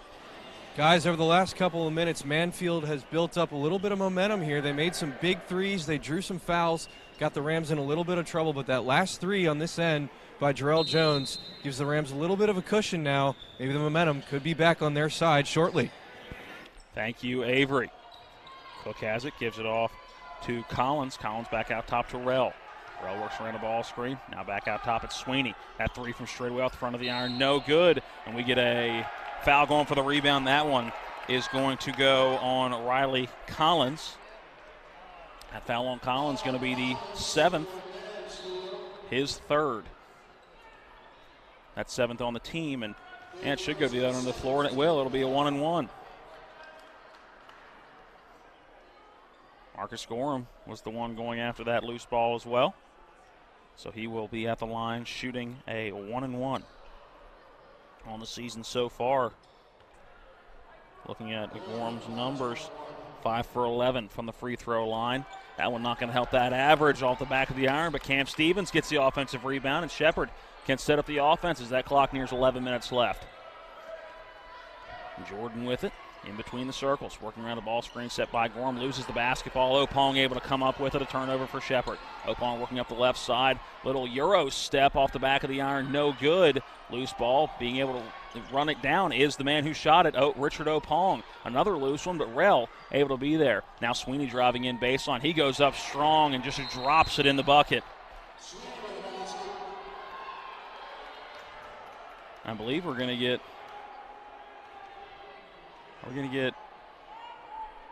two technicals. I believe we have a technical on each side. I believe one's going on Cam Stevens, and it is. Waiting to see who the other will go on. Didn't see a. So Riley Collins gets the technical for Mansfield, and Cam Stevens gets the technical for Shepherd. Again, it's all got to be words because there's nothing physical about any of the technicals that have been called yet.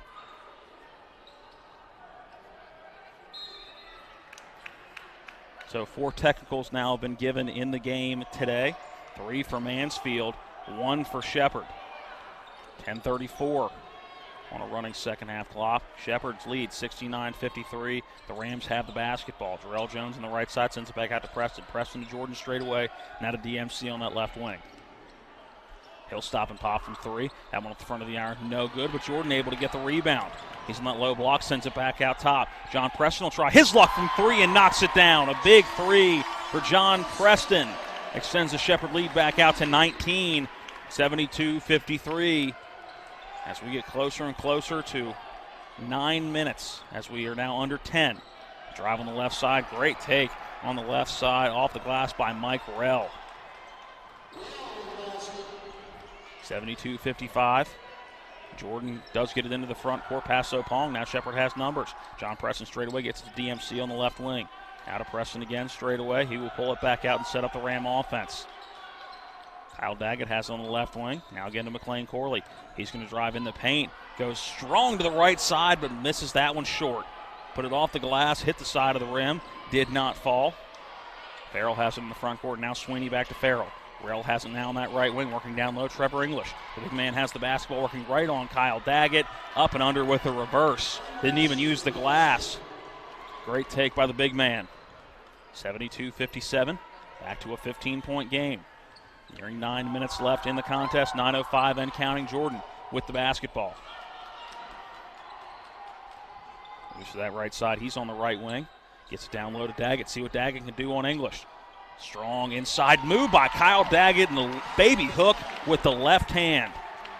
Daggett is not intimidated by the 6'8", 270-pound center in English, who now has the basketball down low. He'll try one of those hook shots that Daggett has done today. Misses it, but gets his own rebound. Second chance shot up and good. That is just scrappy basketball down low by Trevor English, and gets rewarded for it. 74-59, under 8:30 to play in the game. You'd love to see Shepherd go on a quick little run, just really put the dagger in this one. Jarrell Jones on the right wing. Pass it off to Kyle Daggett. Daggett can drive in, pulls up on the jump shot. That one just skimming the rim. No good. Seemed like he was forcing that shot just a little bit. Rell with it. Looking to drive. He'll take the step back 3 from straight away. Too strong off the back of the iron. That one tipped by Kyle Daggett right into the hands of Richard Opong. Opong now working down low to English. English finds Rell down low. A little up and under, and that one swatted out of bounds by Jordan. 7:53 on the clock. So our media timeout for under 8 minutes here at the Butcher Center. We'll be back with 7:53 remaining. Shepherd's lead over Mansfield 74-59. We're back in 60 seconds. Hi, this is Eric from Hagerstown Ford. I keep telling you that Hagerstown Ford has completely changed the car buying experience forever. And with a return policy easier than Walmart, Hagerstown Ford has a goal to deliver 350 cars and trucks per month. And when I say deliver, I mean deliver to you, where you are, just like Amazon does. And if you don't want it, return it. No questions asked. The only way Hagerstown Ford can accomplish this extremely aggressive goal is to make the car buying process fast and easy. We simply refuse to play the dumb back and forth games that most dealerships want to play. There's absolutely no reason for you to waste your precious time at a car dealership. I assure you, there is no dealership from Winchester, Virginia to Washington, D.C. that can beat our price. There's no dealership that will allow you to return your new car if you don't want it. Hagerstown Ford absolutely has the best price, and we'll bring the car to you. And if you don't want it, return it, period. No questions asked. There's no reason to buy anywhere else.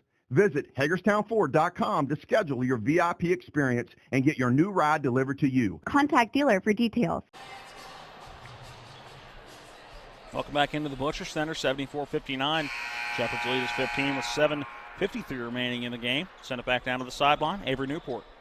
Matt, Mansfield has made this game a lot closer now. Before, the Rams were in a pretty good position. Now Mansfield's starting to fight back. The Rams have struggled to maintain to leads late in the game. Let's see now if they can do it and prepare themselves for the upcoming PSAC tournament. Thank you, Avery. Down low, Trevor English. Spin move on Kyle Daggett.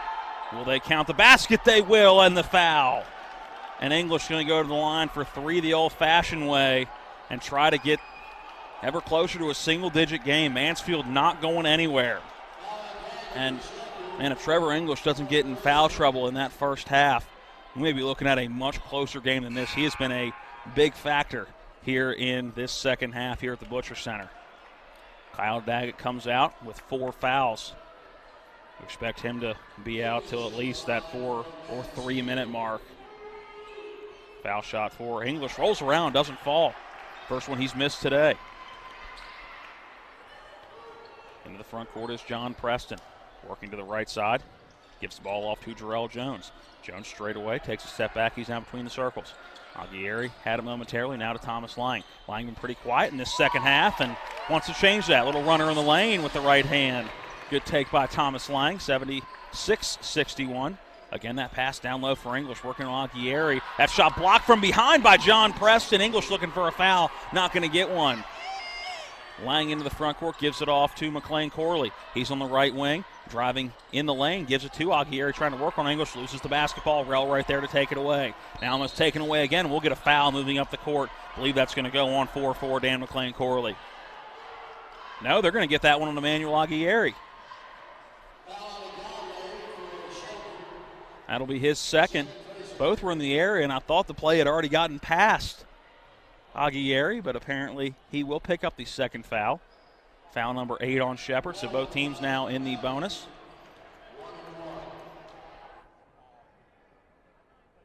First shot for Rell, up and good.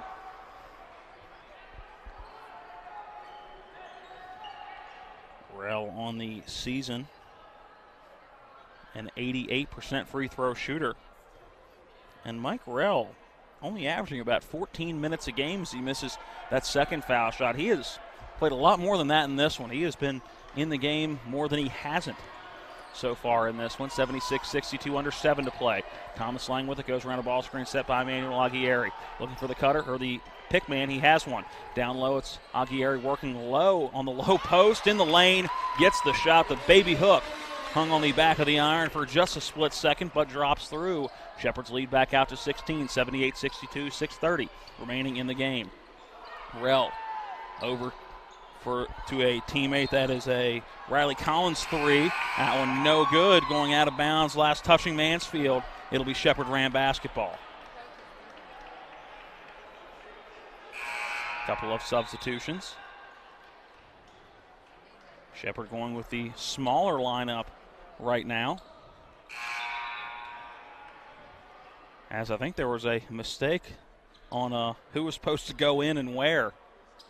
And yeah, Emmanuel Aguirre went to the bench and can't come back in after nothing has happened. So Gorham coming in as, they were going with a very, very small lineup. You were going to be without Daggett, Gorham, or Aguirre on the floor. And now Marcus Gorham does come in, a little size down low to compete with Trevor English. 6:20 remaining in the game. Jordan sends it over to Wimbish. Wimbish to Lang. Lang trying to work in. Loses the basketball out of bounds. Turnover for Thomas Lang. And Mansfield gets the basketball back. Mounties basketball. Rell wasn't looking for the ball. Turned around just to have it bounce into his lap.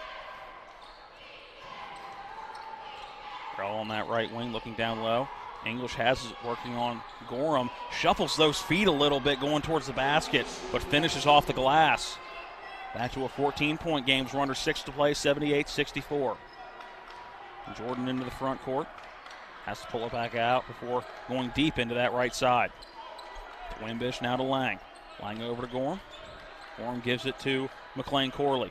McLean Corley looking to penetrate in the lane. Floater with the left hand off the side of the iron. No good. And Trevor English able to get the rebound. Big opportunity here for Rell as he's driving in. Contact on the floor. So it'll be a 1-and-1 opportunity, not a chance for 2 shots. And Rell will go to the line for a 1-and-1. That's going to be the second foul for Thomas Lang. 9th on the team. The next team foul will send Mansfield to the line for 2 every time, being in the double bonus.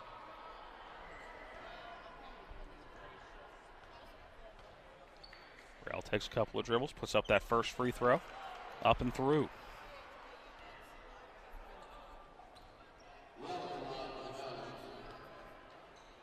.531 on the clock here at the Butcher Center. Rell connects on 2. Inbounds goes into Jordan. Back within 12 is Mansfield. Left-handed bounce pass to Aguirre at the foul line. Trying to give it off to Thomas Lang. That one tipped up into the air. Loose ball. Camp Stevens able to save it from going in. Cross-court pass to Jordan. Back to Preston. Now to Jordan. That's going to be a long 2 from the right corner. Rolls around, does everything but fall out, and somehow able to get that shot to fall. Not sure how. 80-66, back to a 14-point game. Trevor English going to try his luck on the 10-foot jump shot. That one no good. Not quite his game. He's got to be moving towards the basket. Stevens gives it off to Jordan. Jordan driving left, throws the brakes on the lane. Little turnaround jump shot. That one again rolls around and drops, and a quick little 4-0 run for Shepherd. A whistle and a timeout taken by Mansfield. Let's go ahead and take the 30-second break as well. Make it a 60. Full timeout on the floor. We'll take the full timeout as well. Let's make it a 60-second break. Back at the studio. We're back with 4:38 remaining in the game. Shepherd's lead over Mansfield, 82-66. In whatever you do, it's good to go the extra mile. But when we go to Antwerp, Belgium to buy a diamond for you, we go the extra 7,982 miles, the distance from here to Antwerp. And when you see your new diamond, the sparkle in your eyes will tell us it was worth it to go the distance. Hi, I'm Lori from Bechtel Jewelers. Dave and I are leaving soon on a diamond buying trip. And here's what going the extra 7,982 miles means for you. A more beautiful diamond than you thought possible for your money. Antwerp is the diamond capital of the world. We work directly with the men and women who buy and cut the diamonds. We personally inspect thousands of diamonds to pick only the best out of each parcel. And believe me, we reject hundreds of diamonds for each one we buy. Would you like to own a diamond that will blow by other diamonds in a flash? We're ready to go the extra 7,982 miles for you. See us at Bechtel Jewelers, Route 11 south of 51 in Inwood. The ball rolled into the front court as we welcome you back in to Shepherd University. Rell gives it off to Opong. Opong a bounce pass to English. English to the foul line, looking to drive in on Aguirre. A spin move and gets the finger roll with the right hand off the glass. Man, he is making an impact down low. Again, would have loved to have seen what he could do in a full game. Early foul trouble for the big man down low. Jordan driving the lane for kicking it back in the left corner to Cam Stevens. Stevens going around a ball screen. Now sending it back to Aguirre. Aguirre to Thomas Lang. Lang bringing it back to midcourt. 10 seconds on that shot clock. Sends it to Cam Stevens on the left wing. Now back out between the circles. It's Jordan. Jordan's got to get a shot off. He drives left side. High off the window and gets the shot to fall with 1 second on the shot clock. 3:45 remaining in the contest, 84-68.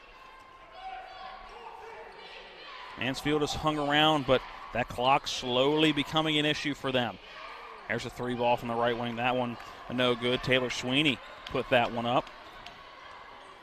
Jordan drives into the lane before kicking it back out to John Preston. Cam Stevens works around a ball screen from Preston. He now sends a bounce pass to Aguirre. Aguirre gives it off to Jordan. Jordan sends it over. Cam Stevens, left wing 3, got it. And that's a big shot. Big shot for Cam Stevens, 87-88. And that lead now looking like it's going to be insurmountable for Mansfield as we are under 3 to play. 19-point game. English driving in on Aguirre, and that's going to be a blocking foul on the tank down low, number 25. Should be 2 foul shots now as Mansfield's in the double bonus. And our first stoppage of play since the 4-minute mark, which means our final TV timeout of this game. We'll come back with 2:53 remaining in the contest. Shepherd's lead over Mansfield, 87-68. We're back in 60 seconds. When will I be able to retire? How do I make the most of the money I have? How do I leave a lasting legacy to my loved ones? I'm Philip McCoy, financial advisor with the Mirius Group, a private wealth advisory practice of Ameriprise Financial Services Incorporated. Call us today at 304-263-4343 to help you make the most of your financial future. Our office is located at 1270 Winchester Avenue, Martinsburg, West Virginia. Ameriprise Financial Services Incorporated, member FINRA and SIPC. Ron Hawker here. You have no idea what Johnny's goes through to bring you the best seafood around. We have snow crab clusters, shrimp, crab meat, fish, all the best seafood you want at Johnny's. It's a tough job out here, but our customers are worth it. Johnny's with 2 great locations, 1456 Winchester Avenue, Martinsburg, and Route 11 South in Chambersburg.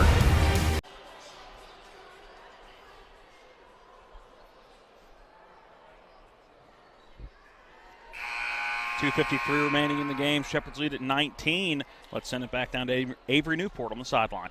Matt, the Rams bench has come alive here late in the second half. P.J. Jordan has made a couple nice driving layups here to increase the Rams' lead.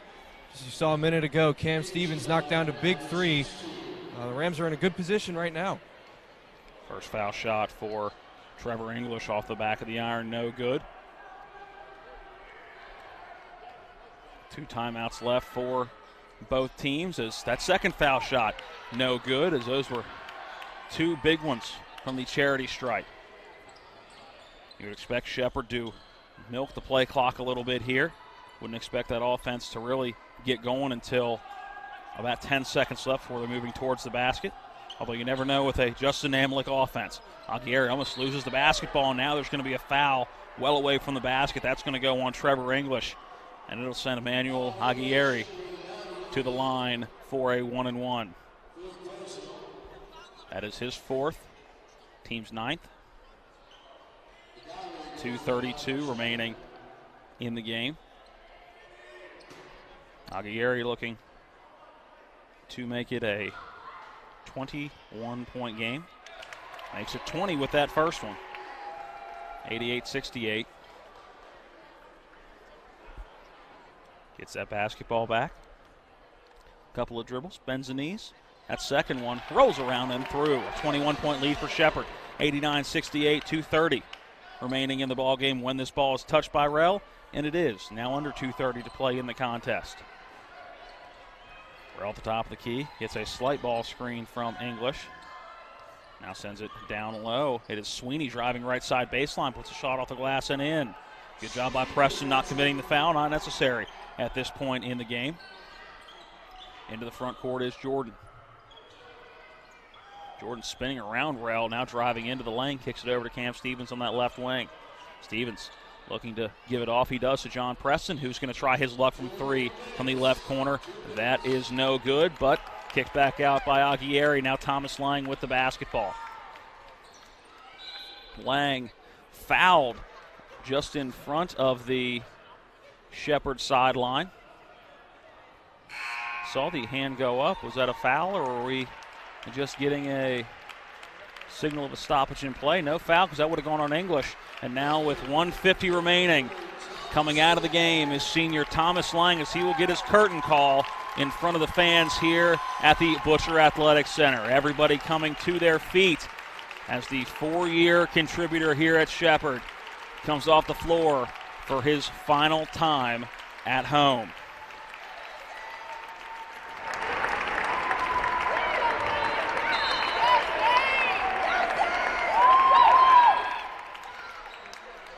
Playback underway as Jordan driving in, kicks it in the left corner to Cam Stevens, who's now in the lane, looking for Emmanuel Aguirre. Goes past him, but Aguirre to keep it alive. Now gives it to John Preston with 1 second left on that shot clock. As we have believe that warning on a flop as he was leaning and hitting the deck. It'll stay with Shepherd. Second time we've seen that signal today. Shot clock resetting to 20 with 1:30 left in the game. Jordan with the basketball, dribbling with that right hand now between the legs. Goes around a ball screen set by Aguirre. Gives it off to John Preston. Also in the game now is Zane Cogan. Haven't called his name yet this year in our coverage of Shepherd basketball. That shot clock hits 0. The top of the head is patted by our officials. Shot clock violation. Shepherd will turn it over. Number 23, Zane Cogan in the game, the 5'11 junior from Martinsburg, West Virginia, the pride of Spring Mills High School. On the season so far, Cogan, his 6th game appearance, driving left side. It's Rell counted in the foul. He'll go to the line for his chance for a three-point play.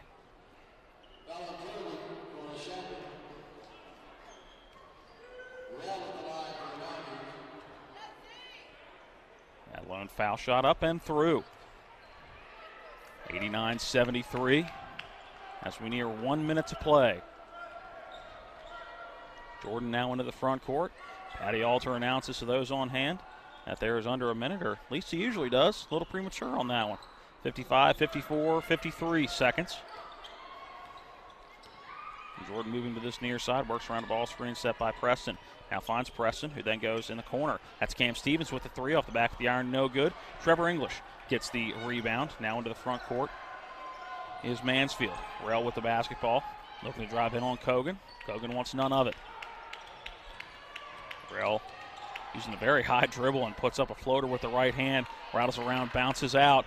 Shot clock will go off, and Shepherd will be able to dribble it out and get their 14th win on this season.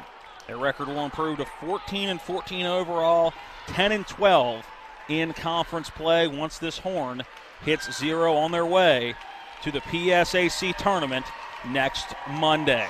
4, 3, 2, 1. The horn sounds here at the Butcher Center, and Shepherd gets the win over Mansfield. Let's send it back to the studio, take a 2-minute timeout. When we come back, we will run some of the numbers from this one, then have post-game remarks from head coach Justin Namalik. And we will wrap up our coverage from here. Shepherd goes 2-0 on the day over Mansfield. Again, your final, 89-73, Shepherd getting the win. We're back in 2 minutes. Some are dreamers, some are doers, and just a few are both. That's the heartbeat of Shepherd University. A quality education that's within reach. In fact, we're one of the most affordable schools in the nation. Whether you're just starting off or you're ready for a new start, Shepherd University. Don't just dream, do. Let's talk trash, because when it comes to trash, you have options. Panhandle Dumpsters is a local family-owned garbage hauling company serving both residential and commercial customers with weekly trash pickup, dumpster service, yard waste pickup, and bulk pickups too. Panhandle Dumpsters will give you a free trash can and provide curbside service for just $23 a month. Panhandle Dumpsters features a fleet of quieter, eco-friendly garbage trucks, thereby reducing the noise usually associated with pickup. Switch now and save up to 30%. Call 833-DUMP-STR, panhandledumpsters.com. Screwdriver. Screwdriver. Pliers. Pliers. Phone. Care can be distracting. Phone. That's why our Whirlpool Smart range lets you care smarter with control from anywhere. So life doesn't revolve around your range. Give me that Phillips screwdriver, would you, kiddo? Every day, care. I think I'll keep you around. Whirlpool. For over 36 years, Green Tree Realty has been helping the Shepherdstown community find a place to call home. Our friendly team is ready to help you navigate the market and is your trusted resource, complete with a wealth of experience and local knowledge. For those looking to buy land, commercial property, or a home, we'll help you find the perfect fit. From staging and negotiations to closing and beyond, we're with you every step of the way.